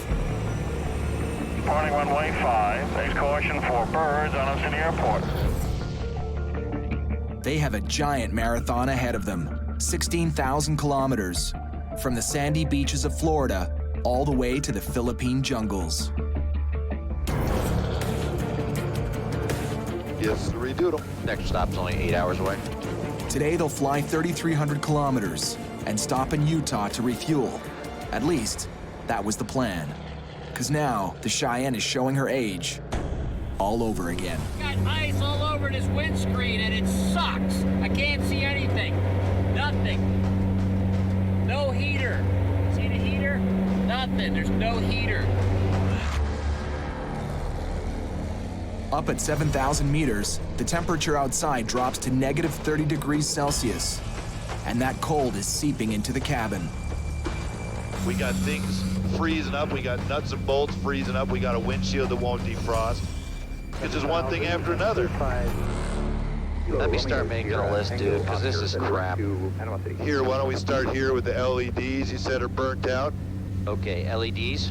I'm going to put heater/defrost, because... Yeah, the defrost. We have a multitude of avionics problems going on up here. Yes. Things that are in-op, they're not labeled in-op. Prop de-ice. I wonder if I should even go there. Not now. Please don't do it. If the de-icers don't de-ice the props, flying across Alaska and northern Russia will be a game of airborne Russian roulette. Because the icy conditions can shoot them down almost anywhere. I have zero confidence in this aircraft right now. Yeah. I will not fly this at night. I will not fly this in the weather. I will not fly this into ice right now, period. I'm pretty much on board with that. As soon as this plane touches down, she's headed straight back to the hangar. With just 1/5 of the journey behind her and 13,000 kilometers to go.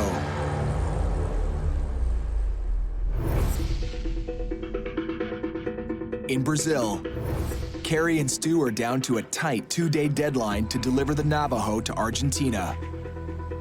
But Stu's just met a guy who can help them big time. From Macapá to Foz do Iguaçu. going this way, 1601. The direct was 15. Yeah, 15 something, yeah. Jonas is a Brazilian ferry pilot who's also delivering a plane to Argentina. 1545. That's 3 legs. Direct. That's You 3 can do legs. 500 each. He knows the back routes well, and he's offering to fly them over some shortcuts that'll save them a huge whack of time. We really scored. Having a native to escort you is unbelievably lucky.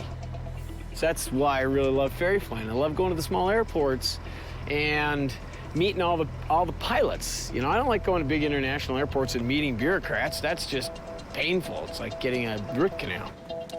Being able to fly to smaller airports, just get fuel, no flight plan, be on our way. It's huge. It's the biggest scoop of this whole trip.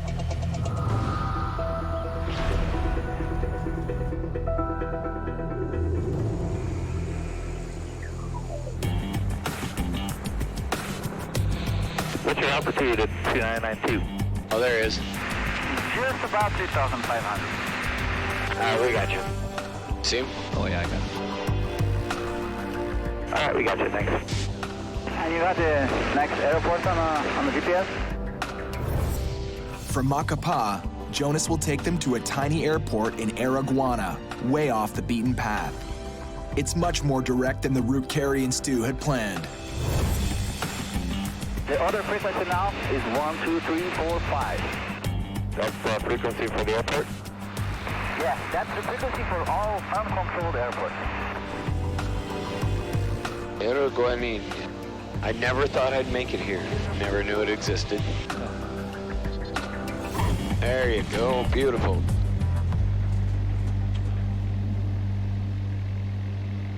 Turn and burn, in and out. Not a bureaucrat in sight.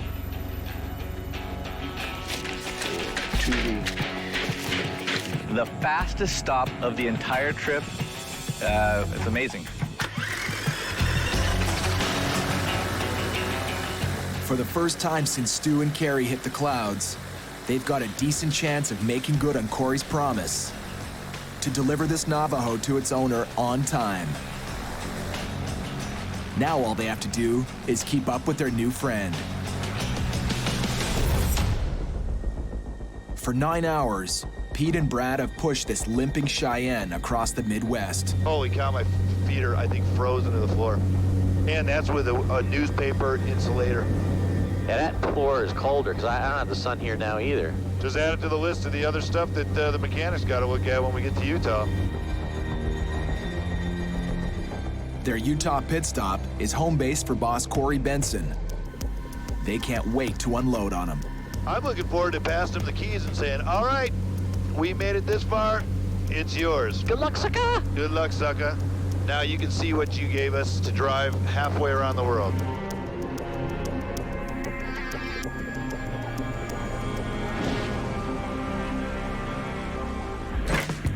Corey's waiting when they land, You made it! knowing he's about to get an earful. We made it. How's the flight end? It's got all kinds of weird quirks. There's problems with the avionics, the autopilot. There's no heat in it, so we're frozen. I'm frozen right now. The right windshield just turns to a sheet of ice. Pete's sitting there scraping it the whole flight. Is that all new issues after the test flight? Yeah. It's old and tired. Corey has to get this delivery back on track. His pilots get paid, even for down days. It all comes out of Corey's $25,000 fee. It just barely got off the ground and hasn't even made it halfway across the country yet. We're already experiencing some major issues. It's got me a little nervous.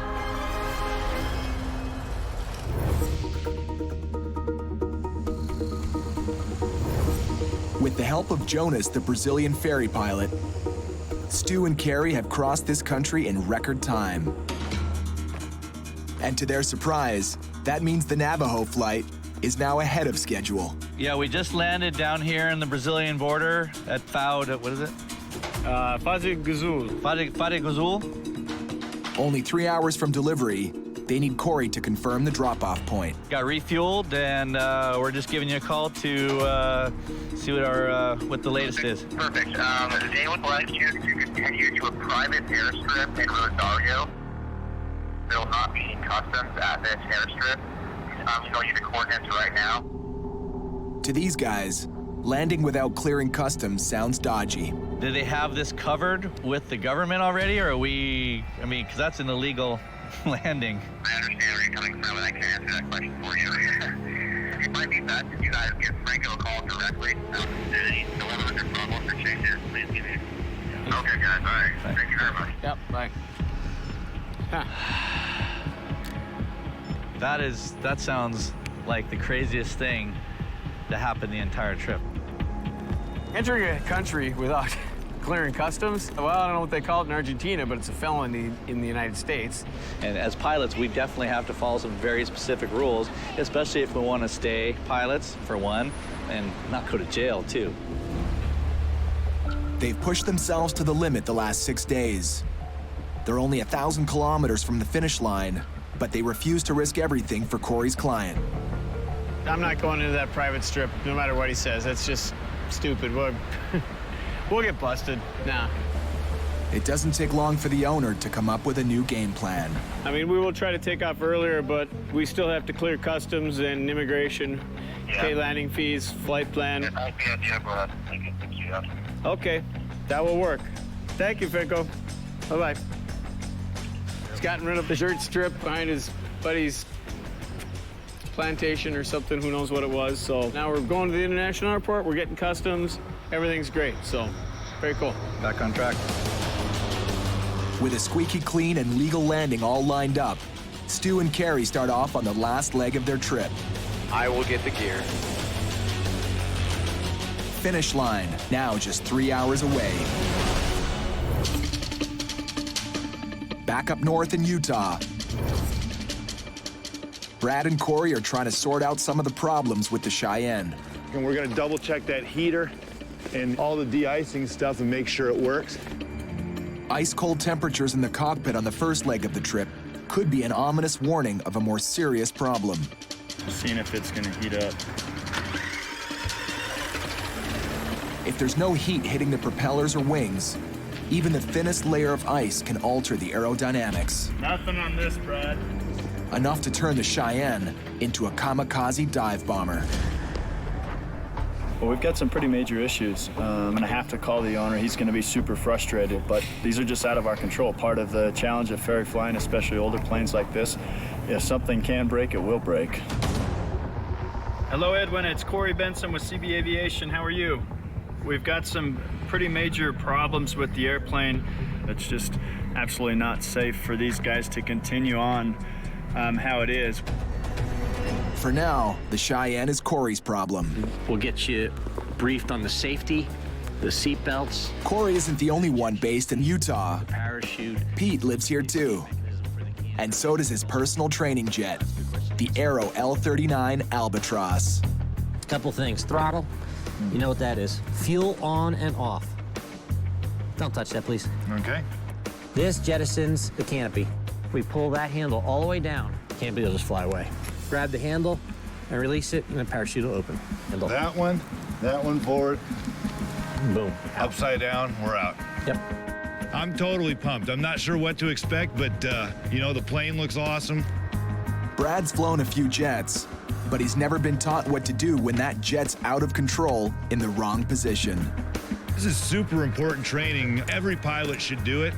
It just teaches you how to recover an airplane if it's upside down, if it's nose straight up, nose straight down. It kills a lot of pilots. Here we go, huh?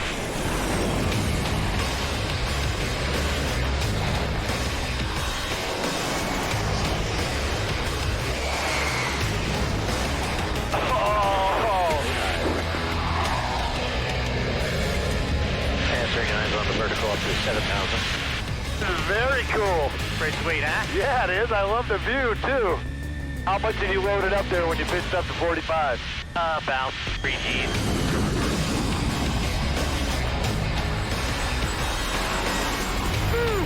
That was awesome, dude.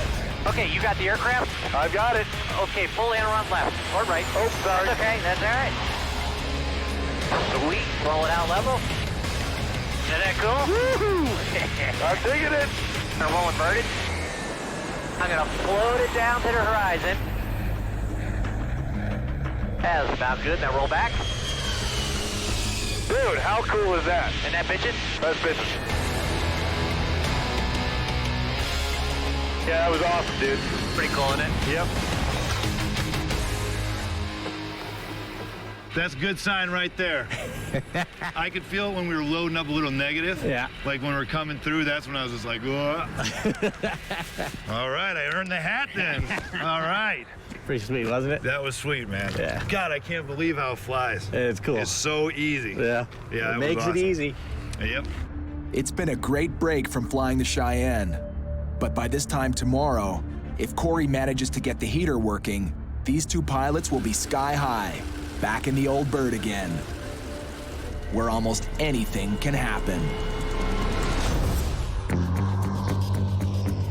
There's gotta be a ticker tape parade here.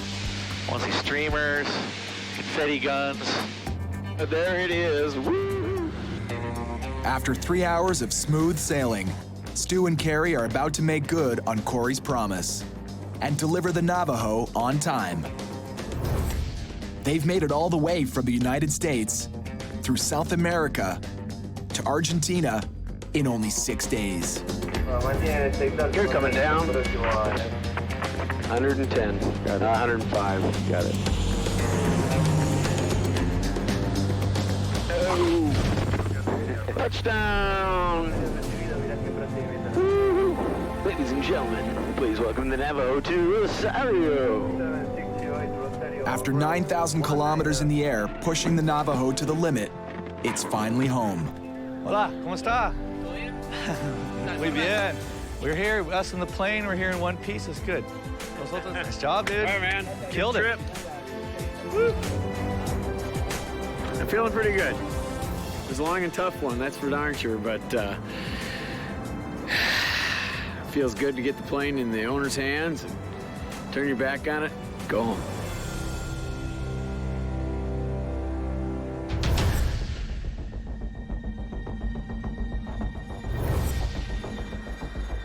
Pete and Brad know this Cheyenne will never fly like yesterday's L-39 jet. But Corey and the mechanic did get the prop de-icers working. Hey, John, what's the word? Hey, Brad. Hey, Pete. We found that there was a couple of loose ground wires to the de-ice boots on the props. So we tightened those up, did another test, and everything worked. The safety problem is out of the way, but that's small comfort because the cabin is still cold as a beer cooler. We need the heater. It's way too cold and we got way too long to go, so. So we're doing a little troubleshooting here to try and figure out what in the system is not working. Hey, John, I'm feeling heat on the floor. Oh, yeah, the floor's getting warm. Yeah, it's totally working fine. That's great news. That's totally good news. Man, it's pumping like crazy. It feels great. Yeah, that's a relief. The last thing on their list is the avionics, the electronic systems that control many of the aircraft's mechanical functions. With so many things breaking down, Pete and Brad have never had time to test them properly. Ready? I'm ready. But this time, they can't even get off the ground. Oh. I got a reverser lock light, and I have this flickering. This is really strange. We got that beta light flashing. It's a light that indicates the propellers are in the beta range, which is the reverse. And having the engine allow the propeller to go into reverse in flight is extremely hazardous. See if he answers it Sunday. And he doesn't know my number. This is Corey. Hey, Corey, it's Brad and Pete. How you doing? What's going on, boys? The plane is giving us an indication that there's something wrong with the beta on the left engine. The plan of action. John is on it right now. Corey's got the maintenance manual out, and it's repeating the problem, so it's not intermittent. We'll just keep you updated. Okay, perfect. All right, see ya. You know what? I mean, this is no joke. I don't have 3 months to go limping across the planet with this thing. Next time on Dangerous Flights. I'm getting so Can bored. somebody tell me what the heck? Pete and Brad are running out of patience with the old bird. It's a technologically advanced aircraft. So what you're telling me is you'd like to be captain? Carrie and Stu battle for control of the captain's seat. Easy there, Hoss. Okay, easy to be. You're the one with the hand on the throttle.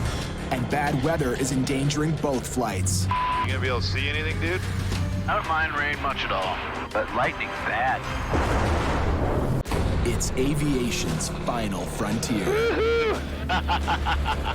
Cowboy pilots who deliver small, used aircraft. Ooh, man, that is weird. Across distances they were never meant to fly. This is the most extreme type of flying you can do. Oh, there we go. Please pop on. This is the long one. If we have a problem, we're going down in the Amazon. Equipment breakdowns are the rule. We got an old junker airplane. Well, we got a major trim problem. Any flight can be a suicide mission. Every plane I fly in, I expect is trying to kill me.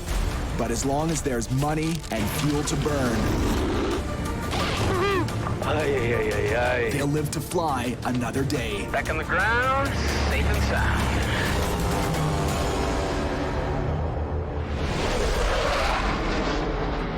At a remote airport in Utah, two pilots are grounded and going nowhere for the third time this week. Well, I'm pissed, man. I'm getting so bored. Somebody tell me what the heck? Every flight, we've got a problem. They just had to cancel another test flight of this Piper Cheyenne. One of its propellers was spinning backwards. That helps slow the plane down on landing. Well, obviously, we don't want something slowing the plane down when we're in flight. No amount of training can save the day on certain failures. And we have an unsafe propeller condition, period. It's a no-fly item. Pete Zaccanino knows what he's talking about. Gloves, helmet, oxygen. He's a test pilot who races high-performance jets for fun. If he thinks it's unsafe to fly this old plane to the Philippines, then he and co-pilot Brad White have a big problem. I can't even spit it out because I'm like, whatever. Yeah, this is when we start laughing. We went through anger, frustration, it's like the pissed off, and then you resolve yourself to resolve yourself to humor. We're totally man. It's no laughing matter for their boss. Corey Benson's arrived to check out the problem plane for himself. Hey, Brad, did you turn on these? Oh, yeah. He's already losing money on this contract, and now he has to persuade the new owner in the Philippines to pay for all the repairs. This flight is probably the most dangerous and challenging flight out of all the ones that we've done. This plane continues to give us new obstacles. I mean, everything is breaking on this plane. The 32-year-old Cheyenne is what pilots call a hangar queen, a plane with low flight time, creaky parts, and leaky seals. 3 failed test flights have proved what a lemon she really is. First, Brad couldn't get her nose up on takeoff. That could be a showstopper. Then she started leaking fuel. And it's coming into these drain holes in the bottom of the fuselage. Huge fire hazard. Then she just plain froze up. We got ice all over this windscreen and it sucks. I can't see anything. Nothing. I have zero confidence in this aircraft right now. Yeah. I will not fly this at night. I will not fly this in the weather. I will not fly this into ice right now, period. I'm pretty much on board with that. But icy weather's exactly what they're heading for. They fly north from Heber City to Alaska, then a frigid crossing to northern Russia, before they cut south to the Philippines. The mechanic tackles the latest problem, the mystery of the reversing propeller. Turns out the part that stops the propeller from spinning backwards is way past its best before date. This brush runs inside that channel right there. Yeah. The brush that's installed in here, which is part of activating the beta system, is actually worn to 25 thousandths. And the maximum limit is 10 thousandths, so it's over twice the wear limit. Because if you would have been flying and it went off, by the time you would have landed, it would have we would have had to pull off the entire propeller. We stopped and we saved this just in time. And it makes you wonder what else hasn't been checked on this thing.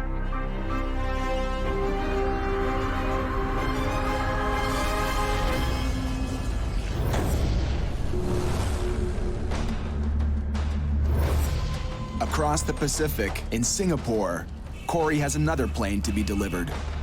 Yeah, this place. A high-tech, high-performance Cirrus SR-22. There it is.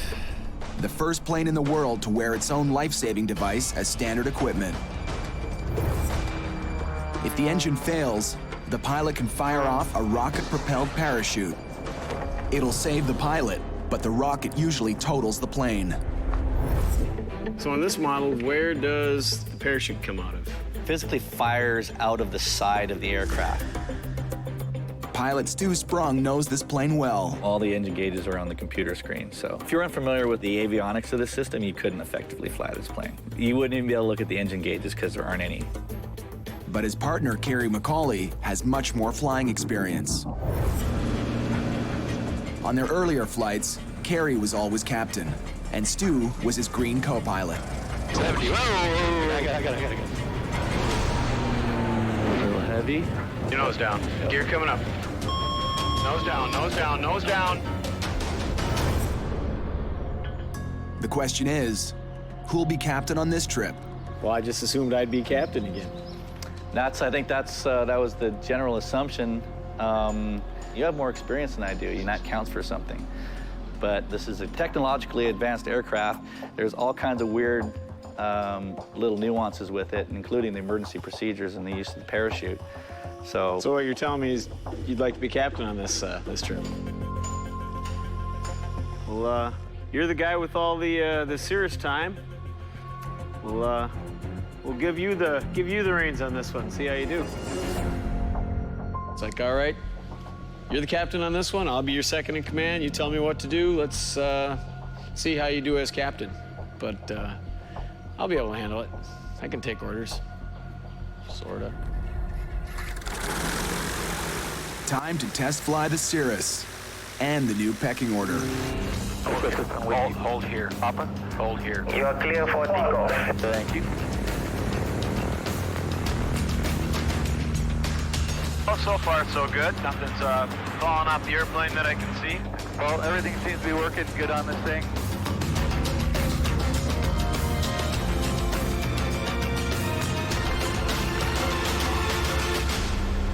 After 45 minutes of flying, air traffic control gets in touch. Papa Golf Tower.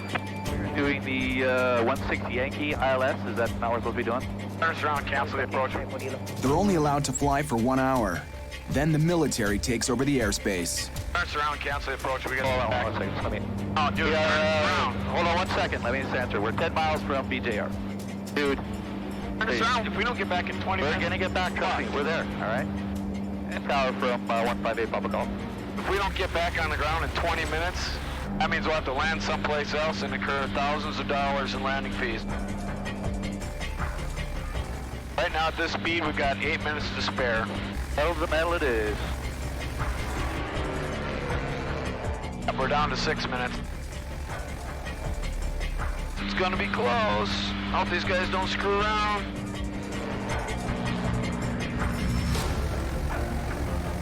In sight. Approach 158 Papa Golf. We have the airport in sight.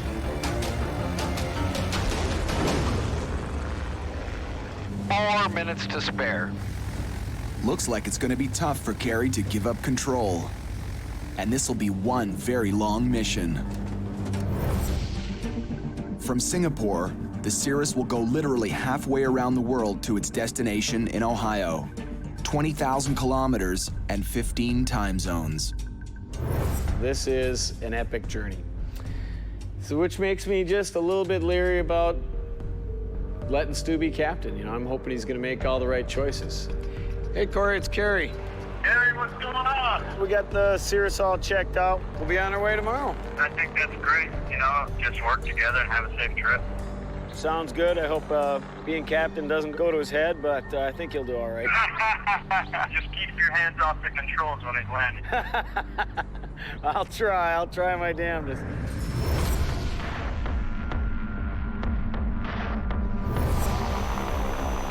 Back in Utah, Brad and Pete are finally taking off on their flight to the Philippines, giving the old Cheyenne one more chance to fly right. Hey, we're on our way and things are going well. Oh, yeah, we are moving. That's beautiful. I have a positive feeling. Stay to the right half of the canyon. Right. Standard mountain pass clearance issues.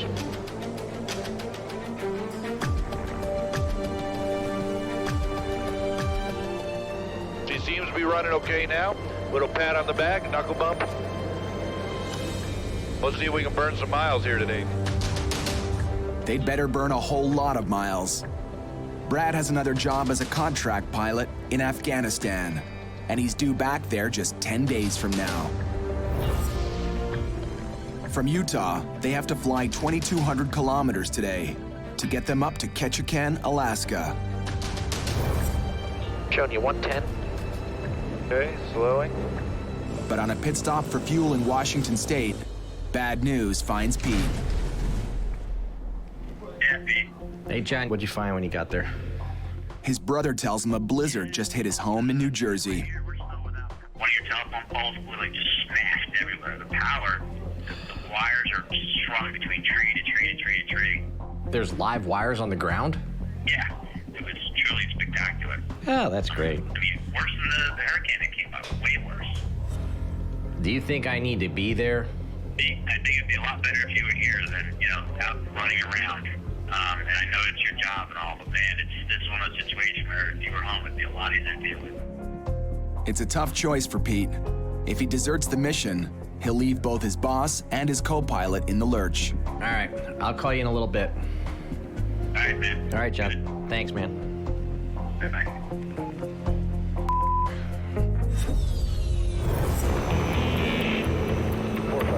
Rotate. Positive. Gear selected up. Roger. The next day, Pete and Brad are leaving Washington State and heading due north to Ketchikan, Alaska. What are we about? 320, 330? 307. Thanks. But Pete's distracted. He's decided to keep moving in spite of his wrecked property back home. And that means his brother has to deal with the damage. He called it Tree Armageddon. I said, that's terrific. Are you serious? Yeah, it's a nice property. It was, at least. He says, my property looks like a battle zone. Nice. So he's trying to manage it. If I have to, I'll go home from Anchorage. So you might actually pop smoke out of Anchorage and strand me with this thing. Chance of direct Alpha November. Damn it. Tell him we gotta go back to Bellingham. Why? We did not do EAPIS. I'm gonna have you over to the center in APIS is a flight document that's essential for pilots who leave the U.S. for a foreign country. We gotta go back to Bellingham. This could mean a $5,000 fine. 800 Echo Bravo, we'd like to return Bellingham. Are you declaring an emergency? That's a negative. No problems on board. 800 Echo Bravo, thank you. Pete turns back, but he's forgotten. They don't need the APIS because they're flying over Canada and landing in Alaska, a U.S. state. Damn it. Pete turns the plane around yet again. You all right, big dog? Nah, I'm not. I'm, pretty pissed off right now. By now, Brad's cluing in. Pete's off his game.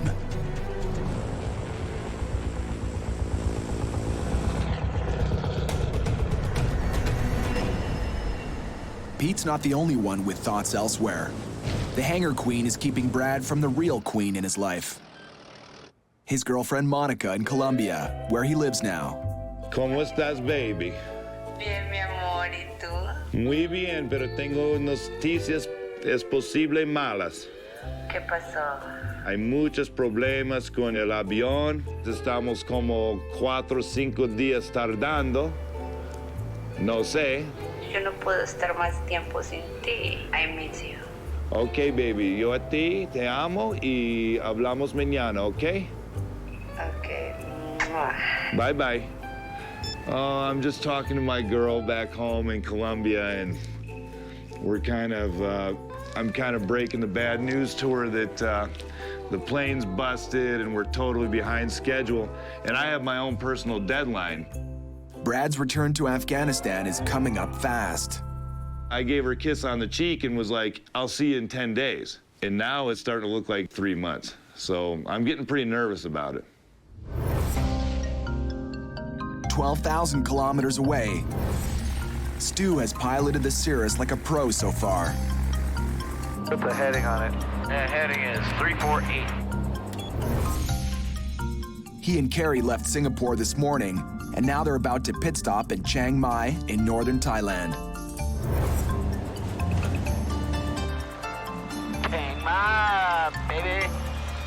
They're headed for a few hours of R&R.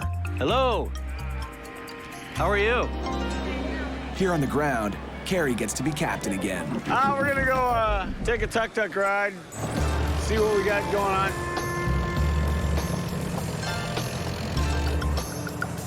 This is why I became a pilot, to go flying to places like this. This is so cool. This is awesome. Oh, that's cool. Oh, check this out. Are you kidding me right now? What the hell are you eating? Oh, so this is food. They're eating these critters. No, I'm good. What the yeah! What the are you kidding me? No. Nothing tastier than the guts of a giant water bug.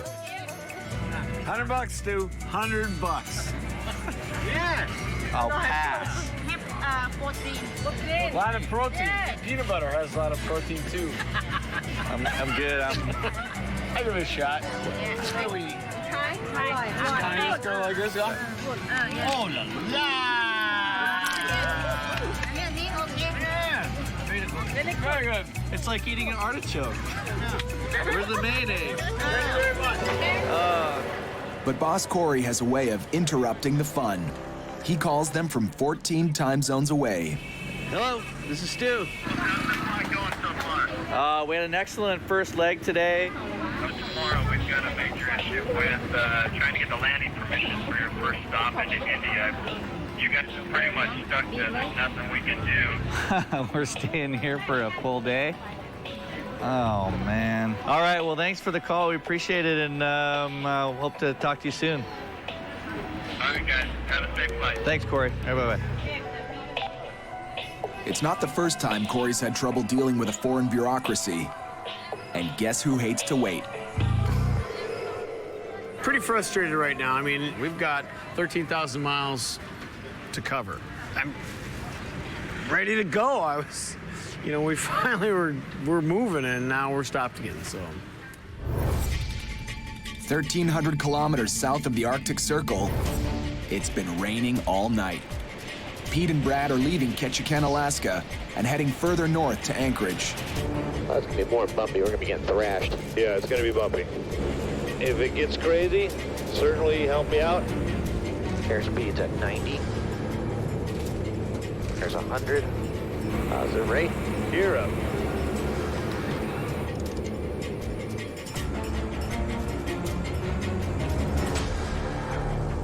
The Hangar Queen is behaving. For 300 kilometers, all's well. Or so they think. I'm gonna start down. Do it, man. Let's get out of this junk. We've been in the clag all day. And you're climbing. I know. I don't get it. Brad tries to drop down, but the plane drives up. The autopilot's off, and the yaw damper's off.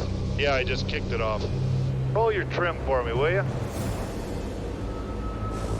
Trim locks in a set of small flaps on the tail that make the plane climb or descend. Nothing. How about the other way? Trying both ways. Nothing. I got nothing, too. Did it duck? Feels it. I wonder if it's iced up. That's what I'm wondering, too. If the trim is frozen, dropping altitude for a landing is going to be a real fight.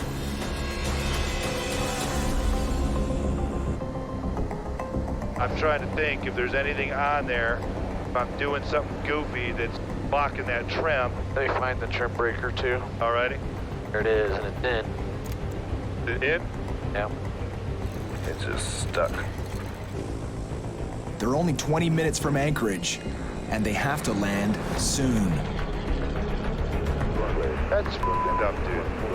So we potentially have our trim in op. Just like we did before. Even on their first test flight in Florida, the trim was iffy. Yeah, that trim is a little funky. Yes, it is. But the mechanic disagreed. I think that's normal. Yeah, I've never seen that before. Have you? The maintenance manual says it's good. You're airworthy. Now, Brad has to keep fighting the climbing Cheyenne. Yeah, what I need to do is sit and push on the stick. Right. If I let go, it's going to pop up. Bravo, approach. You know what? It might be a smart move to pull this thing into a hangar and let it dry out overnight, too, because I'll tell you what, I don't want to be flying this thing and having frozen windows and frozen trim, and we're just counting on it thawing out when we come down. No. That's dumb. Finally, Brad makes the plane descend enough to start their landing. Okay, I got the airport in sight. Roger. Cheyenne 0, Echo Bravo, clear visual approach, runway 32. And we got a crosswind of 70 degrees at 15, gusts at 22, and the runway is icy. Bravo, when able, reduce speed to 170. Okay, runway's in sight, lined up. You can call my speeds for me? Yep, 120. I can see the trees whipping, so just hang on there. Yep, 130. Okay, final flap. Selected, 120. 100. 95, 90. Boy, I can land a 747. You can. Nice job. The Cheyenne limps into the hangar yet again. That's a big puddle. Yeah, there's a lot of water, dude. They think the heavy rain from the storm in Ketchikan leaked into the plane and froze during the flight. I'm smiling about it, but I just can't believe there's another problem on this thing. Piece of We should probably leave that door open. It's late, let's get something to eat and make a plan and... All over it. Sound good? Yep. Cool. Later, at the local bush pilot bar. Hey guys, this is Pete. This is my old next door neighbor. How you doing? Ken. Nice to meet you guys. And this is Luke Hickerson. Brad grew up here in Anchorage. All right. To old friends and a few new friends. Yay! Away from family and friends, ferry pilots depend on each other. And breaks like this. Damn it. But then Pete gets bad news from boss Corey. Hey, you ready for this? They're saying they don't have the right paperwork for filing our flight plan into Russia. Who's in charge of that, Corey? Bureaucratic red tape is a constant hazard in the ferry flying biz. I don't need any more stress right now. I really don't. We've got the deadline of the plane. I've got my personal deadline. Pete's got his house destroyed. Our airplane is in horrible shape. It's just taking forever. Life on the road, not easy. 10,000 kilometers away, Stu and Carrie head to the airport. After a one-day delay in Thailand getting their paperwork sorted out, they made it all the way across India to Pakistan. It's kind of sometimes our only chance to get to see a whole country in the daylight, so we really soak it in. Yay! Yay! Today, they plan to fly across the Gulf of Oman to Al Fujairah in the United Arab Emirates. It's going to be kind of a risky flight because it's almost 700 miles and almost entirely over water. We have to steer clear of Iran's airspace, so even if something was to go wrong and over the water, we would really have to make a decision whether it was better to ditch in the water or go land in Iran. Heading is 216. Goodbye, Karachi and Pakistan. Stu is still captain of the high-tech Cirrus. Karachi approach, number 158 Papa Golf with you, 7,000 feet. 700. 700, climbing. But he's lost his edge this morning. Seems Karachi has made a gut-wrenching impression on Stu. What did you eat last night that's killing you? Oh no, we tried some local Pakistan cuisine.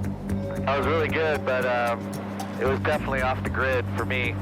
Kind of paid for it all night and was hoping to get it kind of out of my system before we started flying, but right as we were getting ready to take off, I was like, oh my God, I need to get in that plane and get in the air because if I don't, I ain't gonna make it. Over the Gulf of Oman, Stu has nowhere to go and nowhere to land because now they're in the real danger zone. Iran's airspace is about 5 miles that way. Those guys aren't too friendly. Oh, tell you what though, the way I feel right now, that was the closest bathroom, I'll take it. I don't know a worse situation than being in a small aircraft for 5 hours with Iran Next to you is the closest land without any bathroom, with a severe stomach problem. It's the worst torture I can imagine. How you holding up there, boss? 4.5 hours of the most torturous flying I've ever had to do. Yeah, I suppose if it was a real rocket day, it could be a little more uncomfortable.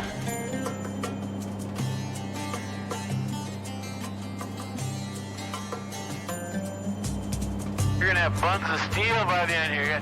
You got the clench going. Hang in there, my brother. Hang in there. If Stu could fire off the Cirrus parachute without wrecking the plane, he'd be bailing out right now. I needed to be in a hospital. I was having the most severe stomach sickness that I've ever had in my whole life. The new captain's in no condition to land the plane. So Kerry gets what he's been waiting for: control. Why don't you just sit back and enjoy the ride, Captain Stu? Hold your... I'm watching you. Hold your together. Stay really still.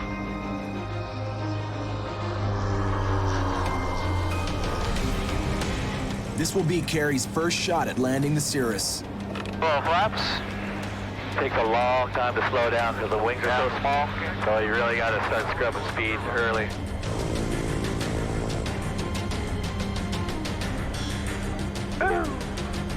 He comes in way too fast. Stu reaches for the throttle. I got it.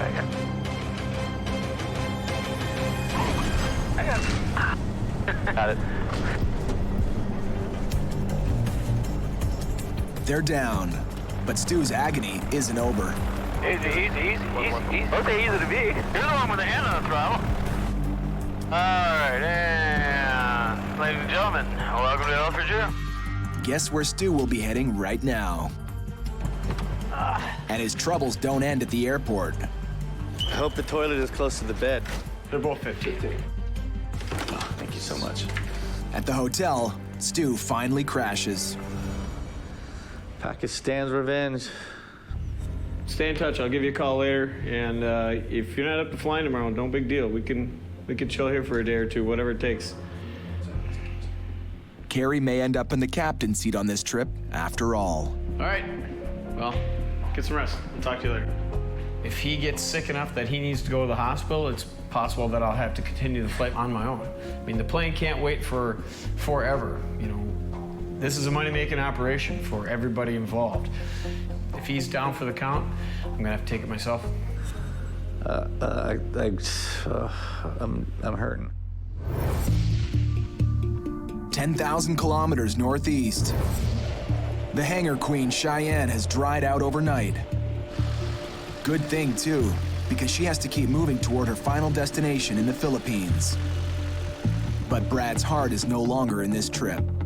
Estamos acá en Alaska y ya salimos el norte de Alaska, pero estamos saliendo ya mismo. Te voy a extrañar muchísimo. Ah, yo a ti, baby. He wants to get home to see his girlfriend, Monica. But it's only 6 days now before he has to go back to Afghanistan. Dale un beso. Bye-bye. I can't let my wanting to go home to her push me to make a bad decision like, oh yeah, you know, if we get that much further, that gets me that much closer to home. I can't let that affect me. I gotta be smart. He's not the only one with thoughts elsewhere. Pete's still worrying about the fallen trees and hydro wires all over his property back home. I gotta say, I don't like it when the Pete's not on his A game. Yeah, who does, right? I don't. It happens. Too many negative things going on. They both have to stay sharp on this leg. It'll take them to Nome, Alaska, over some of the most rugged, isolated country on the continent. That terrain there in a single-engine airplane, if you have an engine failure, the best thing to do is just pitch over and get it over with. Not me. I fight for everything. Do ya? Yep. There's always a chance. Never know. Fight for your marriage? Whoa! You didn't go there. I'm sorry, Pete. I'm sorry for slapping you down terribly. It's all right. I can manage it. Let's just add more stress to my life. The Cheyenne flies trouble-free for the first hour and a half. But that doesn't last. Okay, so look at Look at what's happening. I'm watching it. You know what's happening? Yeah. You make that turn and yours takes off like a shot. And look, mine's barely moving. The plane's navigation systems have suddenly gone haywire. Right now, we're having massive problems with our gyros whenever we turn the airplane. I'm not sure how much we're turning. The bank has given us erroneous information, and I think we have a faulty computer. The instruments are doing goofy stuff, so we have to really be on our game. I'm hand flying right now, and we're gonna hand fly it all the way through these clouds. Flying visually could work, except they've just lost their windshield heater again. How come my side's fogging up? Because this plane is ghetto. This is exactly what happened to them on the first day of their trip. We got things freezing up, we got nuts and bolts freezing up, we got a windshield that won't defrost. I can't see anything. Nothing. Now, they're almost ready to land. They can't navigate by instrument, and they've almost lost visibility. I'm totally blind right now. That's terrific. I wonder if this is a dumb move to flip those wipers on. Dumb. Pete has nothing but an iced-up view of what's ahead. Think you gonna be able to see anything, dude? Only his instinct and experience will get them out of this one. And full flaps, please. Speed checks selected. Moving. Thank you. Final checks complete. No landing clearance required. Roger. Give me a 500 per call, the minimums. Roger. 800 Echo Bravo, we'll take in, sir. Short final.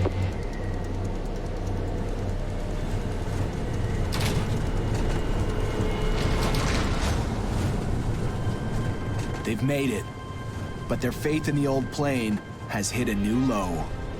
What a crock of Unbelievable. What a heap of garbage. I can't believe this, dude. More and more problems.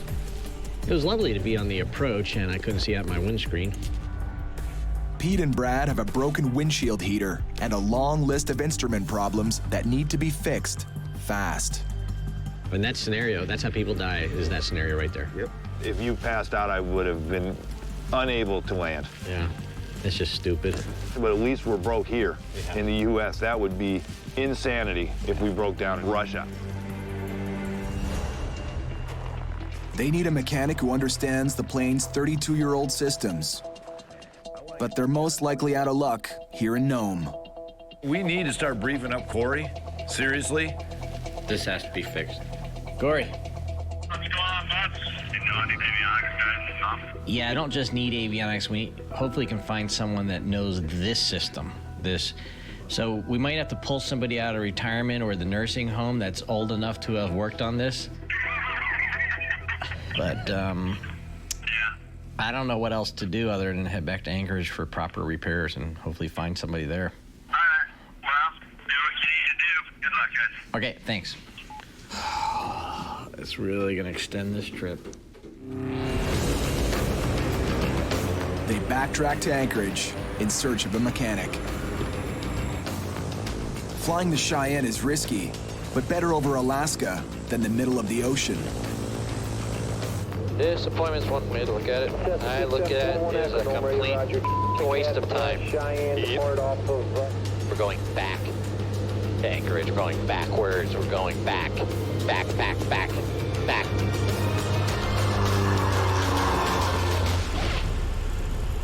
On the ground in Anchorage, the clock's running out, especially for Brad.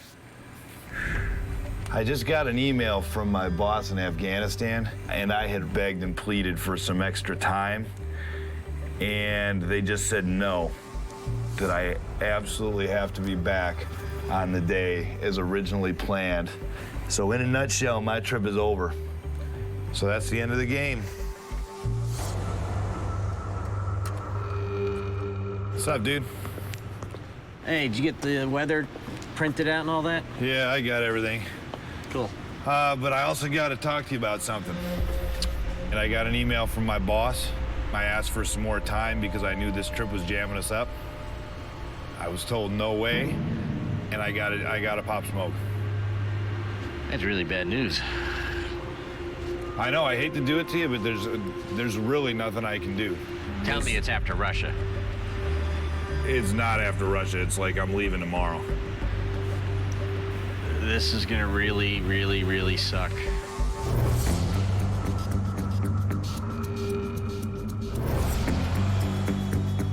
During yesterday's flight, a stomach bug hit Stu with a vengeance.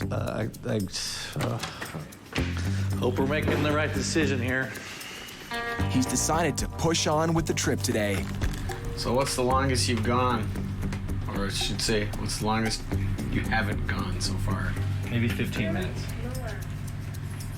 So can you quintuple that? But he's having a tough time holding it together. I'm not sure that's such a good idea. Dude, you're killing me. Here goes nothing. I hope.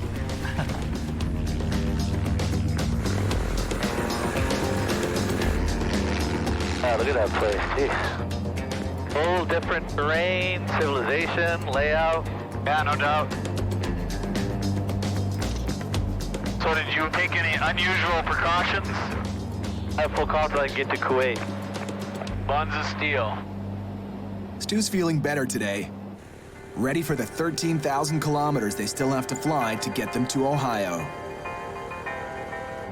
He's the man with the expertise on the high-tech Cirrus. And Carrie can't resist teasing him about it.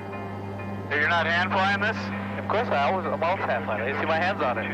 You autopilot boys. You don't get a good climb with autopilot. You gotta be smooth, man. You're fighting it.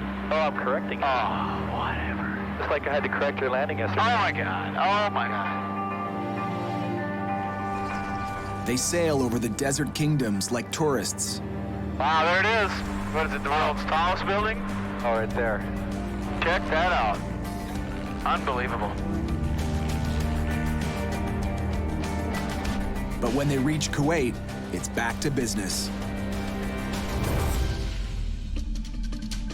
They buckle down for a 1,200-kilometer night flight across the desert to Jordan.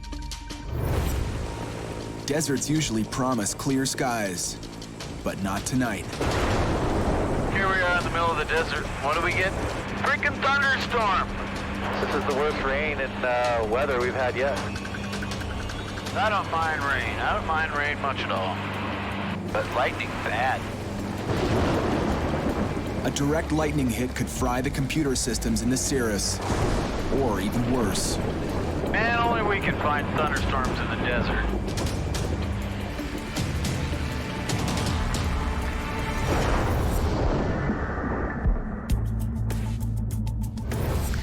Feliz para verte, mi amor. Muy contenta. Ah, y ¿sabes qué? Tengo buenas noticias para ti. ¿Sí? Estoy saliendo a Alaska hoy y llego a Colombia mañana. No. Qué rico. Sí. I love you, and I'll see you tomorrow, okay? You'll come to the airport? Okay. Bye-bye. Brad is heading home to Colombia, leaving Pete to deal with the delivery of the Cheyenne.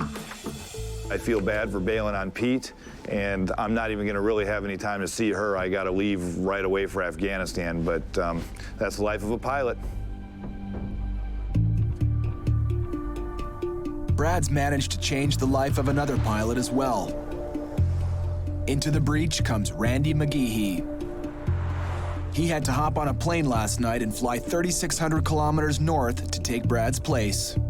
Yesterday I was in sunny California, actually at the beach with my kids, and now here I am in looks like about 1.5 feet of snow, about ready to cross into Russia at the worst time of year to fly over there. Hey fellas, nice to meet you. Good to meet you, Randy. Good to know you. Heard good things about you. Yeah, thanks. I'm looking forward to flying with you. Who do I have to thank for this lovely little vacation I get to go on here? A piece of machinery called the Cheyenne 2. She's been a handful, lots of problems. You know when you go to the avionics shop and you see all these old radios and stuff, you think about the old days of flying? That's what that dash reminds me of. What a piece of crap, huh? Yeah, you gotta be on your toes. But the hangar queen isn't Brad's problem anymore. He's heading home to his girlfriend. They're stuck with the lemon Cheyenne. See you on the flip side. See you, bro. See you, man. Safe trip. See you guys later.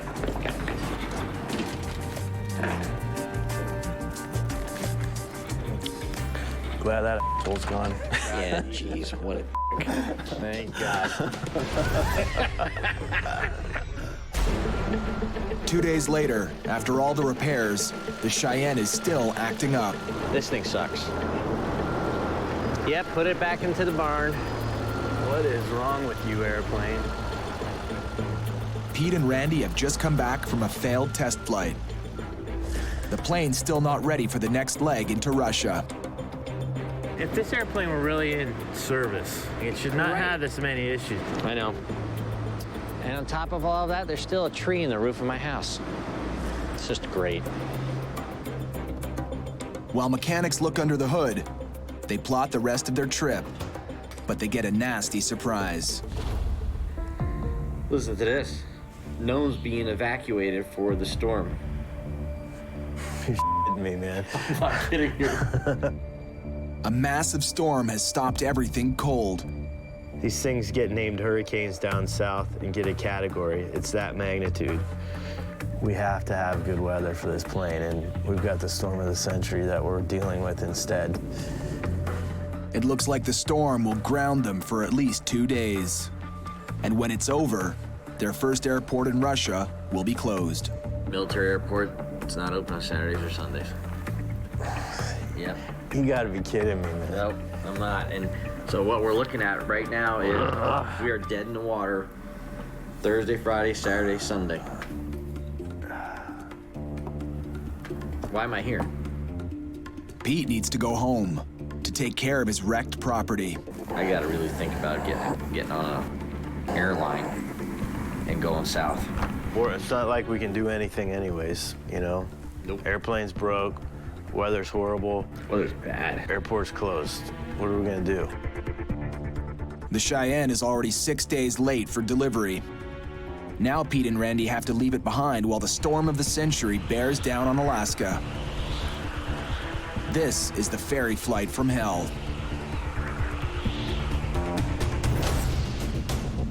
"10,000 kilometers from Anchorage, Yeah, me no likey the lightning. Me and lightning, we got a history. Carrie and Stu are crossing the Arabian desert from Kuwait to Amman in a lightning storm. So I got hit by lightning once, and I was reading my book, listening to my Walkman, having a good thing, and boom! I just, holy it hit the prop, and it was really loud. There's a big Christmas tree wreath of fire around the prop thing. You know, and I'm sitting there, I'm a flying gas tank. I'm like, okay, why am I not dead? And like, everything's still working, and the radios are still on, and holy A lot more popping up here. It's kind of an even line, just a line of thunderstorms out in front of us. Stu tries to find an escape route away from the lightning. Oh, did you just go left? Just a little bit. Because I just saw one on the other side of it. No, I would go just to the right of it. No sense chasing him around. Let's wait till we get a little closer and see what we get. You couldn't be more vulnerable than to be flying at 8,000 feet, because one of those bolts of lightning can come through the aircraft and fry the avionics. Both pilots are really starting to regret their decision to make this desert leg tonight. It's almost like someone's trying to tell us something. Hey, dummies.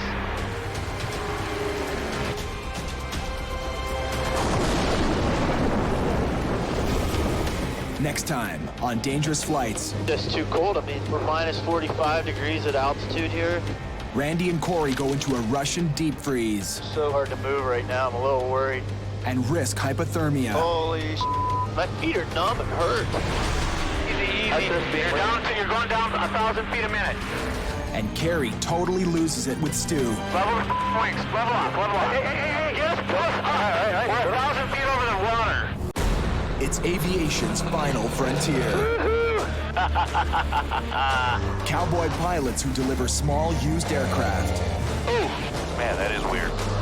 A cross distances they were never meant to fly. This is the most extreme type of flying you can do. Freaking thunderstorm! Every flight is a gamble. Everything is breaking on this plane. Patience. What a crock of and friendships. Dude, if we don't get back in 20 minutes, we're gonna get back coming. We're there. Are tested. But as long as there's money and fuel to burn, Who do I have to thank for this lovely little vacation I get to go on here? they'll live to fly another day. Piece of machinery called Cheyenne 2.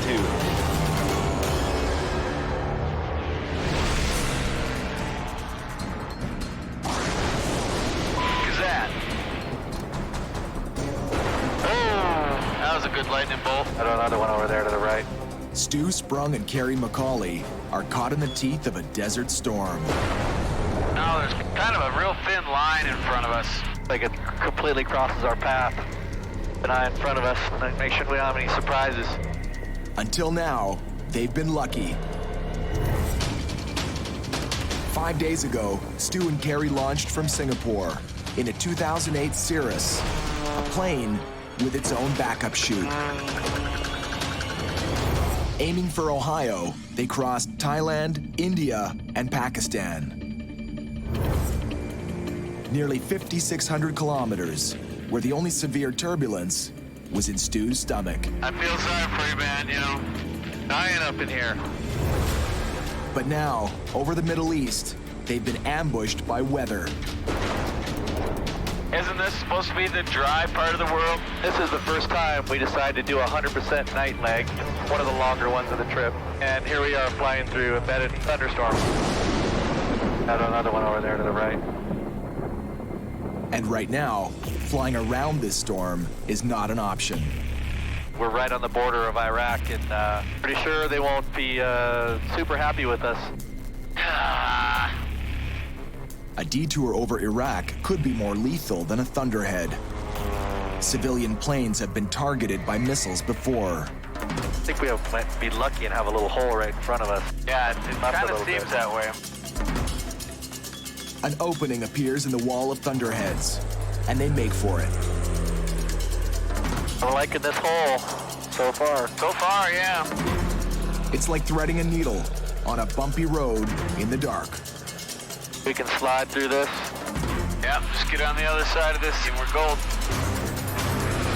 Your approach is approved. My frequency for But as they come into land, they've got one more problem. Each other. Where are you going? Just giving the thing a chance to do its thing. Approach should be more like that. Stu's racked up hundreds of hours on Cirrus aircraft. Look at this place. So from the start of this trip, We'll give you the reins on this one. See how you do. they agreed Stu would be captain. Your nose down. Gear coming up. On their previous missions, Carrie's experience made him the heavyweight. Nose down, nose down, nose down, nose down. And this role reversal has been a struggle. Turn around, cancel the approach. We got 1 second. Let me just answer. We're around. Now, just seconds from landing, Carrie's turned into a backseat driver. You're not even close. I know. Stu trusts the autopilot to help bring them in. Ain't doing it.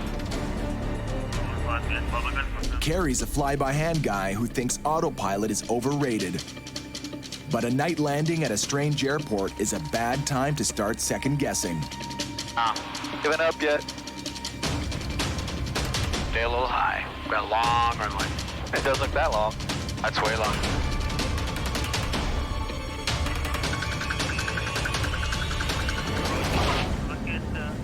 Stu hit down a little hard, but Carrie holds off on the color commentary. Park it next to this guy. Got it. For as long as he can.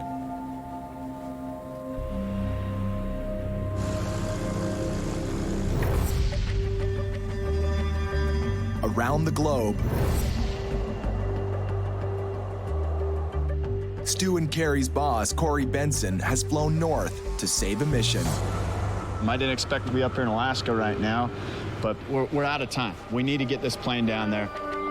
This Piper Cheyenne is 32 years old and showing her age.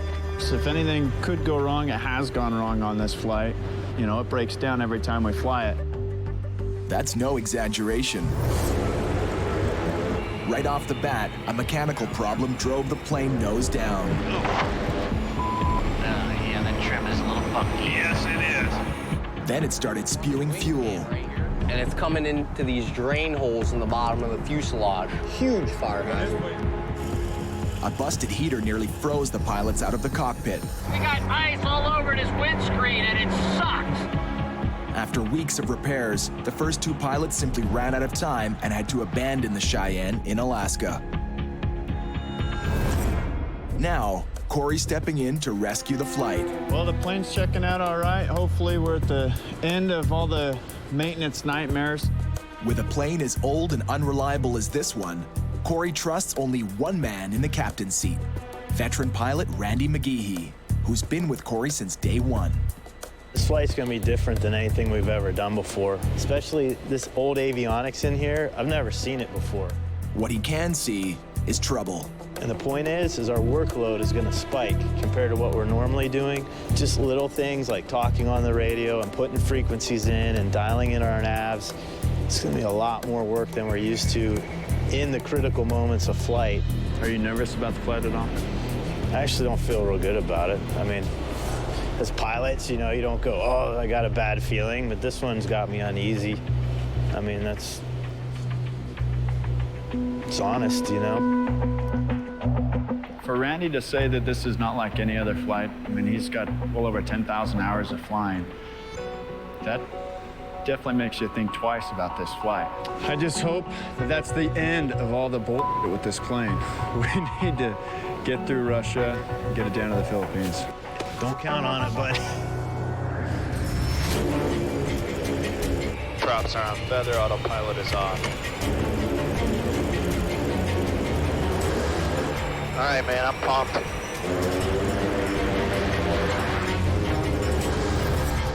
Since Corey took on this notorious hangar queen, it's averaged a breakdown every 800 kilometers, even backtracking for repairs.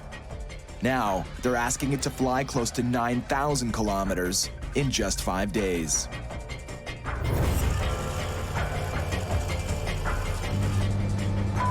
Dude, if we make it, it's gonna be a miracle.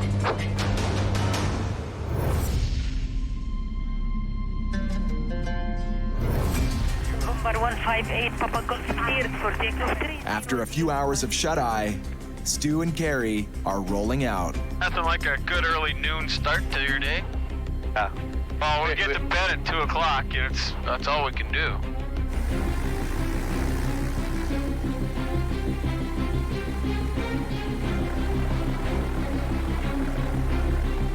What a cool departure, holy moly. This is crazy. We're flying over this desert that's so full of history. I mean, there's been so many battles waged across this area. Carrie and Stu have their own ongoing battle over who's really in charge.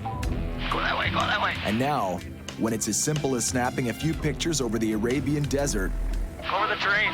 I'm going. Give me a second. Oh, you're not. Give me a second, dude. Give me a second. they can't even agree on how to sightsee.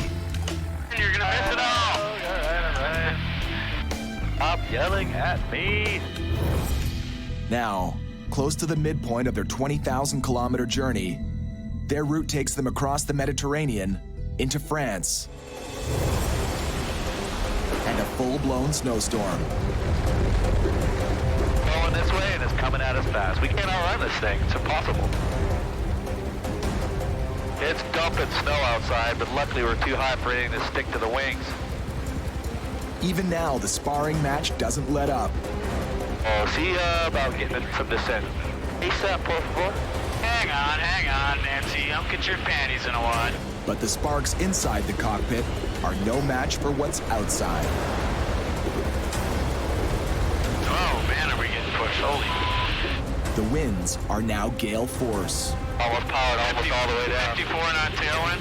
But the storm has one more very big surprise. Oh, look at that. Feel that? Are you kidding me right now? Holy. In a minute, went from nothing to, oh my God, hundreds of lightning strikes. I've never seen that before. Each of these dots tracks a lightning strike in their path. A minute ago, there was nothing there, and it just painted about 100 strikes. Right on our path, we would try to contact them, let them know we're turning, but I'm not waiting for permission on this one. We're just going. Landing at night at a strange airport in a severe storm. It's about as bad as it gets. But it's about to get worse. Gotta go left, gotta go left. Yeah, this is some serious wind. 50-mile-an-hour wind blow you all over the place. Stu guides the lightweight Cirrus with the help of the autopilot. Double wings, you're gonna get blown left again. But in these winds, the autopilot can't keep up.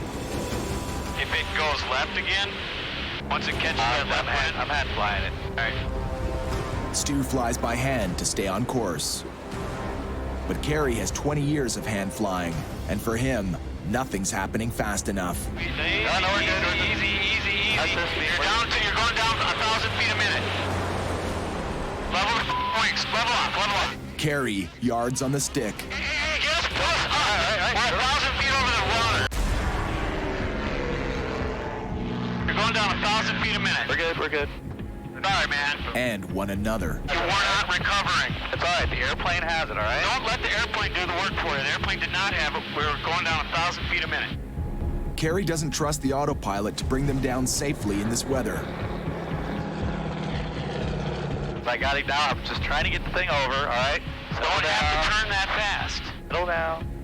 Stu's an old hand at flying the Cirrus, and on this run, he's the captain. Oh, you're getting blown. Oh, man, it's windy up here. Holy Hey, chop your power. You're gonna dude, just shh. Please.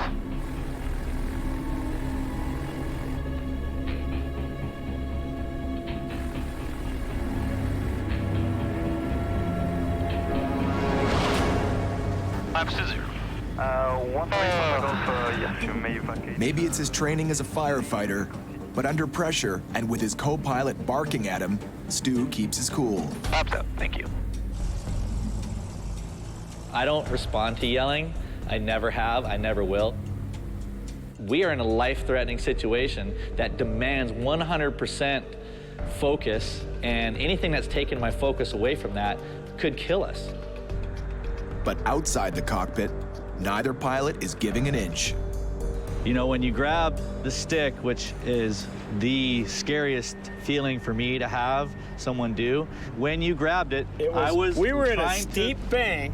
We weren't in a steep bank. We were in a very steep bank. You were trying too hard to re-intercept that, and we were all of a sudden going way down real fast. It wasn't bad yet, but I wasn't going to let it get any worse. But I was holding it. I wasn't in a freaking snow and dive, but grabbing you weren't correcting it fast enough for me. I wasn't going to let it go. But that's the thing. I wasn't doing it fast enough for you, but I was on it. I didn't think so. I didn't think so. It helps a little bit when I get some peace when I'm trying to land in 50-mile-an-hour crosswinds, but it's hard for me to focus on all the variables that I'm trying to do and have you yelling at me and saying stuff. It's like, oh God, just. Well, I can't. I know. I don't want to die either, so I'm trying to help. I've got a wife and kids to come home to. Bottom line is, if I see something dangerous about to happen, I'm gonna prevent it from happening one way or the other. If that means I gotta grab the controls and piss somebody off, well, then that's what I'm gonna do. But hopefully you have a little bit of faith that I can fly this aircraft and I can land it. I don't trust anybody. That's the problem. Yeah. The bigger problem is that together, they will soon face one of the most dangerous crossings in the world.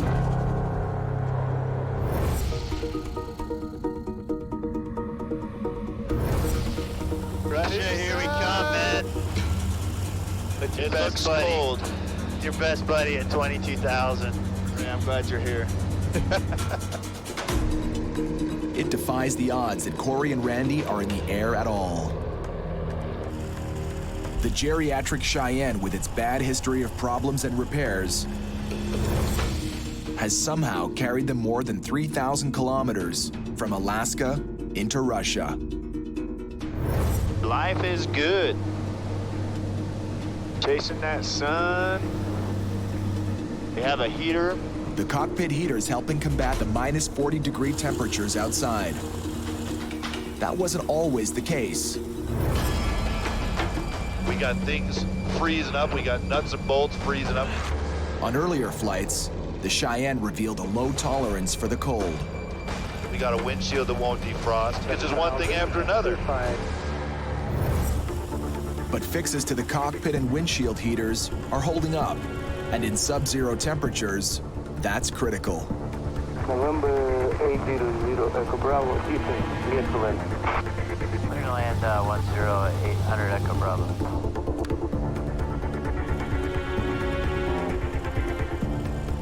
Gonna be a skating rink.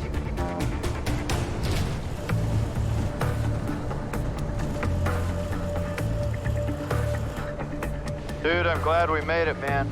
That was a long day. Made some good ground, though.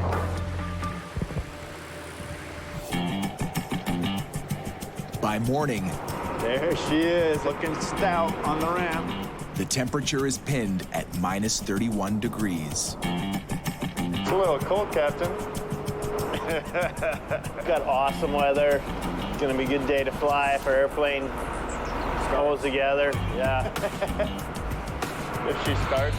The problem-plagued Cheyenne needs a big thaw job. Oh, there's the heater truck. That's old school Russian right there. At this airport, there are no hangars and no de-icing fluid. I've never seen anything like this before. And this relic is the Soviet solution. I don't know. You think that's World War II era? And what this truck's gonna do is put heat on our engines to preheat the engines. Trying to get this plane warmed up so we can get her started. What do you think, Granny? Negative 30 right now? I don't know. My face hurts. I put one of the heaters inside the cabin. I mean, I think the engines are going to start up fine. The avionics is what's got me worried. Well, we gotta go. And today's our day to do it. And if we can make it out, we'll have our troubles behind us, I think. I hope. November 800 Echo Bravo, clear for takeoff. Have a good day. Let's take off to 800 Echo Bravo. All right, Corey, here we go. Let's get out of Magadan. Dude, it is cold, man. I never thought we were going to get here, let alone get out of here, but it's time to go. Heater, you're putting that in the air, man. It's on. My feet are so cold, they hurt, man.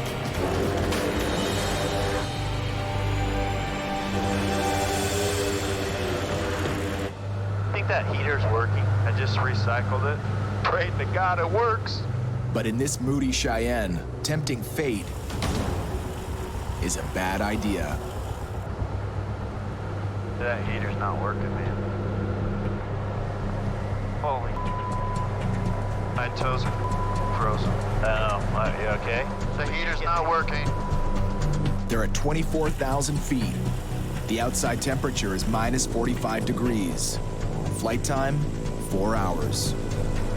How come every time I'm in an airplane with you, I find myself in a situation I've never been in before? It's usually a bad situation. Holy crap, did you feel that? Together, they've pulled through storms.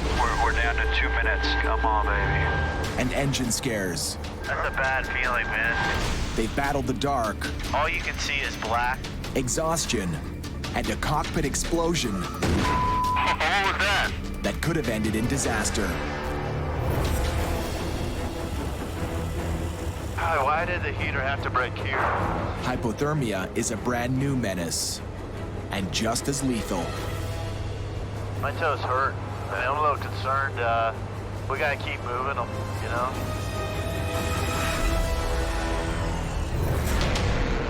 Stu Sprung and Kerry McCauley approach the northeast coast of Scotland. I take control, November 158 Papa Golf, level 8,000. November 1. The last stop before launching across the North Atlantic. Flaps to zero. Flaps to zero. And the crowd goes wild. No applause. But the guy waiting for them at the hangar We're ready. Okay. has something more important. A critical weather forecast. And this afternoon, from about 3 o'clock onwards, it's all lifting till basically a clear sky. Excellent. For the North Atlantic in the winter, it's a beautiful day. Well, if they all went with a forecast like that, they're all going to live. But they don't. On their journey from Singapore to Ohio, Carrie and Stu have covered nearly 13,500 kilometers in 10 days. But the next leg is the most dangerous. Close to 3,700 kilometers of open ocean, with a couple of risky landings in between. I got it. And winter is at the door. So have you noticed how empty the hangar is? Yeah. I'm looking at that right now. I'm noticing that we're the only private aircraft in this hangar. Yeah, that kind of tells you something, that all the ferry flights that take the northern route have come and gone for the season. Yeah. Except for us. The crossing will be a tall order for the small Cirrus and its one propeller. And for pilot Kerry McCauley, it's not just late in the year, it's late in his career. You know, I've done a lot of ocean crossings, and I'm not really 100% sure how I feel about them anymore. You know, I don't really get scared or nervous, but there's always something in the back of the mind that's telling me this is maybe a little dumb. I haven't done a single-engine North Atlantic crossing in 12 years, and I kind of thought I'd retired from that. Here I am, facing the old girl again. This is the real deal.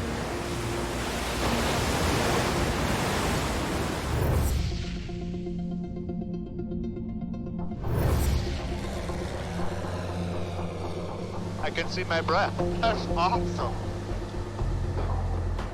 Over Russia, Corey and Randy may as well be flying a refrigerator.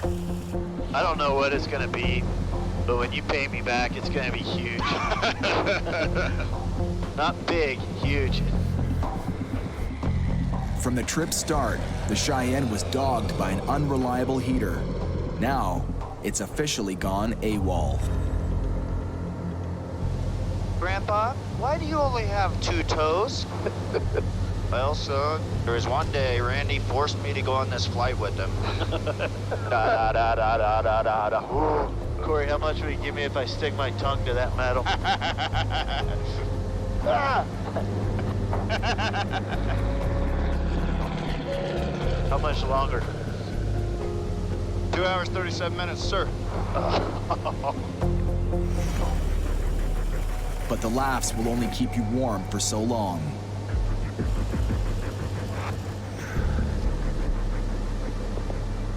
Holy, it's negative 50 now. Might even be colder because the gauge is pegged. And our bags are up front, or else we could at least get some sweatshirts and stuff and put down on our feet. I put my hat down there. Any other time, I would have canceled our flight, you know? It's too cold, I mean. It's just too tough, man. My feet are numb and hurt. Corey and Randy are in a danger zone, right in their own cockpit. They're losing body heat fast. I'm gonna put another map down here. It's not high-grade insulation, but every bit helps. Maps actually work pretty good. Can we hand me another one? Here, one of our favorite places, a nice warm Australia. Hypothermia can rob a pilot of his judgment and reaction time. And Corey and Randy have 2 more hours of this. We have to be extremely careful that none of this stuff gets caught in the rudder pedals. I've been flying for 26 years. I've never heard of a situation like this. It started out kind of funny, and hey, this is really cold, and then it got really cold, and then it got serious. Yeah, it hurts to touch my feet. Holy.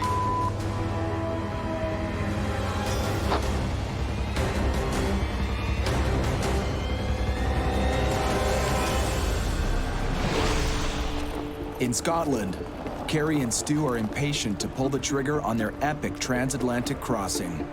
We gotta get a flight plan going too. What's our Take a look at some weather. Can we get one and get moving pretty quick? Wait, an hour? 5 minutes. 5 minutes? Don't take on a ferry flight if you've got a deadline to meet, because that's the real killer. Chief Ground Handler Andrew Bruce has watched ferry flyers roll in and out for more than 2 decades. So what, how many guys are going in the water a year here? 3 a year die. So what do they do wrong? What do they do wrong? They just get involved in weather that really isn't compatible with that aircraft, and occasionally they run out of fuel. Because the winds on the Atlantic have got a habit of not being what they are when they're forecasted. Yeah.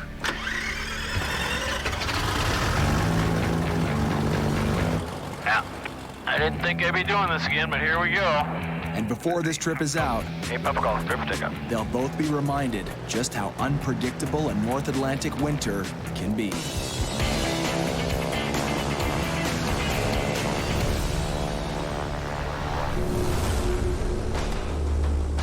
Nearly 8,000 kilometers away, Corey Benson and Randy McGeehee are in a Russian deep freeze.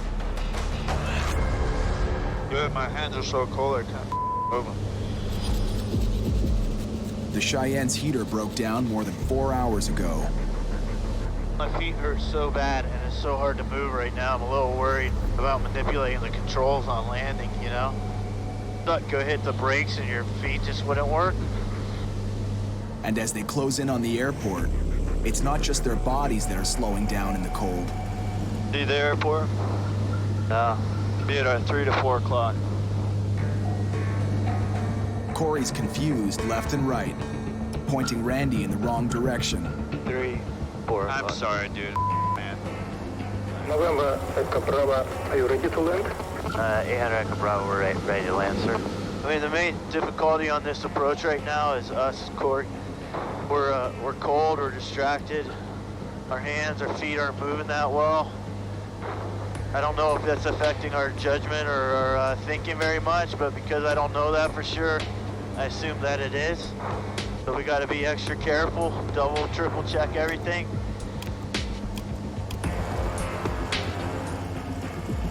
Descend to height 1200 meters. We're cleared for 16, descent to 16 meters. I'm sorry, 1600 meters. But even with the correction, Randy's called out the wrong altitude. The kind of screw-up that can drop you into the same space as another plane. November 800 Echo Bravo negative. Descend to height 1200 meters. Air traffic control catches Randy's mistake. 1200 meters, thank you, 800 Echo Bravo. Altitude corrected. But then, November Echo Bravo clear to land runway 25 left. Okay, clear land on 25 right for 800 Echo Bravo. We're going to the right? another major error. Thundering in at 200 kilometers an hour and 300 meters off the ground, Randy has mixed up his runways. Clear to land, runway 25 left. Okay, 25 left, 800 Echo Bravo.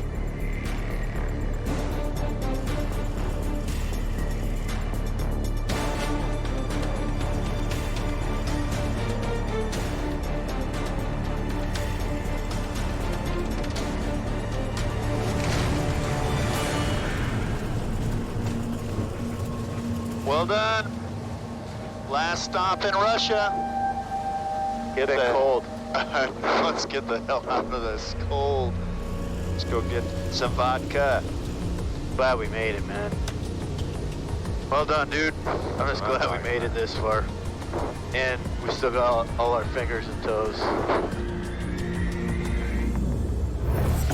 Halfway around the world and even further north, the temperature is 45 degrees warmer. For Corey's pilots, Stu Sprung and Kerry McCauley. A little warmer than I was anticipating. We're 5 degrees above freezing. It's a little better. We have no icing problems just yet. Boy, that tailwind is really nice right now. This leg is a bunt. They put 16,000 kilometers behind them and are now over Greenland. It's low-stress flying, and the sometimes testy mood in the cockpit is downright neighborly. Everybody good? Everybody happy?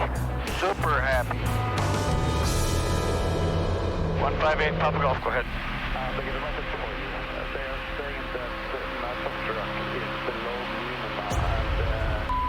Throttle back. Throttle back right now. About 30 minutes from landing, fog has shut the airport. 8 Papa Golf, roger. And that's why you save all the gas you can. This is a killer. This is exactly what we did not need today. We're way past the point of no return. Yeah, we're physically over Greenland right now, so there's no turning back. Exactly the sort of thing I hate. In Greenland, the weather changes really quick. Big old front moves in or something and shuts the airport down. What's our alternate, nuke? Maybe, if we can reach anything. It's a problem, the alternates are just not close enough. They scramble to see if the weather's better at another airport, and if they have the gas to get there. Nurse Hazard radio, Thunderstorm radio. November 158 Papa Golf. They've lost radio contact. How did we lose them? We're getting closer to land or over land. Now in a real emergency, their survival depends on fast thinking and tight teamwork. While Carrie works the radio, Stu grabs the satellite phone. Hello, this is Stu, the pilot's from November 158 Papa Golf. Can you hear me? Hello? Yes, I'm sorry, I'm on the satellite phone and it's really loud. Can you hear me?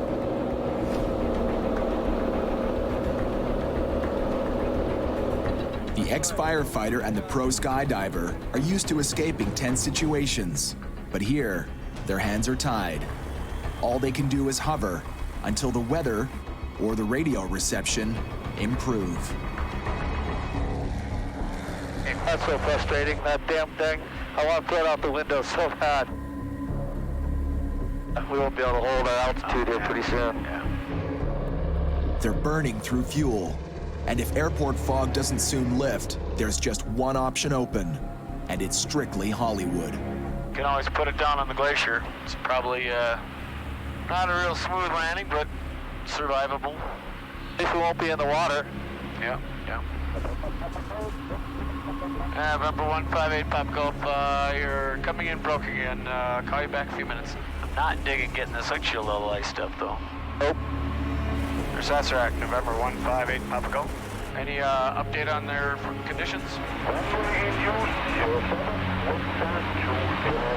The radio has sputtered back to life, bringing good news. The fog is clearing, for now.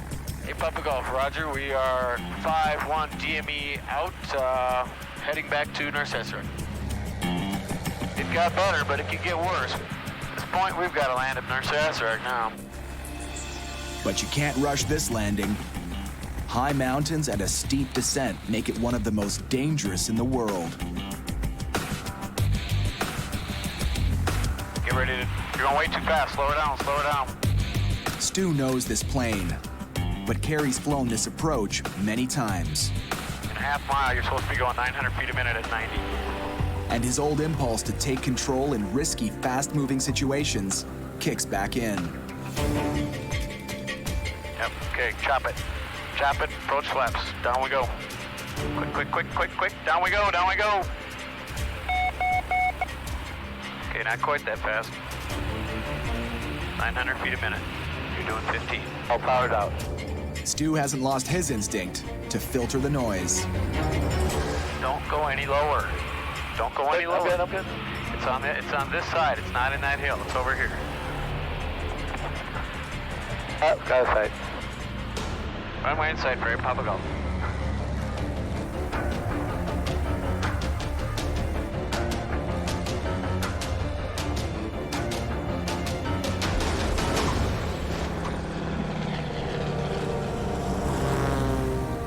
Stu aced the landing, but there's no time for high fives.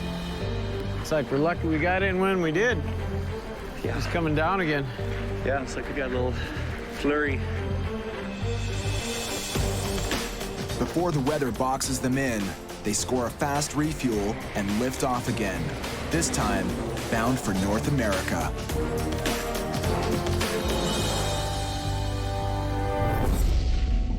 2 oceans and a continent away. Oh my God, what a change in the elements. Corey and Randy have traveled from hypothermia to heat exhaustion. Going from negative 50 degrees to sweating like crazy.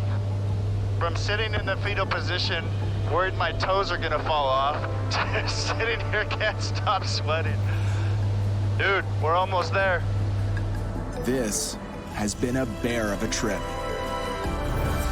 From Florida, across North America, over the top of the world, through Russia, Asia, and now closing in on their final destination, the Philippines. Capitan, I can't imagine doing this flight without you, bro. Thanks, man. I appreciate that. I have a feeling you'd be going to my funeral. Seriously. It's a tough flight, man.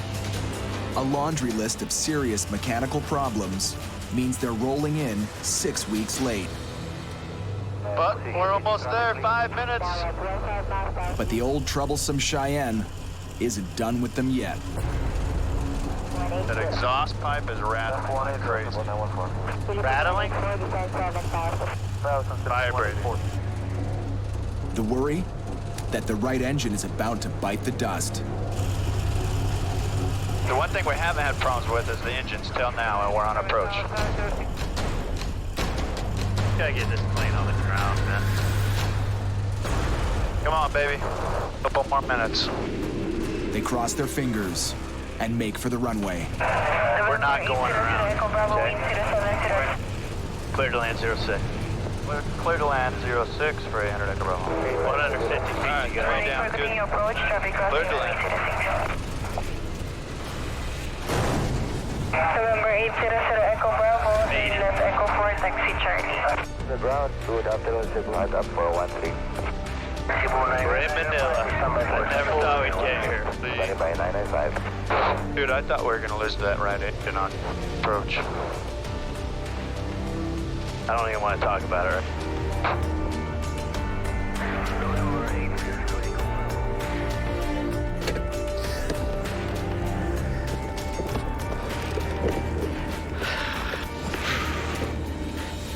Robert? Yeah. Corey Benson. Very nice to meet you. Randy McGee. Yeah. The new owner sent his personal pilot for the pickup. Yeah. We had some challenges, you know, and there's a few issues on the plane, but we've got a list. We'll go over it with you, but we're glad we're here, finally. This flight is probably the most dangerous and challenging flight out of all the ones that we've done. I'm ready to hand the keys over on this one. I'm done. More than 12,000 kilometers away. Oh, this is some rugged land. Corey's pilots, Stu and Carrie, have hit a milestone of their own. The ocean is now behind them. That's the same with Canada. I mean, it's monstrous. Unbelievably huge. They've jumped the last Atlantic leg and are now facing the Canadian wilderness and a fierce headwind. What do you want to do, under or over? I say under. Southwest of Goose Bay, Labrador, they drop low. Really low. This goes against almost everything that most pilots have been trained to do. We screw up here, run the tree so fast, you don't even have time to say, oh, but the thing is, most pilots don't know how to do it.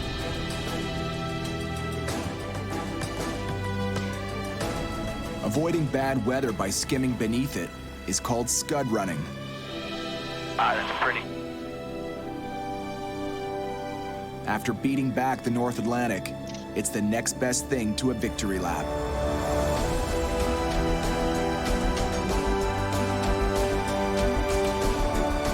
Oh, look at that.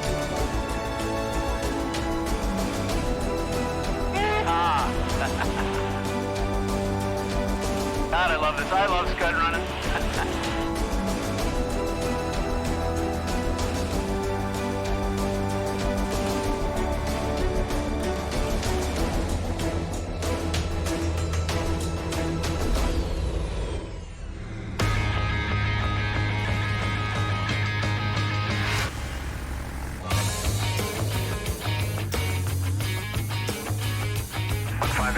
Both winds are calm, clear to land.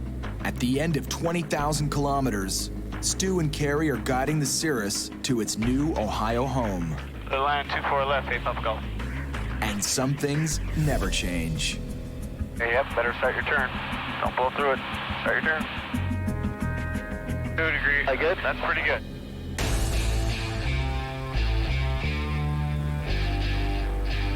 Carrie had trouble giving up the captain's seat to the less experienced Stu. What's up? Thank you. But he can't argue with success. So you are no longer a Atlantic ferry pilot virgin. That is true, dude. Thanks to you. You have crossed the big blue. In 2 weeks, they flew 20,000 kilometers. That's halfway around the world, through some of the most dangerous territory anywhere. That's no small thing. That's just not getting up, going into the office, coming home at 5, having dinner and watching TV. This is the complete opposite of that. You did a good job, bud. Captain Sprung. I needed you there, dude. This was the largest, most epic thing I've been able to do, and I'm so happy that you were there because it made it so much easier. You are now one of a tiny fraction of humanity who's ever captained a single-engine piston over the North Atlantic, especially in the wintertime. Now that it's done, pretty proud of both Stu and I. Man, I just flew a single-engine piston halfway around the world. You got to be proud of that, you know. I just smile thinking about it. It's just pretty cool. I'll take care of the plane. You can boogie. You got to catch that flight. In the plane delivery business, a trip's end. Thanks, man. No problem. Awesome trip. Time. It's just an excuse to start the next adventure.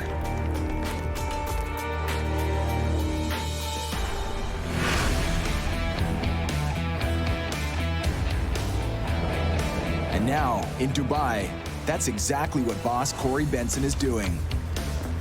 It's showtime. Cody, I'm Mansour. How are you? Very nice to finally meet you. Me too. He's chasing the money in the Middle East. Hello, how are you? Corey Benson. Opening a second office. Do we have any meetings scheduled for today? Yeah, we have like 2 meetings today after the press conference. I'm glad to be here. This is one of the biggest milestones that our company has ever had. Opening the second headquarters down here in Dubai, really expanding into the Middle East and into the African markets. This is big. Here, buying, selling, and delivering planes is a multi-billion-dollar industry and growing. Corey's own bottom line in his first year of business was in the hundreds of thousands. And it's been one wild ride.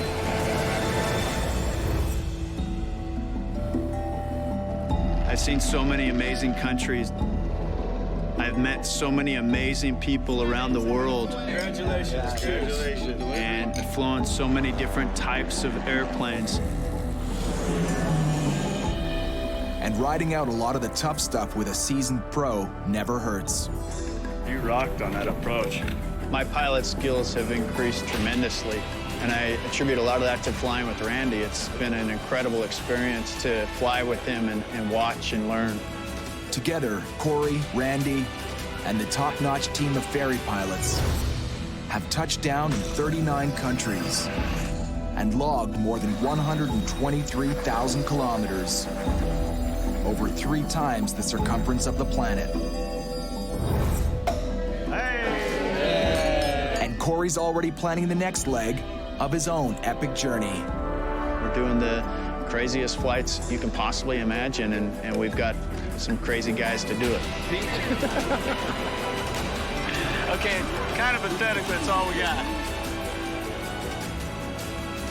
For a guy who risked everything on this gamble, the payback is sweet.